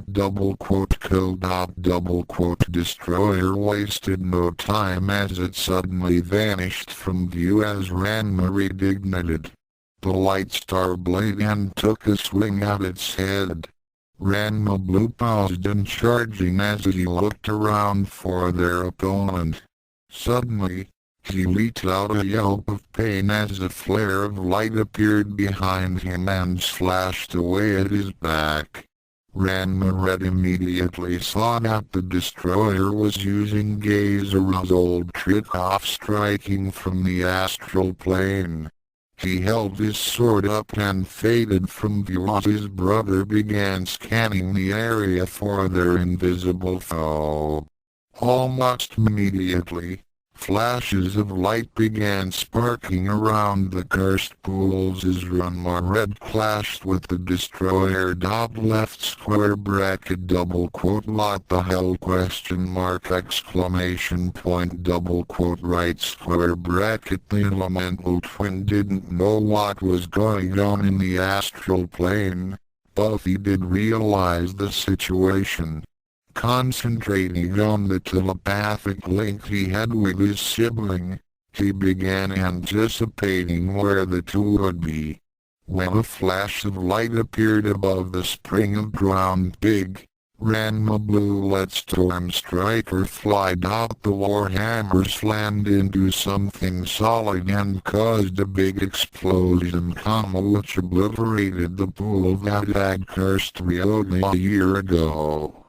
The surrounding pools were also blown up, sending cursed waters splashing everywhere. Calling upon his elemental powers, he erected a barrier to protect himself from getting cursed by Jews and Kyo again. Rock shield! The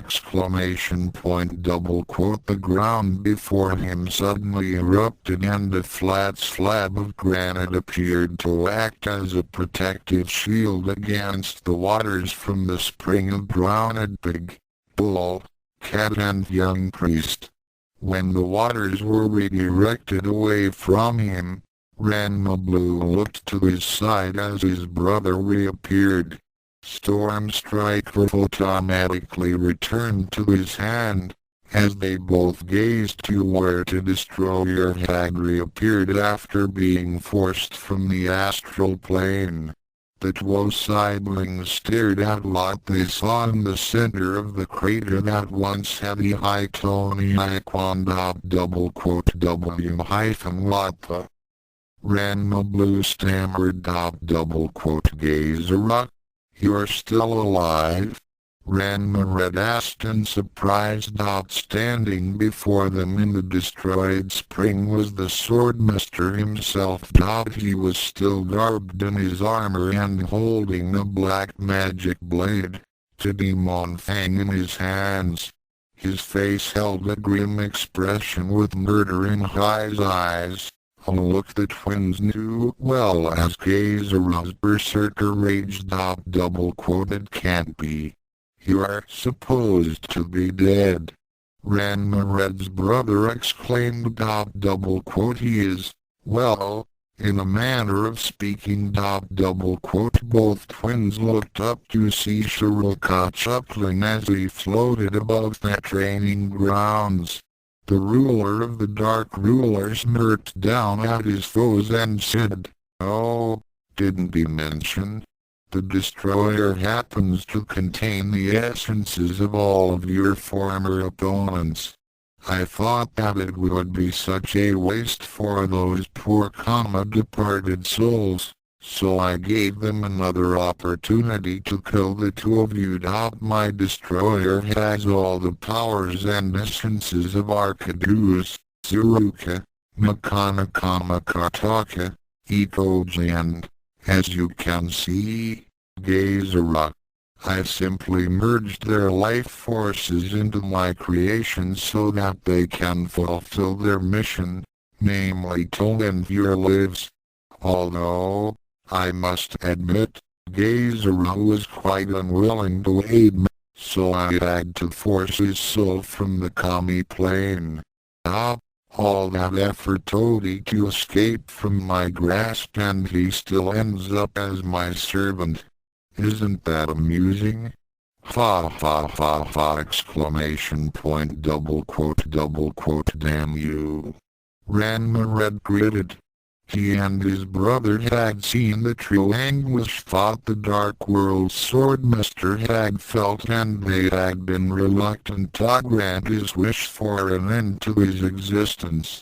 However, the tormented soul was once again being forced against them, and the twins may have to kill him was to finally free him. Wait a minute, Ranma Blue said, as he realized something. You said that the destroyer contains Makana and Kataka's souls too. They didn't die when he lost the fourth trial. Indeed. Shiroka nodded. So, I killed them and added their life essences to my champion. They failed me in their original forms, so I gave them a chance to succeed in this new form. Aren't I generous? Fa fa fa fa fa fa exclamation point you monster. Both twins had no fondness for the demon sisters, but they couldn't believe that Shiroka would be so ruthless. But enough talk. Shiroka then gestured to the destroyer to continue with its attacks. The destroyer let off a loud roar, then glowed with a white light. Before the startled eyes of the twins, the being that looked like Gezora began to shift its form and split apart. The surface of its body became elongated horizontally as the mass suddenly divided into like a cell undergoing mitosis. In an instant, the two parts reformed into gigantic beings with two demonic wings and scales. The forms soon became sickeningly familiar. I single quote I'll take Arcaduce. You take Zeruka. Ranma Blue said as he charged the red mon. Ranma Red nodded and he began focusing his inner energies as the copy-off original began attacking with blasts of energy. Shiroka smiled as he watched the twins engage his creation. Excellent. Allies going according to plan. The twins are expanding more and more of their energies to combat the destroyer. With their mystic and elemental powers plus the energies I've gathered and the ley lines of Ukyo, I shall soon have the ultimate prize within my grasp. It is now only a matter of time before the energies reach their peak. Back in the Amazon village. The audience was transfixed at the scene being depicted on the viewing portal. Akan shuddered as she saw the images of Zeruka and Arcaduce. Although she had recovered from her ordeal with those monsters, the sight of them still brought back horrible memories and shivered down her spine. She now understood what her former fiancé must have felt whenever he experienced the Neko Ken.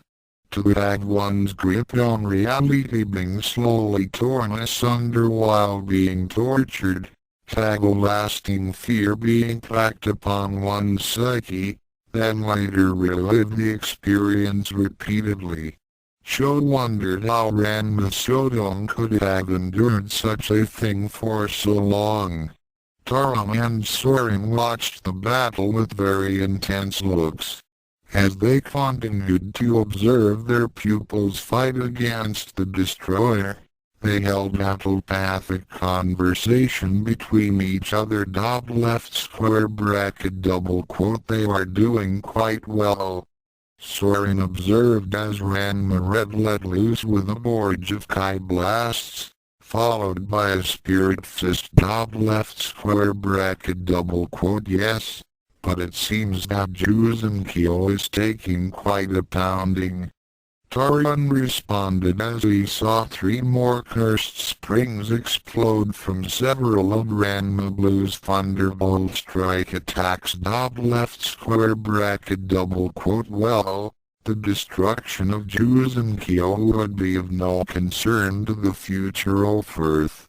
It would be no great loss if the training grounds were obliterated. Double quote right square bracket left square bracket double quote Have you forgotten, brother, about it question mark double quote right square bracket left square bracket double quote No, I have not.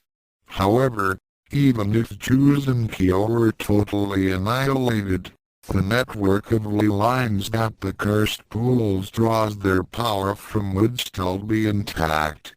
Kami-sama had seen to that. After all, beneath the ground soft Ukyo is the crystal of eternity. Double quote right square bracket left square bracket double quote Yes. Within those 6 shards that represent the properties of all existence, is the power that had formed and shaped the multiverse. The remnants of the energies from what the Earth people termed as the Big Bang. I shudder to think what would become of all existence if Shiroka were to jet his hands on a double quote right square bracket left square bracket double quote. Fortunately, only a select few know of its existence, and Kami-sama had taken steps to prevent it from falling into anyone's hands. You would need an incredible amount of energy just to unseal the crystal from its mystical and elemental casings. Far more than what Ranma Red and Ranma Blue have. At least a little over 10 times more. Double quote right square bracket left square bracket double quote indeed. So I suppose that if Ukyo were destroyed, then it would not be any great loss. After all, there's no way that Taron suddenly became a tail as he realized something. Oh no, double quote right square bracket left square bracket double quote. What is it? Soren had known his brother for well over 10,000 years. He rarely got worried over anything, and when he did, it was cause for alarm. What is it? Double quote right square bracket. Taron took a long moment before replying. Soren, I think I know. Shiroka had chosen a champion instead of battling the twins himself, and the reason why he chose the final battle to be in Ukyo. Double quote right square bracket left square bracket double quote lot. You don't mean that he's after? Soren began to get a really big lump in the pit of his stomach. Left square bracket double quote. I think the island he's after the Crystal of Eternity. I have a feeling that the crystal was what the Dark World was after all along. Even from the start 10,000 years ago! Double quote right square bracket left square bracket double quote. That can't be. He can't know of it. Besides, there's no way he could get at it. He'd need tremendous amounts of magic and elemental power to just unlock it. Not to mention getting through the barriers of the 6 shards that comprises the crystal. Without all 6 shards working together, the power within the crystal cannot be controlled! Double quote right square bracket left square bracket double quote. I know that as well as you do, Soren, but think of what's happened so far. Shiroka has been pitting our champions against foes that were formidable, but could be defeated.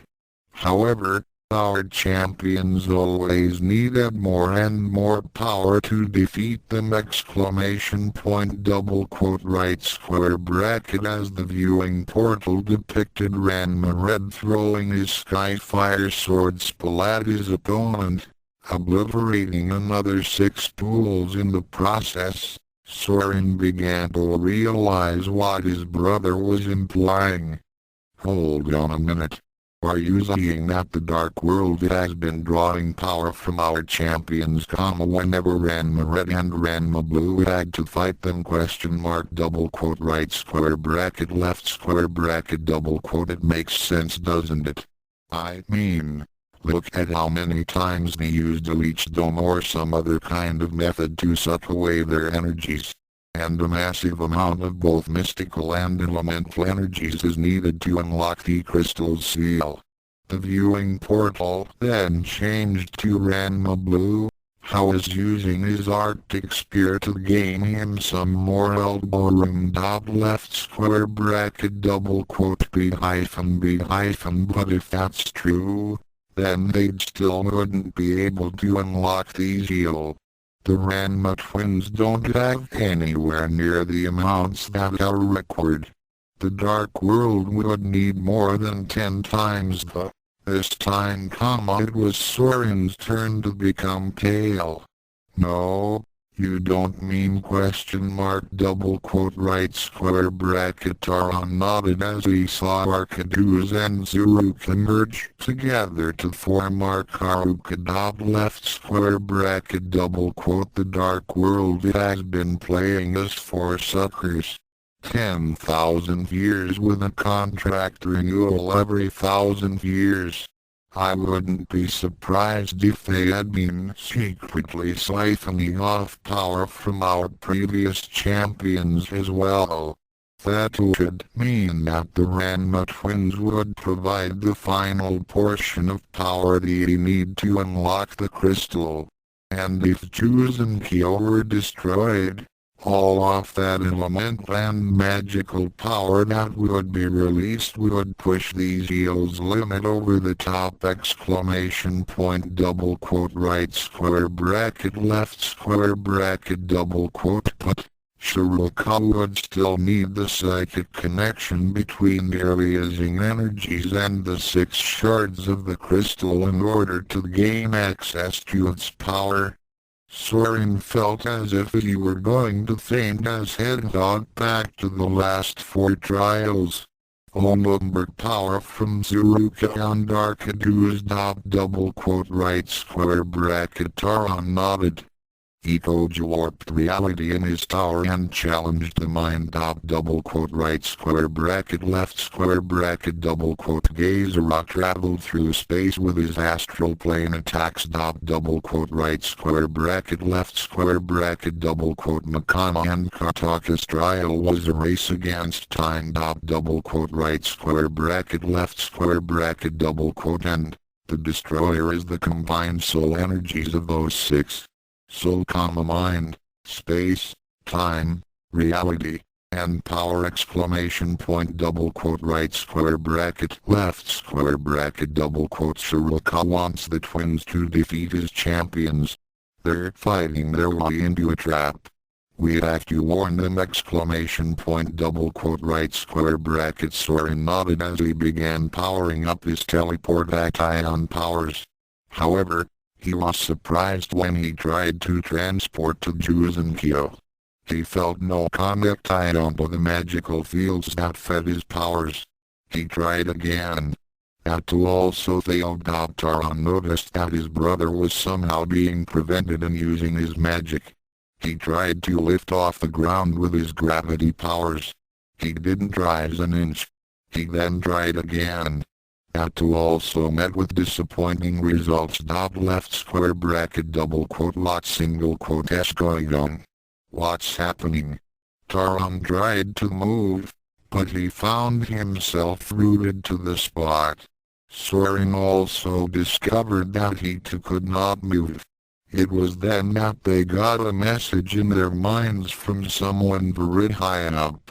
About as high as one can get! Exclamation point circumflex accent. You all not interfere, my first chosen ones. Circumflex accent. The first champions of the contract blanched when they heard the voice of Kami-sama in their minds. Left square bracket double quote K-Kami-S-Sama. You're doing all this? Soren stuttered. Left square bracket double quote. Why are you doing this? Taron asked as he strained to move. We must warn our champions. They will unwittingly unseal the crystal of eternity! Exclamation point. Shiroka and the dark world is planning to comma double quote right square bracket circumflex accent. I know. Circumflex accent left square bracket double quote W hyphen what? Both immortals were stunned. Circumflex accent. I have long since known about the Dark World's plans to seize THECOISTAL of eternity. That is the reason they invaded the Earth in the FIRSTPLAC 10 millennia ago. circumflex accent, left square bracket double quote b hyphen but, we don't understand. Taron said. Please Kami-sama. Let us go. Right square bracket left square bracket double quote if you knew what the Dark World was planning then, why? Soren was also trying to move, without success. Circumflex accent all shall be revealed in due time. However, yes, we are still bound by the terms of the contract. I cannot allow you to interfere with the fifth GRIALO if the Ranma twins. Circumflex accent left square bracket double quote but if we don't do something, then it will be Armageddon. Not just for the Earth, but for existence. Taron shouted telepathically. Circumflex accent Regioaranoke shall not begin until I say so.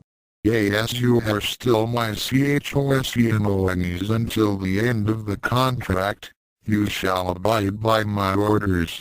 Is THADCLEAR? Trust in your champions. In over 10,000 years, none have EVRCOMPAR'd to the twins named Ranma. Circumflex accent Soren and Taron could only stand in silence as they watched the battle at Duels and Ukyo near its climax. They could only feel a sense of utter helplessness as what was most certainly going to be the ultimate tragedy at Duels and Ukyo. More than half of the cursed pools had either been destroyed or had their waters mixed together. By now, the Ranma twins were becoming exhausted. Apparently, the destroyer not only had the abilities of their previous opponents, but it also was far more powerful than the originals. They had been steadily using their more potent attacks against it, causing even more destruction to the training grounds. However, Shiroka's creationei shrugged off the attacks or absorbed them, becoming ever larger with each second. So far, he had taken 3 spirit bombs and 4 dragon slaves as well as an uncounted number of lesser spells, element and kai attacks. As of now, it had transformed itself into Ikoja's lizard form, only it was more than 60 feet tall. It began spewing out huge bouts of fire and the Ranmas knew that they would have to pull out all the stops. Ranma Red gestured to his brother to attack the destroyer as he began intoning a new spell. As Ranma Blue began hammering away at the fake Ikoja's head, the magical twin started gathering energy into his hands. Ash hovered nearby. Lord of Darkness and 4 worlds, hovering some distance away. Shiroka smirked. I was wondering when he'd try something like that. I beseech thy fragments, by all the power thou possess, grant the heaven's wrath to my hands, When Ranma Blue heard this, he knew that he'd better get out of the way. Unleash the sword of dark, freezing nothingness, black, eldritch energy began to form in Ranma's hands and take shape. The light star blade glowed in its scabbard as it made the connection to the sources of magic that particular spell drew from. By our power, our combined might, let us walk as one along the path of destruction, The destroyer looked up and saw the mystical Ranma dive down toward him with a huge blade. a black energy in his hands. RAGNA blade!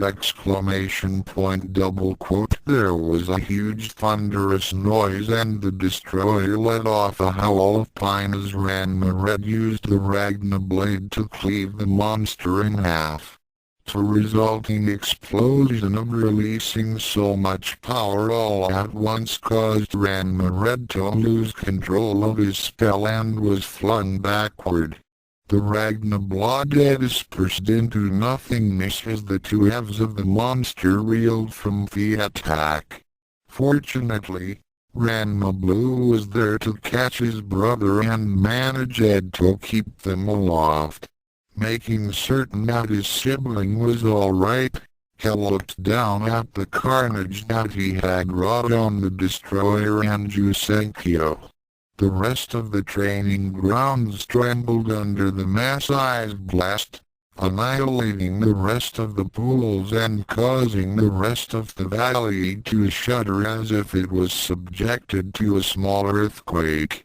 The people in the Amazon village were taken by surprise by the sudden tremor and Ibriona had to hold on to something solid to keep from being thrown off their feet. However, both twins cried out in despair as they saw that their opponent had not been destroyed. The halves simply rejoined each other and the monster grew even larger. Shiroka was laughing at the twins' misfortunes unsneered. "Ha!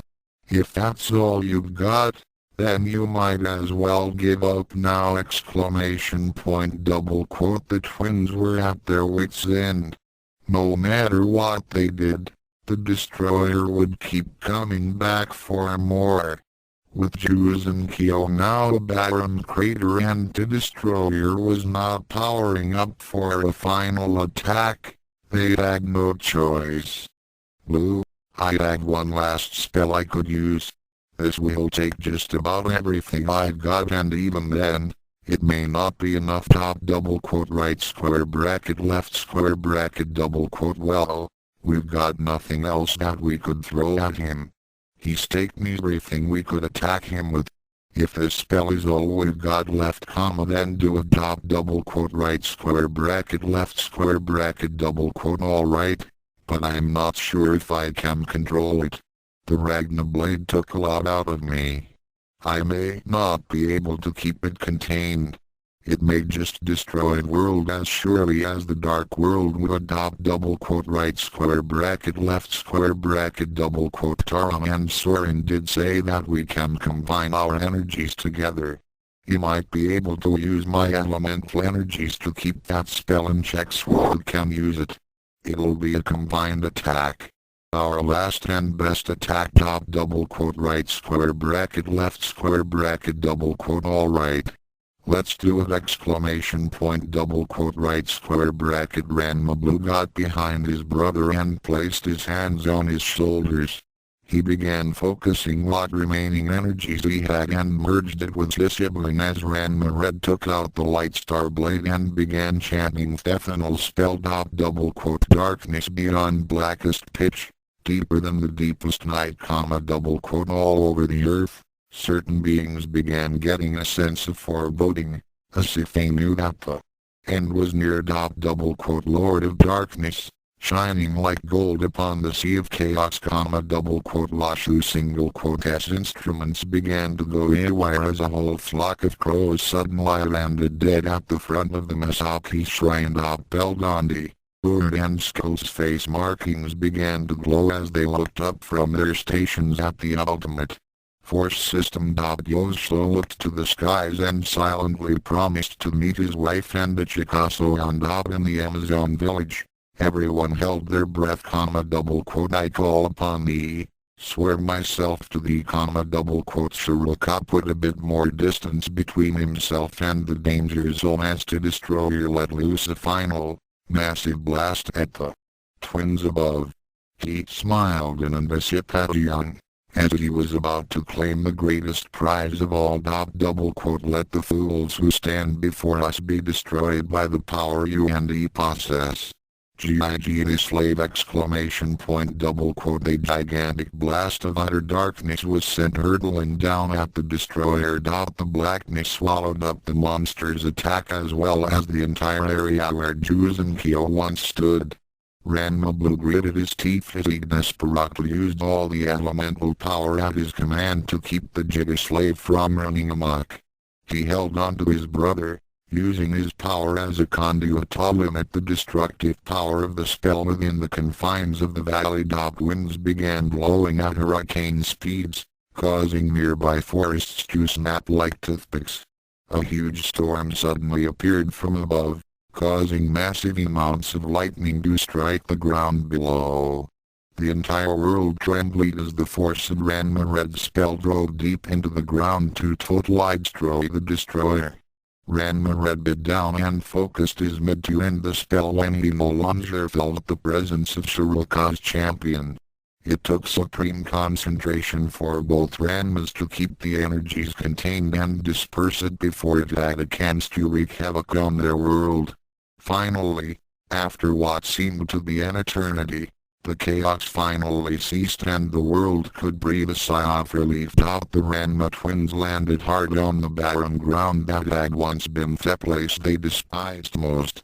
The two had totally used up all their reserves and were now only barely conscious. However, they knew that the danger was offer. We won. Ranma Blue mumbled as he lay beside his brother. It was then that Shiroka floated down beside them and smiled down at the pair. Very nice. I didn't think that you two would be able to contain a spell such as that one. I congratulate you on your last victory. What a pity that you have lost your world and all that you hold dear. Double quote W hyphen what do you mean? Ranma Red coughed out as he and his brother tried to stagger to their feet. They only managed to keep up by leaning against each other. Yeah, we beat your champion exclamation point double quote true. Shiroka said as he floated up to about 50 feet above them. But you have yet to defeat me and now, thanks to that last attack, you have just handed me the means to become master of all. He let out a maniacal bout of laughter as he gestured toward the center of the devastation and said, now that the seal has been broken, the crystal of eternity will be an exclamation point double quote. Both twins looked over to where he was gesturing and noticed that there was a small shaft of light being emitted up from the ground.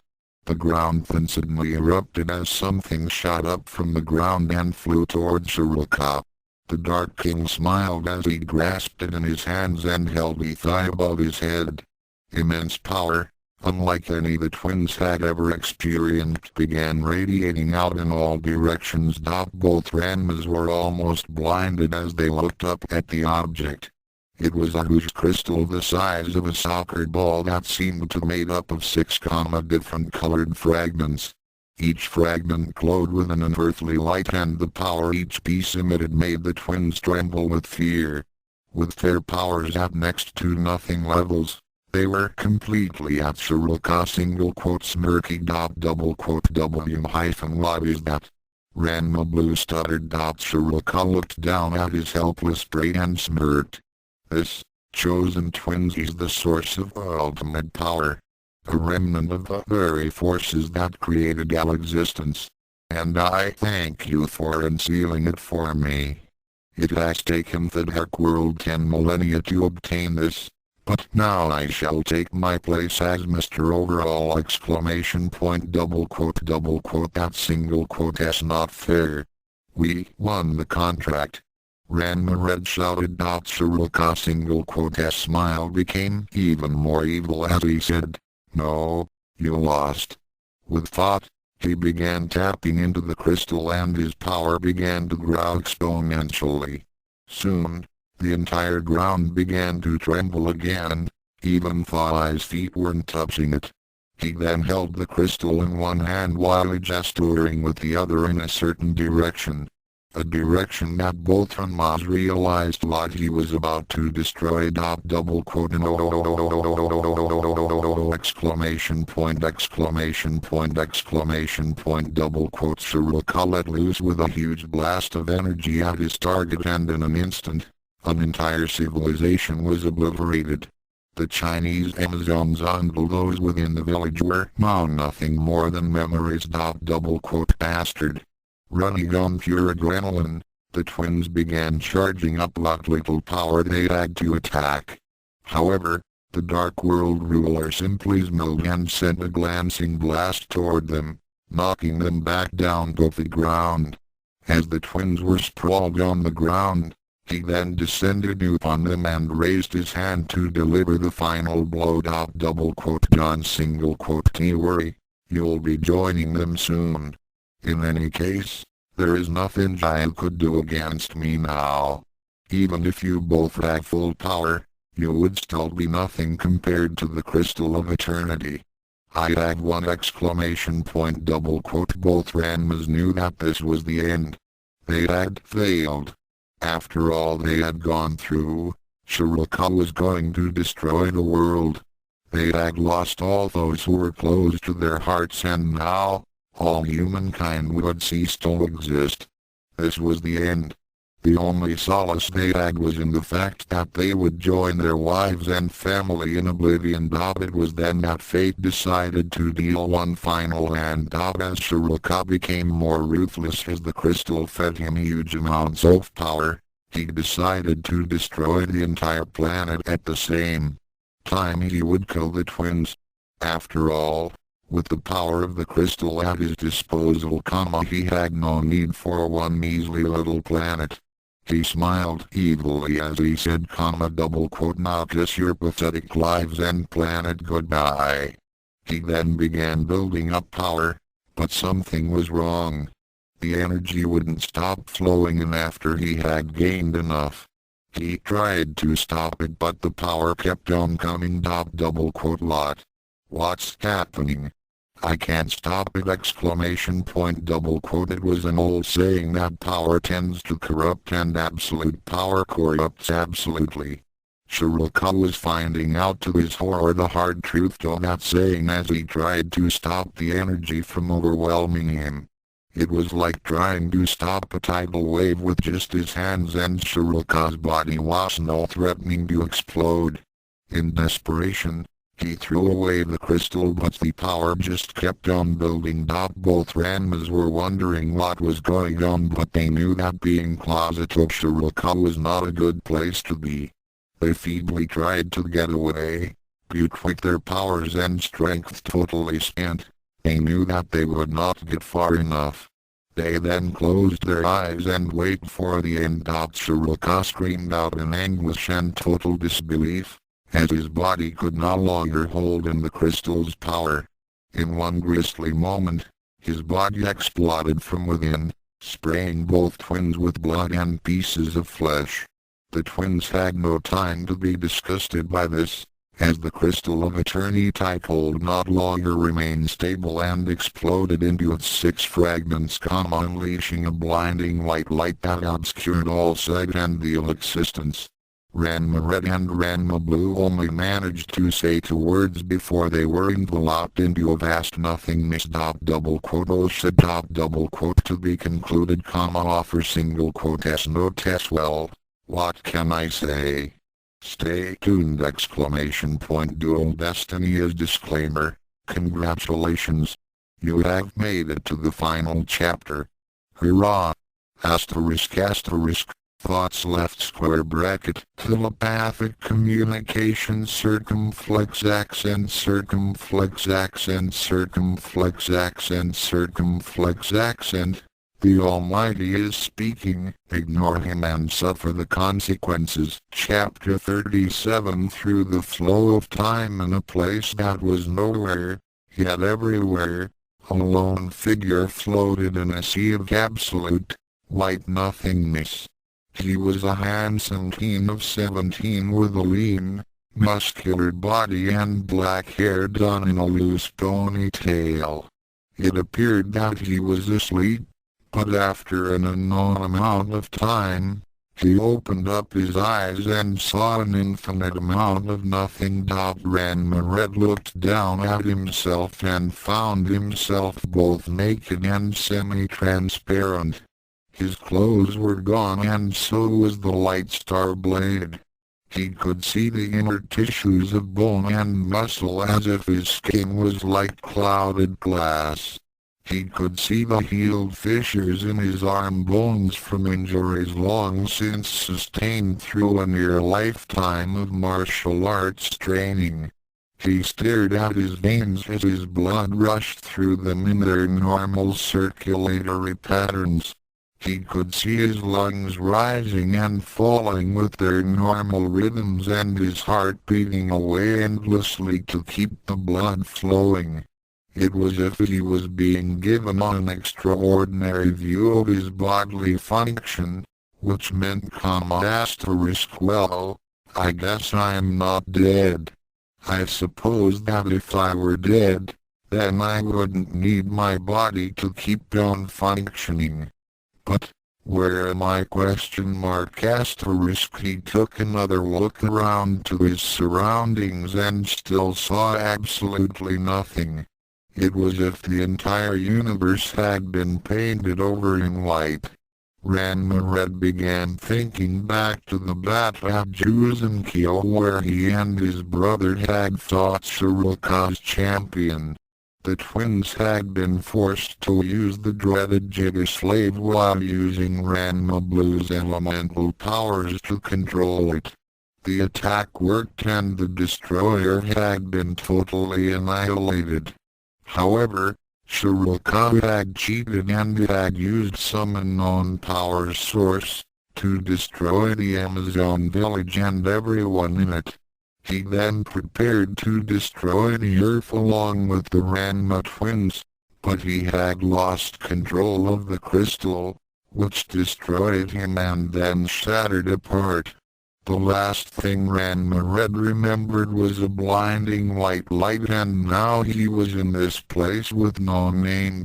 His expression became saddened as he remembered the destruction of the Amazon village. In less than an instant, the evil king had destroyed all the people that were closest to his heart. One person in particular meant just about everything to him. Shampoo, he began crying as he recalled the last time he was with her. They had been so happy as they had spent the morning making love. He had planned to give his wife a surprise after the contract had been fulfilled. Her Tendo-Saotome was going to become reality. The mystic twin had used a different spell that morning, which was the direct opposite of the one that prevented the Amazon from becoming pregnant. They had conceived and he even knew what gender their child would be. Her death and that of his family made the entire thing more tragic. Everyone was gone. His mother, his newly adopted sisters, his great-grandmother-in-law, his wife, his sister-in-law, his brother, It was then that he realized something. Hey, wait a minute. If I'm alive, then he decided to test out his theory. Blue, are you out there? ? Right square bracket. He waited in silence for any answer but received none. Thinking that he wasn't concentrating hard enough, he tried again. Bro, are you out there? If you're still alive, please respond! ! Right square bracket. Ranma Red waited and had his senses on alert for even the tiniest response. Finally, he received something just at the edge of his perception. It wasn't a telepathic message, but more of a sensation. It was a slight tingle, like a small spark of static electricity. It wasn't much, but it was better than nothing, which incidentally this place consisted of. He couldn't tell how far the signal was, but he just had to get there. He tried to move toward the signal, But with nothing to push against, he didn't get very far. It was like trying to swim in the vacuum of space without anything to propel him. Then he got an idea. He began making an internal check on himself and found out that his ki had replenished itself somewhat. Twisting his body around so he was facing away from the signal, he began focusing his inner energies. A bright yellow ball of ki formed in his hands. "MOKODAKADISHA exclamation point double quote. The ki blast exploded from his hands to go off streaking toward infinity. At the same time, Ranma Red was propelled in the opposite direction. Newton's law that every action has an opposite and equal reaction was validated as one half of the chosen twins was sent hurtling toward his destination like a rocket. Although he had no structures or any point to use as a reference to gauge the speed in which he was traveling, he could tell that he was going very fast as the signal he picked up was becoming stronger with every passing second. He then became elated as the signal became clearer, and then, a message. Left square bracket double quote read. "It's you exclamation point double quote right square bracket." Ranma Red let out a whoop of joy as he saw the figure of his sibling out in the distance. Like himself, he too was nude and semi-transparent. But that didn't matter at the moment. At least they were no longer alone. The two embraced each other in a bear hug when they came together and let out tears of happiness at finding each another. After breaking the hug, and pushing away enough to hover within 2 feet of each other, they looked at each other's appearance. Double quote. "You found yourself bare-bottomed in the breeze too, huh?" Ranma Blue asked as he saw that his brother was also without a stitch of clothing. Double quote. "Yeah, well, it's not like there's anyone around that can see us. I guess that whatever happened to us blew our clothes and weapons away." Double quote. "You don't have the sword question mark double quote. "No. I can see that you don't have the hammer either. Hey, what's that?" Ranma Red noticed that his brother had something in his hand. It appeared to be a prism-shaped piece of red-colored glass, approximately 4 inches in length. Double quote. "Oh, this." Ranma Blue held it up. "I'm not sure. When I came to in this place, I found this floating beside me. I didn't know what to make of it, but something about it seemed to compel me to take it. It looked familiar to me, somehow. I took it with me while searching for you. I've spent Kami-sama knows how long wandering in this place." Double quote. "Come to think of it, it does look familiar. Can I see it question mark double quote. "Go ahead."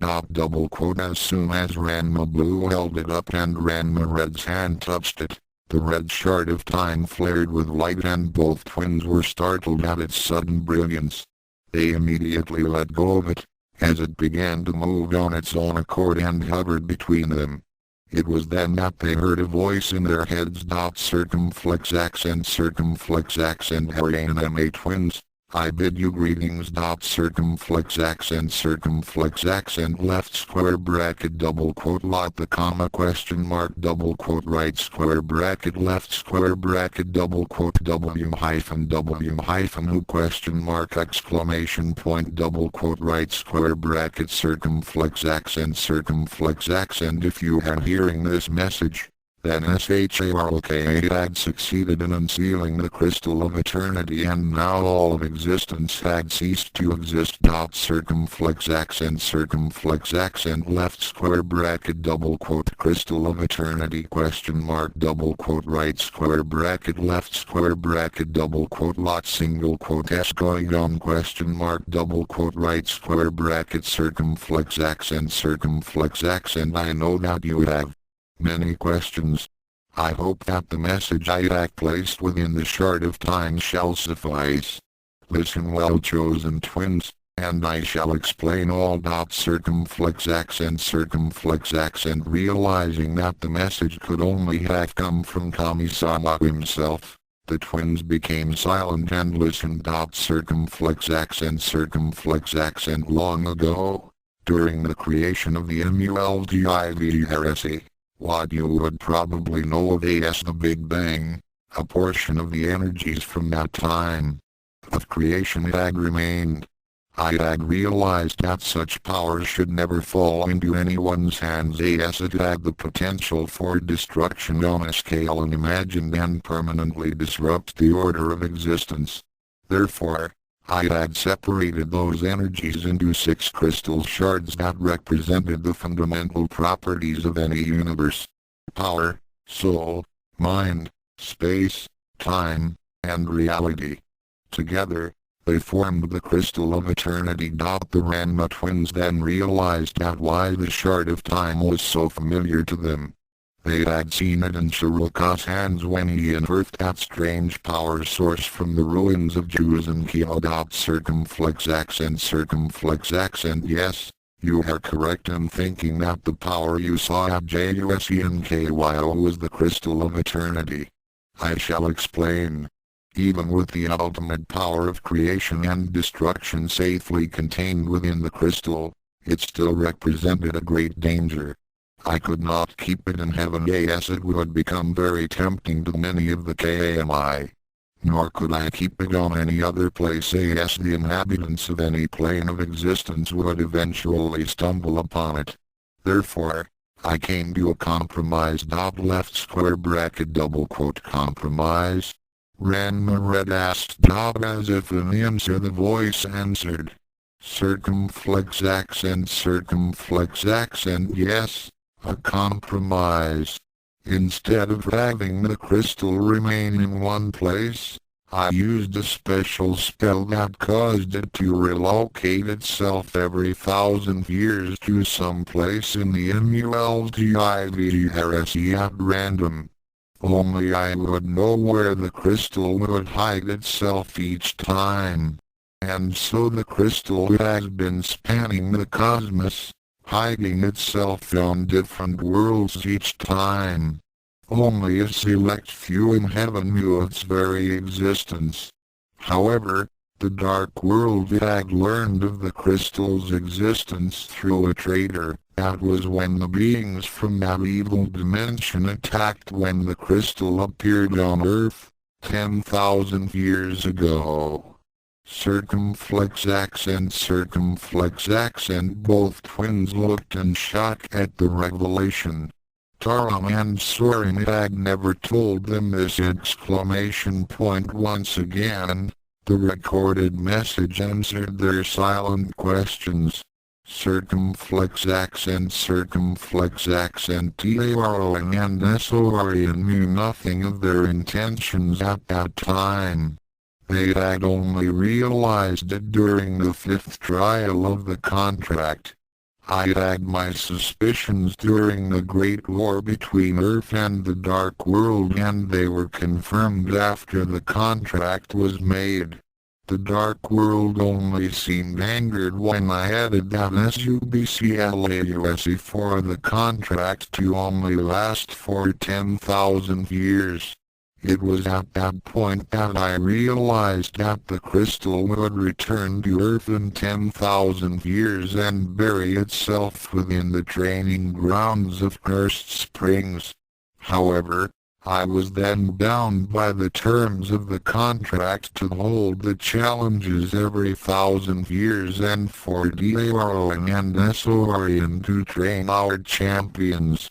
I had no choice but watch the Dark World silently drain power from each of the trials in order to get enough power to break the seal that held the crystal's energy in check. However, I did it failsafe. Circumflex accent left square bracket double quote failsafe. Ranma Blue inquired. Circumflex accent yes, an failsafe.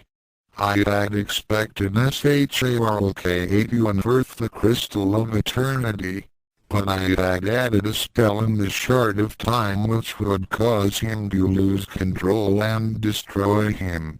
However, That same FAILSAFE had also caused the other shards to separate and release their energies upon the multiv heresy, causing it to be nullified. Everything and everyone no longer exists, as all existence has been wiped out and returned to its previous state of nothingness, before the Big Bang. Circumflex accent left square bracket double quote. You mean, we're at where it all began? Ranma red asked. Circumflex accent yes. You are now at where it all began. Circumflex accent asterisk the single quote s good exclamation point comma asterisk Ranma blue thought.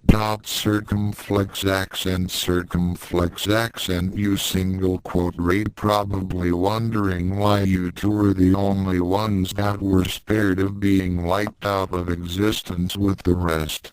When Taron and Soren trained you, I secretly had added a PYSCHIC bond between the two of you and the Shard of Time. As you may or may not know, without time, no other dimension may exist. That is why you two were able to find the Shard and each other. Circumflex accent left square bracket double quote. So what now? How can we fix all of this? Ranma red inquired. Circumflex accent I suppose you are now asking how to repair all of this, and the answer is quite simple. You must reassemble the Crystal of Eternity and restart the multiv heresy again. The Shard of Time shall lead you to the other pieces which are still floating about somewhere in this realm of nothingness. I have already placed an automatic function in the shards to recreate the cataclysm that caused the birth of all existence.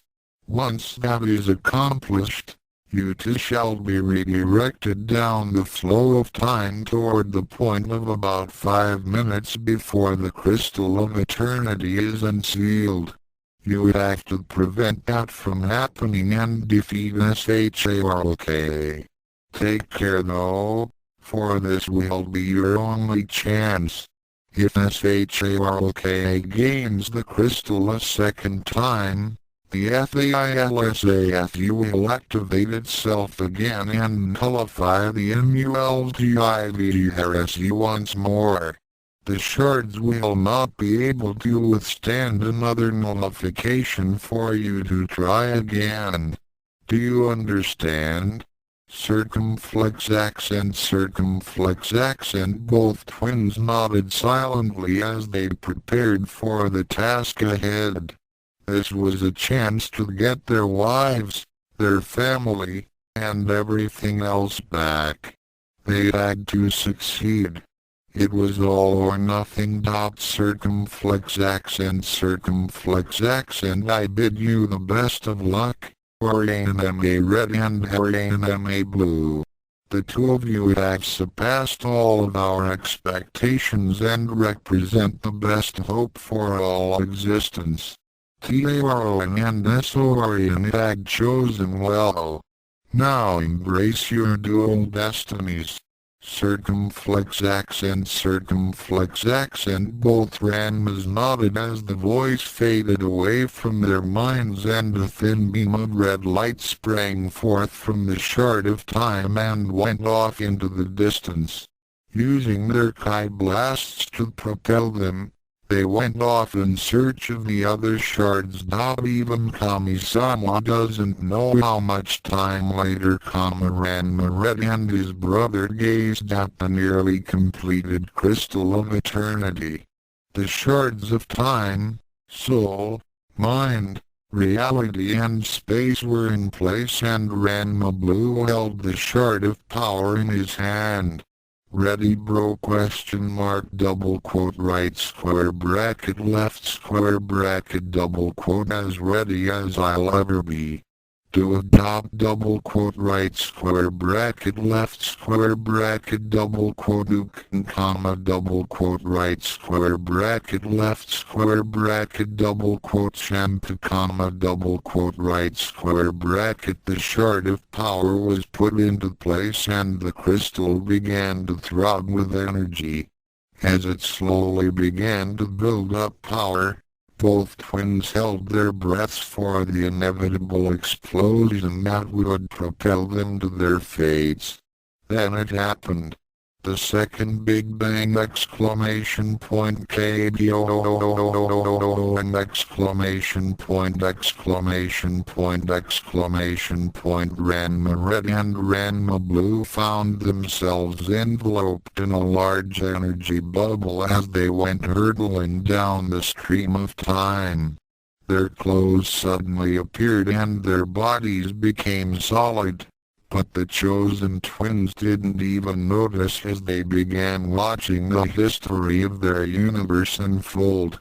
They saw planets and stars begin to take shape from swirling debris as solar systems and galaxies formed.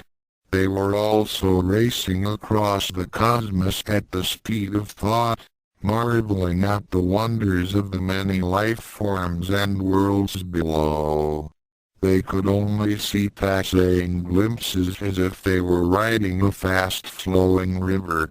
When they finally reached their own solar system, they began to slow down and the twins could actually see the Earth being formed as it had more than 5 billion years ago. They also witnessed Kami-sama creating the Crystal of Eternity. As they watched from the molten surface of the planet from within their energy bubble, they saw the rains from newly formed clouds begin to cool down the earth and form the oceans. Then in one tiny pool, certain chemicals mixed together to form the amino acids and proteins needed to create life. The age of the dinosaurs. Ranma Blue and Ranma Red watched as the gigantic lizards battled one another for survival and the emergence of the first birds and mammals. They then saw a huge meteor coming down toward the Earth's surface and knew that the cold-blooded dinosaurs wouldn't survive. Since they were not yet part of the timeline, they were not affected by any of this. They watched as the huge chunk of space debris caused a lot of dust to be kicked up and blotted out much of the warmth of the sun. The giant beasts were unable to adapt to the sudden climate change and soon perished, leaving the animals that could adapt to inherit the Earth. 200,000 years ago, man soon evolved from his ape-like ancestors and began to take his place on the planet. 50,000 years ago, the first modern man, Homo sapien, began to make his appearance, learning to use tools and starting the first vestiges of civilization. 10,000 years ago, the war against the dark world and the gods. The contract is made and signed by Kami-sama himself. Soren and Taron are chosen as the first champions of Earth. 3,000 years ago, the Egyptians began making their marks on the world. They were followed closely by the Greeks, Romans and other civilizations on both sides of the world. Wars between nations erupted and the Ranma twins witnessed the rise and fall of civilizations. They saw man build and destroy, explore and conquer, save and reject. As they approached their own point in time, They began to slow down even more as they were given probably the most visually extensive history lesson ever. By this time, the seventh contract renewal is being made. The Chinese Amazons are founded in the valley near the cursed training grounds. 500 years before Columbus, Leif Erikson became the first European to set foot on the continent of North America. The Dark Ages, both twins winced at the atrocities and stupidity of the people of Europe as the church and the aristocracy controlled them. They also saw the history of Japan and China take place as dynasties rose and fell.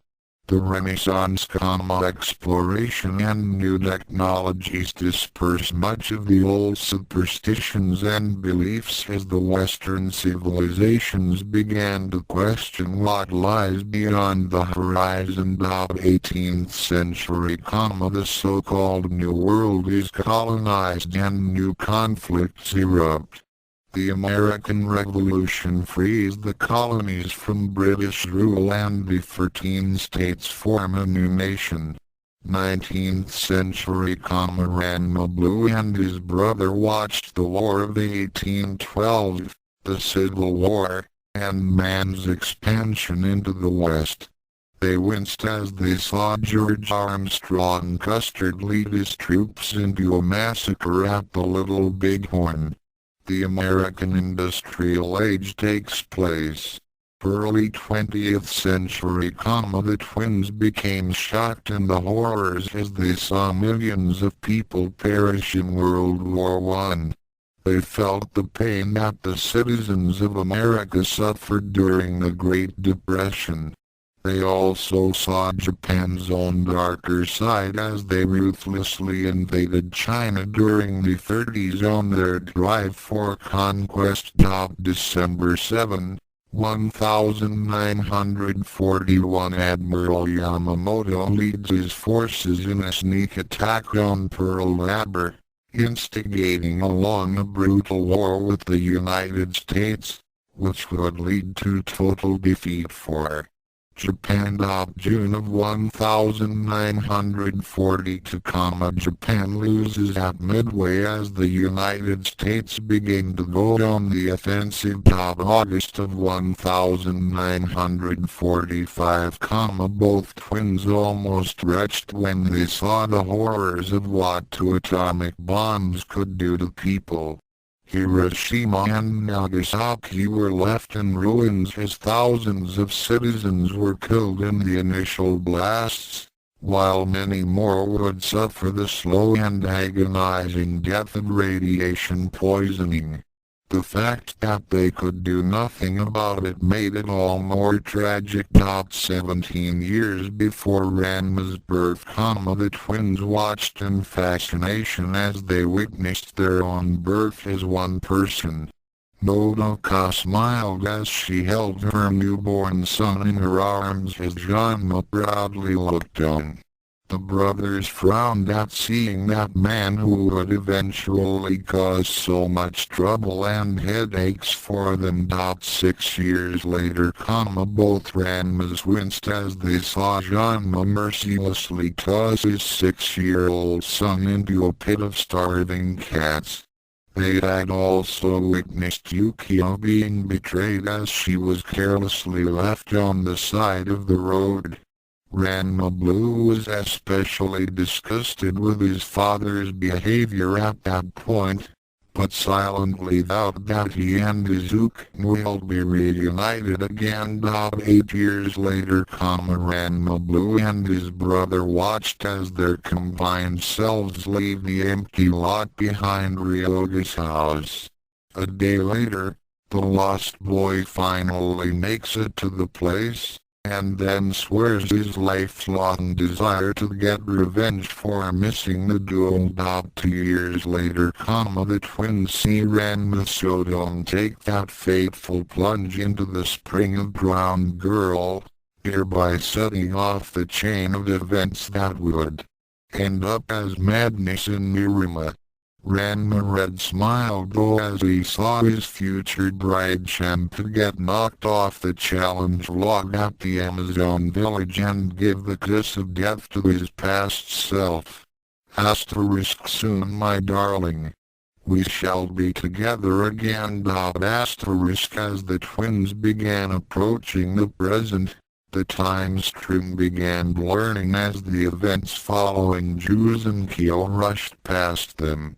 The engagement, at first meeting with the Tendos, Kuno, Ryoga, Godlike, High and so forth, were all like tapestries as they flashed by. Finally, after witnessing their eventual separation into two beings and their training with Soren and Taron, the chosen twins witnessed their trials with the minions of the Dark World. When they finally came to Duels and Ukyo for that final battle, the energy bubble dispersed and they looked up and awed at themselves. Hiding behind some boulders, the chosen twins saw their counterparts blasting away at the destroyer with little effect.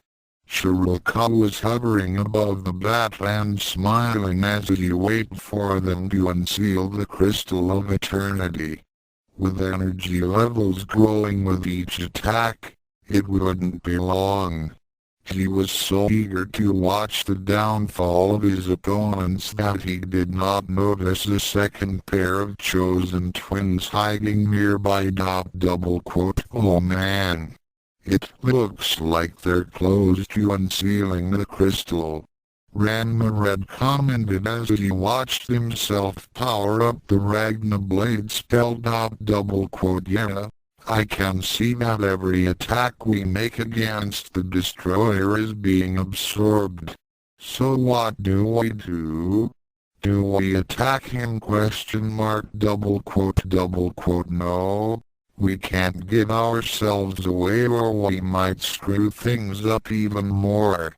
Ranma Blue thought for a long moment, then got an idea. Hey! The crystal of eternity was unsealed when the Giga Slave and my elemental powers hit it when we destroyed the destroyer. Right? Yeah. So what about it? Can you sense where the crystal of eternity is? Ranma Red looked down at the ground for a moment, then nodded. It's hidden in a chamber about 100 feet below. Looks like it's about ready to transport to its new location. Can you teleport us both to a position above the seal of the crystal? Ranma Red thought for a moment, then nodded. Yeah, there's an open space just above the seal. Hold on. During their long trek through time, the twins had regained their full ki, element and mystic potentials. They still lacked their weapons though. In an instant, the magical twin had transported himself and his brother to where the crystal of eternity was. The two found themselves in a small cave above the ancient artifact. So now what? If we can stop the Giga Slave and my elemental powers from hitting the seal, then Shiroka won't be able to access the crystal's power. Shiroka's champion will still be defeated by the attack and the crystal will then transport itself to its new location. Away from Shiroka! Not bad, but that'll still leave us Shiroka to deal with, and I'm betting he won't abide by the contract's rules! Ranma Blue nodded. I know, but I think it was Kami-sama's will that we face off Shiroka eventually. In this way, The Amazon village won't be destroyed like the last time, and we happen to be at full power now. So are you ready? ? You bet. So what are we going to use to stop the Giga Slave? And we'd better hurry. I can sense that my double has already used the Ragna blade and is now powering up the Giga Slave . As if proving his point, the cave shook violently from a massive shockwave. Ranma Blue noted this as he telepathically relayed his plan to his sibling. Even though they were separated from their weapons, he had used his mental powers to gain access to his double's elemental hammer. The two nodded to each other and began glowing white dot above Juice and Kyo. An exhausted pair of chosen twins began powering up for their final attack as Shiroka looked on with anticipation. He then gave off a cry of triumph as Ranma Red unleashed his devastating attack, which was tempered with his brother's elemental powers. Giga Slave ! The darkness slammed into the destroyer with tremendous force, blasting Shiroka's creation into the ground and began pushing it down. Shiroka smirked as he felt the crystal's seal begin to buckle under the strain. He was on the verge of victory. Nothing could stop him now! It was then that he heard a couple of voices cry out from below, which sounded like the chosen twins ? Light talk wings ! A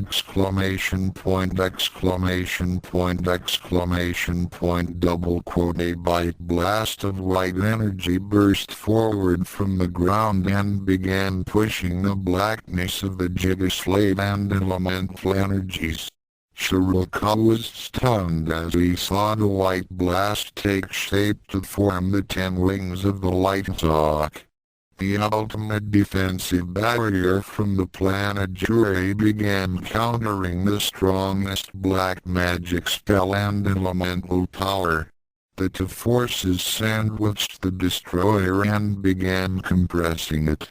The champion of Shiroka found himself between the irresistible force and the immovable object. Inevitably, something had to give. That something was the destroyer! The monster gave off a scream of agony as its body exploded into a huge ball of chaotic energies. The chosen twins that were hovering above the ruins of Juice and Kyo were more than surprised to see the Light Talk wings, but they quickly ignored it and set about dispersing the Giga Slave. Slowly, but surely the darkness that threatened to envelop them all was put back under control and soon became nothing more than wisps of smoke. At the same time, the Light Talk wings dispersed into nothingness as Ranma Red and Ranma Blue plummeted to the ground. They disappeared from view as a large cloud of smoke covered the barren wasteland, which was followed by a large explosion. A few moments later, the smoke once again obscured all visibility. Shiroka was puzzled. Where did the Light Talk wings come from? Had the royal family of Jure interfered with the final trial? He smirked as he knew that would have been a violation of the contract, automatically giving the Dark World the victory by forfeit. He used his arcane arts to disperse the smoke that covered the valley and saw that the chosen twins were nowhere to be seen. He then frowned as he could no longer sense the presence of the Crystal of Eternity. His chance for ultimate power was gone. The crystal had relocated itself to a new position and he had no idea where it was. Seeing that the chosen twins were not around, Shiroka assumed that they couldn't handle the stress of the Gigaslave and their bodies had exploded, hence that large explosion. He then began laughing maniacally to the skies. The crystal of eternity may be gone, but the dark world had won the contract. Earth was doomed! Deep below the surface of Ukyo, Ranma Red and Blue looked at their unconscious counterparts lying before them. Ranma Red had used his teleportation spell to transport their other selves to the cave, while his brother had caused that explosion to mask their actions. The twins stared at themselves for a moment, then noticed that they were starting to become transparent. They also noticed that their other selves were also becoming transparent and were now levitating off the ground. An irresistible force took hold of the four, and it was then that they heard a familiar voice in their heads. Circumflex accent. Well done, chosen twins. The DIMESTRAM is now merging you with your other selves. The time has come for you. In the words of your generation, circumflex accent. Kami-sama paused for a moment before smiling. Circumflex accent. Go kick SHAROK's butt! Circumflex accent. In a flash of light, the four became two again as the Light Star Blade and Storm Striker appeared before them. Both Ranmas grasped their weapons and smiled at each other. Up on the surface, Shiroka was mocking the heavens. Hear me, Kami-sama. The chosen twins are defeated. I stand victorious. The contract has been fulfilled and the dark world has won! Circumflex accent. I don't think so. Circumflex accent. Kami-sama replied from above. Circumflex accent. You attempted to get the crystal of eternity, didn't you? That was not part of the terms of the contract. You had attempted to cheat, didn't you? Circumflex accent. Shiroka was about to deny it, but then decided that it didn't matter now. So what of it? You had no proof. This was true as the crystal was gone. And in any case, your chosen twins are no more, and there is none to stand against me! Circumflex accent. So you admit to this? Circumflex accent. Not that you can do anything about it. The twins had failed to defeat my champion, since I suspect they had help from Jure. That was an outside influence, and that counts as an automatic forfeit! Circumflex accent. Not so. The twins had no other help other than from each other. They had defeated your champion by themselves! Circumflex accent. You lie! Circumflex accent. After 10 millennia, you should know any better than that. I don't lie. Ranma Red and Ranma Blue defeated the Destroyer. If I am lying, then the contract I had signed would have destroyed me by now. During the terms stated. Circumflex accent. Shiroka was taken aback. He remembered that clause in the contract, which linked Kami-sama to agreement he made 10,000 years ago. Any blatant violation of the contract on Kami-sama's part would automatically destroy him. Since he was still present, then he was telling the truth. Shiroka then scoffed and said, "I do not know how you accomplished this, but I have a surprise for you. Defeating the destroyer has not won you the contract yet. You see, the destroyer was only a part of the real champion! Circumflex accent. Yes, I also know that you had imparted a portion of your own essence into the creation of the destroyer. In a way, it was merely the extension or weapon of the true champion, which means that you were actually fighting the chosen twins. Circumflex accent. Very good, Kami-sama. Shiroka gloated. As you can see, I am still here and the chosen twins are not. Therefore, I have one! Circumflex accent. And who says that the chosen twins are gone? Circumflex accent. Lot?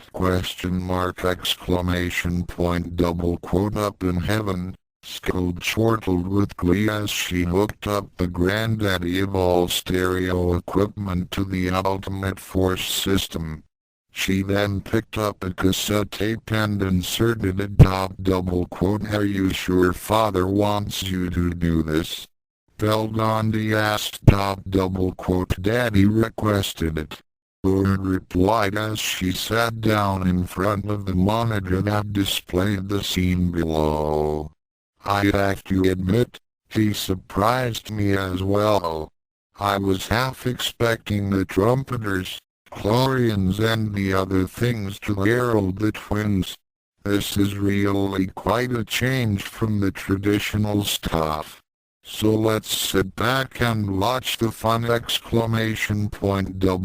From his own position in heaven, Kami-sama smiled. Every few eons or so, he'd allow himself to break formalities and have a bit of fun. The earth was then put on its ear as music began playing from out of nowhere, causing all other noise to cease. Televisions all over the world stopped showing their usual programs and began displaying the scene at Duels and Ukyo. Soon the whole world was watching the fate of the planet as the populace became transfixed by the scene. Electric keyboard music began playing as the first words rung out, followed by electric guitars and drums. You've got the touch. You've got the power. Yeah. What? Shiroka was confused as the music began to build. Suddenly, the ground began to tremble as the center of the devastated landscape began to break apart. At the place where the crystal of eternity had been hidden for 1,000 years, a column of light burst from the surface and rocketed toward the heavens. Then, two figures rose up from within the beam of radiance. The Dark World ruler scowled as he saw who they were. Ranma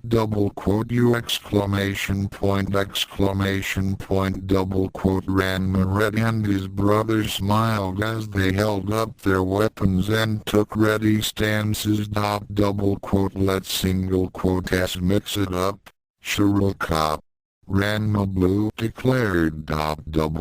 Let's rumble. Ranma Red concurred. With these words, they charged up their inner energies and let loose with twin blasts of Kai energies that were the size of two-story buildings. MOKODAKBISHA. After all is said and done, you never walked, you never run, You're a winner. Now thoroughly enraged that his plans had come to naught, the Dark King retaliated by vanishing out of the way, then reappearing in another position to launch a barrage of blue-white comets. Got the moves, you know the street. Break the rules, take the heat. You're nobody's fool. Ranma Red took to the air as his sibling blurred forward on the ground. The blasts were dodged and both twins then launched a simultaneous strike. Double quote spirit fist exclamation point double quote Arctic spear. You're at your best when the going gets rough. You've been put to the test, but it's never enough. Shiroka countered with a mystic shield, but Ranma Red used a slight distraction to teleport behind him and slash with his sword. Shiroka just barely managed to swerve to avoid it, only to have his face smashed by a supersonic fist of Ranma Blues, followed up with a mystic attack by his brother. Double quote Sonic Blast Punch. You've got the touch. You've got the power. When all hell's breaking loose, you'll be right in the eye of the storm. You've got the heart. You've got the motion. You know that when things get too tough, you've got the touch exclamation point. Shiroka reeled from the impact, but then let loose a flood of shadows to try and confuse the twins.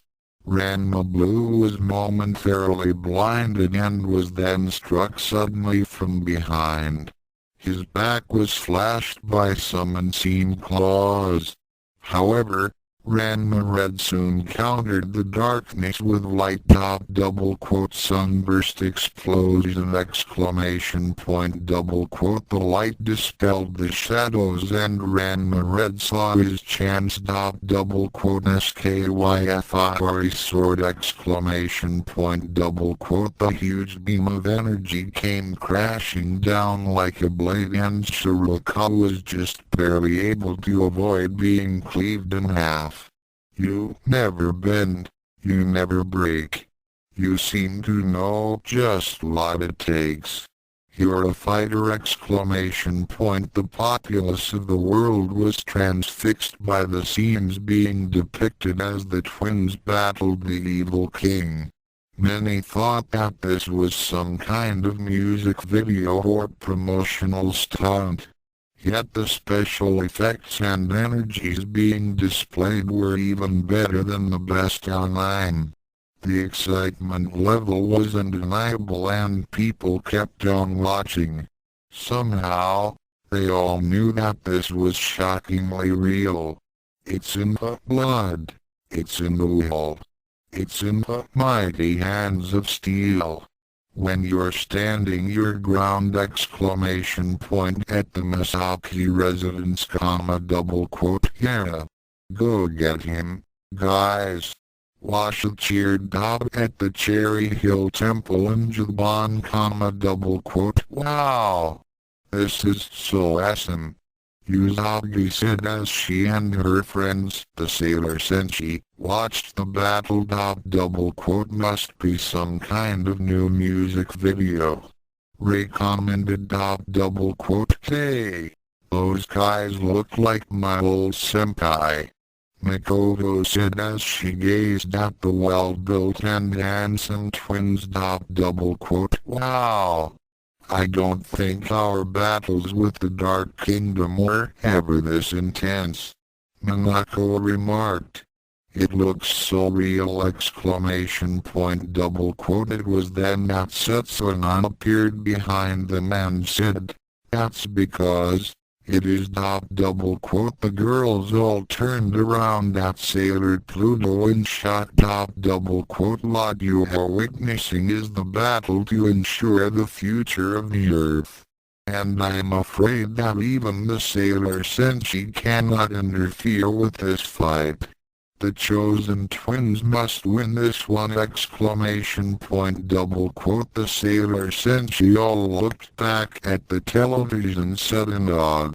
And you never get hit when your back's to the wall. Gonna fight to the end and you're taking it all! At the Amazon village, on Ronshin. Beat that sob. You can do it. I know you can! Ukyo clenched her fists and continued to gaze intensely at the viewing portal. Shampoo single quote S thoughts mirrored that of her sister-in-laws. Arian will win. I know it!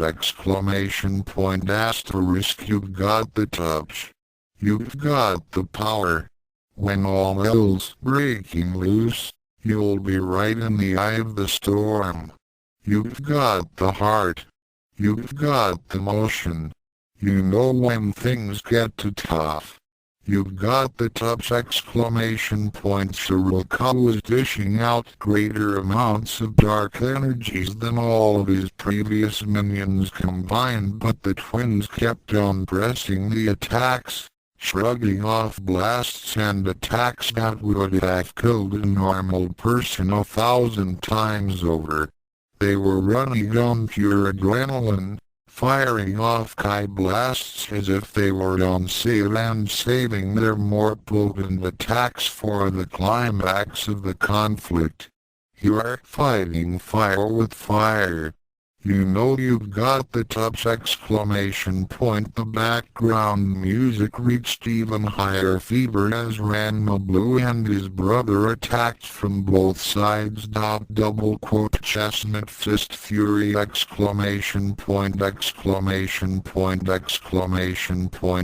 quote Shiroka was hit by more than 5,000 punches by each sibling as they tried to mill him into oblivion.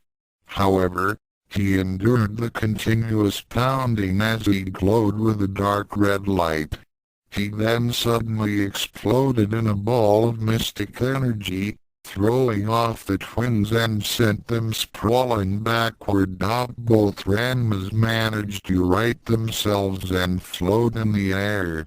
They hovered some distance away from the Dark King and their eyes became wide as they saw the ball of light shift and alter its shape. When it faded away, the chosen twins found themselves confronting a transformed Shiroka! The evil ruler now stood more than 100 feet high and had gigantic bat wings protruding from his shoulders. He also had become more lizard-like and had sharp talons sprouting from his hands, all 4 of them. He had grown an extra set of arms. His face was now a grotesque visage with long fangs and blood-red eyes. His skin was leathery with sparse black hair all over it. At the back he now sported a dragon-like tail. The monstrosity glared at his now tiny opponents and roared. Now feel the awesome might of Shark. He opened up his maw and a blast of power exploded forth.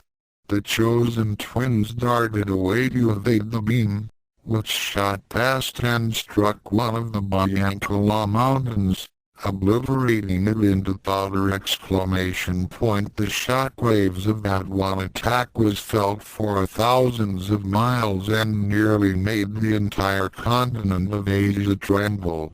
The Ranma twins knew that things were now at their most dire and they would have to go all out.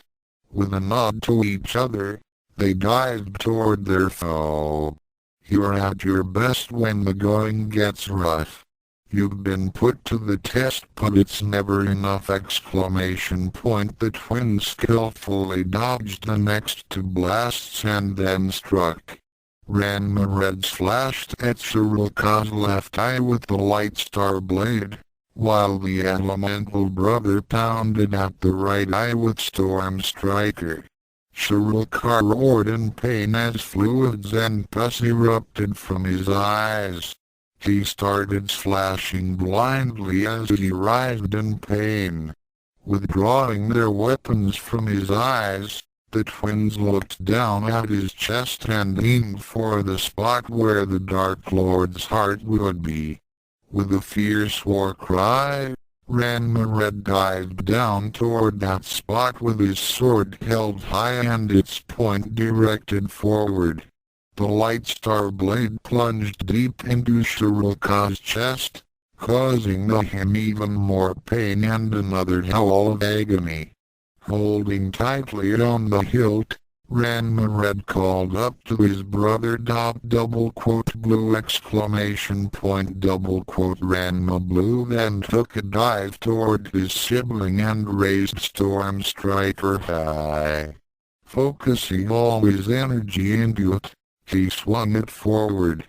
Like a railroad worker driving in a spike, the force of the elemental weapon drove the blade of Ranma Red's weapon even deeper into Shiroka's flesh. At the same time, both brothers focused all of their power into the weapons and sent it into the wound they had made. This was more than Shiroka could withstand as all that power was concentrated into one spot and threatened to implode his body from within. His body began to expand from within as it began throbbing, and huge globules began to appear. Knowing that the end was near, Ranma Red and Ranma Blue pulled their weapons free and flew back out of range. "You've got the touch. You've got the power." Yell exclamation point. Shiroka tried to contain the power from within him, but it was a losing battle. Seeing that he was about to go nova, the Ranma twins focused their energies together as their auras merged into one light field. Pinpricks of light was collected and absorbed as they did so. Shiroka's body began bursting in several places. His energy poured out from the wounds he had received. His eye sockets gave off beams of light as well as from the gaping hole in his chest. It was then that both Ranmas gave him their final attack. Holding out their arms out and high, they aimed for the monster before them and Armageddon beam. "You've got the touch. You've got the power." The touch exclamation point. A huge blast of orange-red energy shot forward from the twins and became a huge beam of light. The attack struck Shiroka dead center and kept on going, driving him up into the sky. The huge monster went hurtling off at tremendous speeds and was soon a distant dot in the sky. There was a long moment, then his body exploded high into space. The light from the explosion blinded all who were watching as Shiroka was utterly and completely destroyed. When the music faded away and all became calm in the world as the light diminished, the twins looked at each and breathed a sigh of relief. They then gave each other a smile and leapt up high. They then gave off a hoot of joy as they high-fived each other. We V got the touch exclamation point all around the world. The entire human race began cheering and applauding at the scene of victory. Most of them were unaware how close they were to utter destruction. They still thought that it was one heck of a show as the television screens all over began returning to their regularly scheduled programs. High above in heaven, Kami-sama smiled as he held up a piece of paper, and said, circumflex accent contract, fulfilled circumflex accent. He then filed the document away. Epilogue 8 years later, double quote, on Ronchen, exclamation point, double quote, coming. Ranma Blue replied to his wife as he carried his 2-year-old son Taron on his shoulder. Beside him, in pretty red and blue sundresses, were their twin daughters Nodoka and Eureka, both 8 years old. As they walked toward the picnic tables at the family reunion in the Amazon village, the elemental twins smiled at the people who were waiting for them. Ranma Red waved to them as he held his Amazon wife close to him. Shampoo smiled as she cradled their infant daughter Shanma in her arms. Playing near their grandmother Nodoka and great-great-grandmother Cologne, were their 2 other daughters and son. Jasmine age 9, Lily age 7 and Soren age 5. The chosen twins had insisted that their firstborn sons would carry the names of the first champions of Earth. They both smiled as they saw their former mentors approach them with their own lives and families. When the contract had ended, the first chosen twins were then given back their mortality, allowing them to age normally again. Their magical and elemental abilities were of course stripped, as the present chosen twins were decreed by Kami-sama to be the only mortals with such powers. In the past, the powers were always taken away when the contract renewal was completed, so that they may be passed on to the next champions. However, with the contract over and done with, the Kami of Heaven had decided to let the Ranma twins retain their extraordinary abilities for the remainder of their mortal lives. The 2 former immortals had no regrets as they began to live as humans again. However, they still retained the vast martial arts skills they had learned over the millennia, and it didn't take the Amazons long to start chasing after them. Fortunately, the Amazons they had defeated and married had proven to be love matches. Taron had gotten himself hitched to Silk, while Soren had a wonderful relationship with a warrior maiden named Sash. Both were now the proud fathers of 2 children each. Also present at the Misaki family reunion was Tenchi, his 2 wives Aika and Ryoga. Apparently the heir to the Jurei throne was required to take to mates, his grandfather Yosho, Tenchi's father Nobuyuki, Washu, Kiyon, Mihashi, Kasumi, Dr. Tofu, Aken, Nebiki and soon Tendo. Other honored guests were Urd, Skilled and Beldandi with her new husband Kiichi Morsaito. It seemed that Urd had finally succeeded in getting the 2 of them together, and with the approval of Kami-sama himself, the 2 were wed late last year. Beldandi was now 3 months pregnant. Of course, they did not mention that they were goddesses, nor that Beldandi's child would be a demigod. The festivities went on for some time as family and friends talked about their lives and futures. The Amazon village was constantly bustling with various activities and shows, and the day wore on. As the sun began to make its way toward the horizon in the west, Ranma Red sat with his brother on the roof of his house. So how's everything with you, bro? Ranma Blue asked as he watched the sea colors of the sky become vibrant with yellow, Red and orange double quote couldn't single quote be better double quote lot about the Musk dynasty. Have they been giving you any problems question mark double quote no. Things have been going more smoothly after I made them sign that peace treaty double quote the Musk dynasty had depended very heavily on the springs of Ukyo. When it had been destroyed, the Musk had decided to attack their ancient enemies, the Tendo-Saotome. That had proven to be a big mistake. Ranma had defeated the entire dynasty with his magical and martial arts skills and even humbled their prince, Herb, who was descended from a dragon. He had then given the Musk a choice.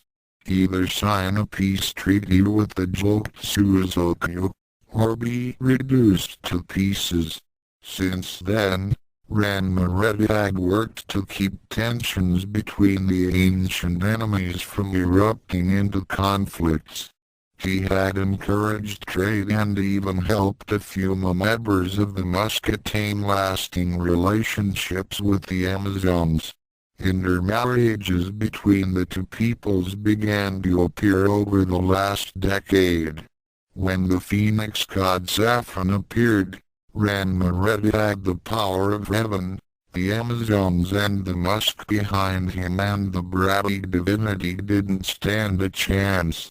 When Kami-sama told the Godlike not to trifle with the peoples of the land, Saffron had no choice but to back down. Ranma's display of concern for all cemented the alliance between the Musk and the Tendo-Saotome.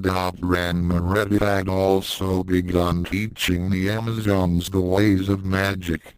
Though he did not teach them what he had learned from Soren, he did help them rediscover their own lost mystic arts.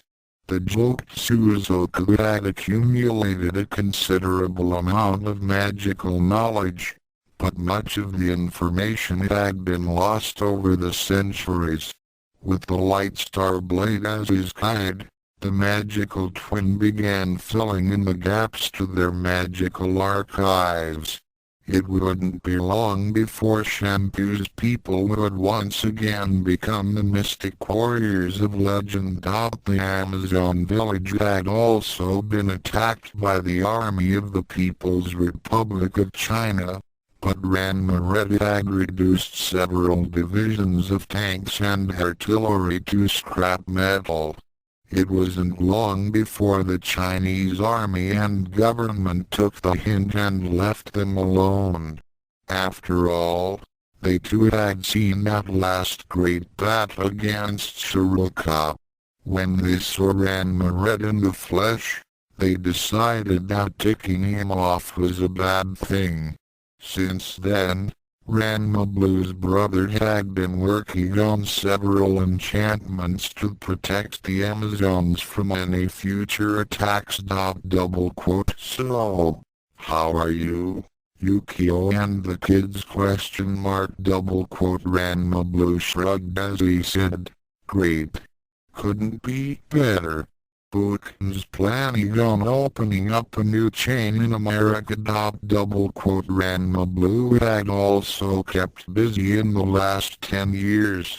His elemental powers gave him an understanding of nature, and he had been working on several environmental projects. Places such as the Amazon rainforest, wildlife preserves, and the ozone layer took up a lot of his time as he slowly began to restore them. He had also been helping out as a goodwill ambassador to the alien races on the planet. So I hear that Dr. Tofu and Kasumi are going to have another baby soon. Ranma Blue commented. Yeah. Who would know that Tofu's madness was caused by being possessed by a minor imp? It's a good thing you exorcised it from him. I thought that those two would never get together. Double quote. How about Nebiki? Is business going well? Question mark. Double quote. What do you expect? I think she's about to make her 7th billion. Double quote. Yeah. Well, she's really got to get out of that office more often. In any case, Akane is taking over the Tendo dojo since her father has started considering opening up another one in Japan. Double quote. So, has she gotten better than when we last saw her? Question mark. Double quote. With Cologne's training, she's gotten to the point that she could beat the old Ranma with one finger. She'll make a good martial arts instructor. Double quote. I didn't mean her martial arts skills. I meant, emotionally. Double quote. Ranma Red smiled as he said, Akane just told me this afternoon. She getting married? Exclamation point. Double quote. What? Really? Who's the lucky guy? Question mark. Double quote. She met up with a guy named Shinosuke in a hidden valley and things just went from there. They're planning on having the wedding next year and she wants both of us there. Double quote. We single quote. I'll be there. No problem. Ranma Blue then chuckled. I'll bet Kuma will blow his top when he hears about this. That is, if they'll let him out of his padded cell. I can't believe that he's still after Akane after all this time. Double quote. Yeah. Well, after Akane got him on charges of harassment and had him sent to the asylum, I don't think we have anything to worry about. Maybe the marriage will knock some sense into that thick skull of his! Exclamation point. Double quote. At least Kodakai got better and saner after we gave her facts. I hear she's now modeling the latest in gymnastics wear. Double quote. Speaking of old headaches, have you heard from Hippo's eyes? Ever since he was released by Kami-sama from the realm of infinity, he just vanished. Double quote. Ranma Blue shook his head. I haven't heard anything. Oh, I doubt he'll ever trouble anyone again. Taron told me that his experience with the dark world had left him with a shattered soul. He'll never be the martial artist he was, thank goodness. Not even his perverted ways could restore him. I think that when the dark world controlled him, it permanently damaged his psyche. Double quote. A pity. He was a pain in everyone's neck, but I wouldn't want that to happen to anyone. Double quote. How about Mousse and Ryoga? Question mark. Double quote. Well, I heard that Mousse married a nice girl in America. As for Ryoga, I haven't the slightest idea where he might be. I guess when we told him to get lost 10 years ago, I guess he got lost for good. Considering what Akane said to him that day, I really can't blame him. Double quote. Well, he's got no one to blame but himself. If he had told Akane about being P-chan in the first place, then he wouldn't have ended up as badly as he did. Same thing goes for Ranma. If he had just taken responsibility for those crimes he committed, then all those problems wouldn't have happened. Now he's paying for those crimes.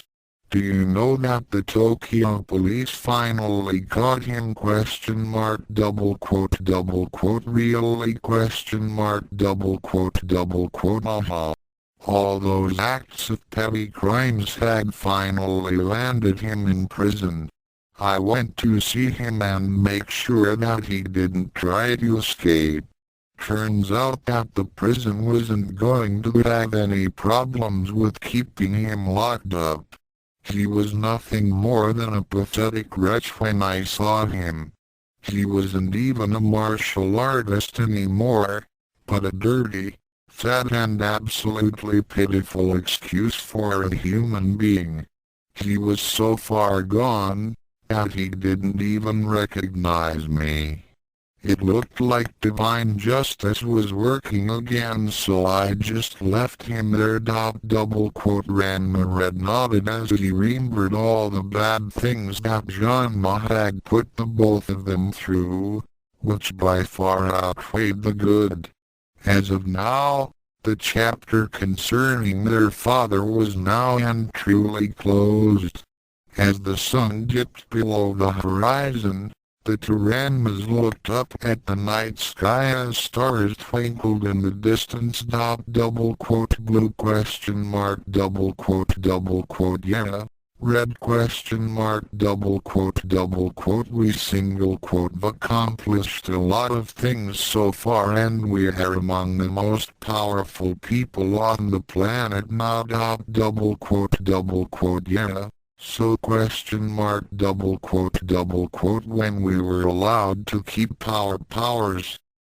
I couldn't help but feel that the kami hadn't through with us yet. Ranma Blue considered his brother's thoughts and then slowly nodded. You know what? I think you're right. But then again, it's always been our dual destinies. Up in heaven. Kami-sama smiled knowingly.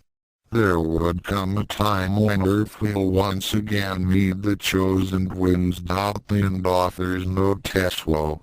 I'm done. I'm actually done. I can't say how much it's been a pleasure in writing this story, and I thank all those who have supported me during this time. This has been one wild ride, and I'd like to say that it's a relief that the story is finished, for now. For those of you who think that I went a little too far with the touch theme from Transformers the movie and Kami-sama's comment to kick Shiroka's butt, and that little scene with the sailor Senshi, well, all I can say is that it's my fanfic and I'll write lot I want. If Jardornstead can get away with it in mirrors multiplied, then so can I! Once again, I would like to thank all of my readers for their comments and suggestions, and maybe now I can get on with my other fanfics.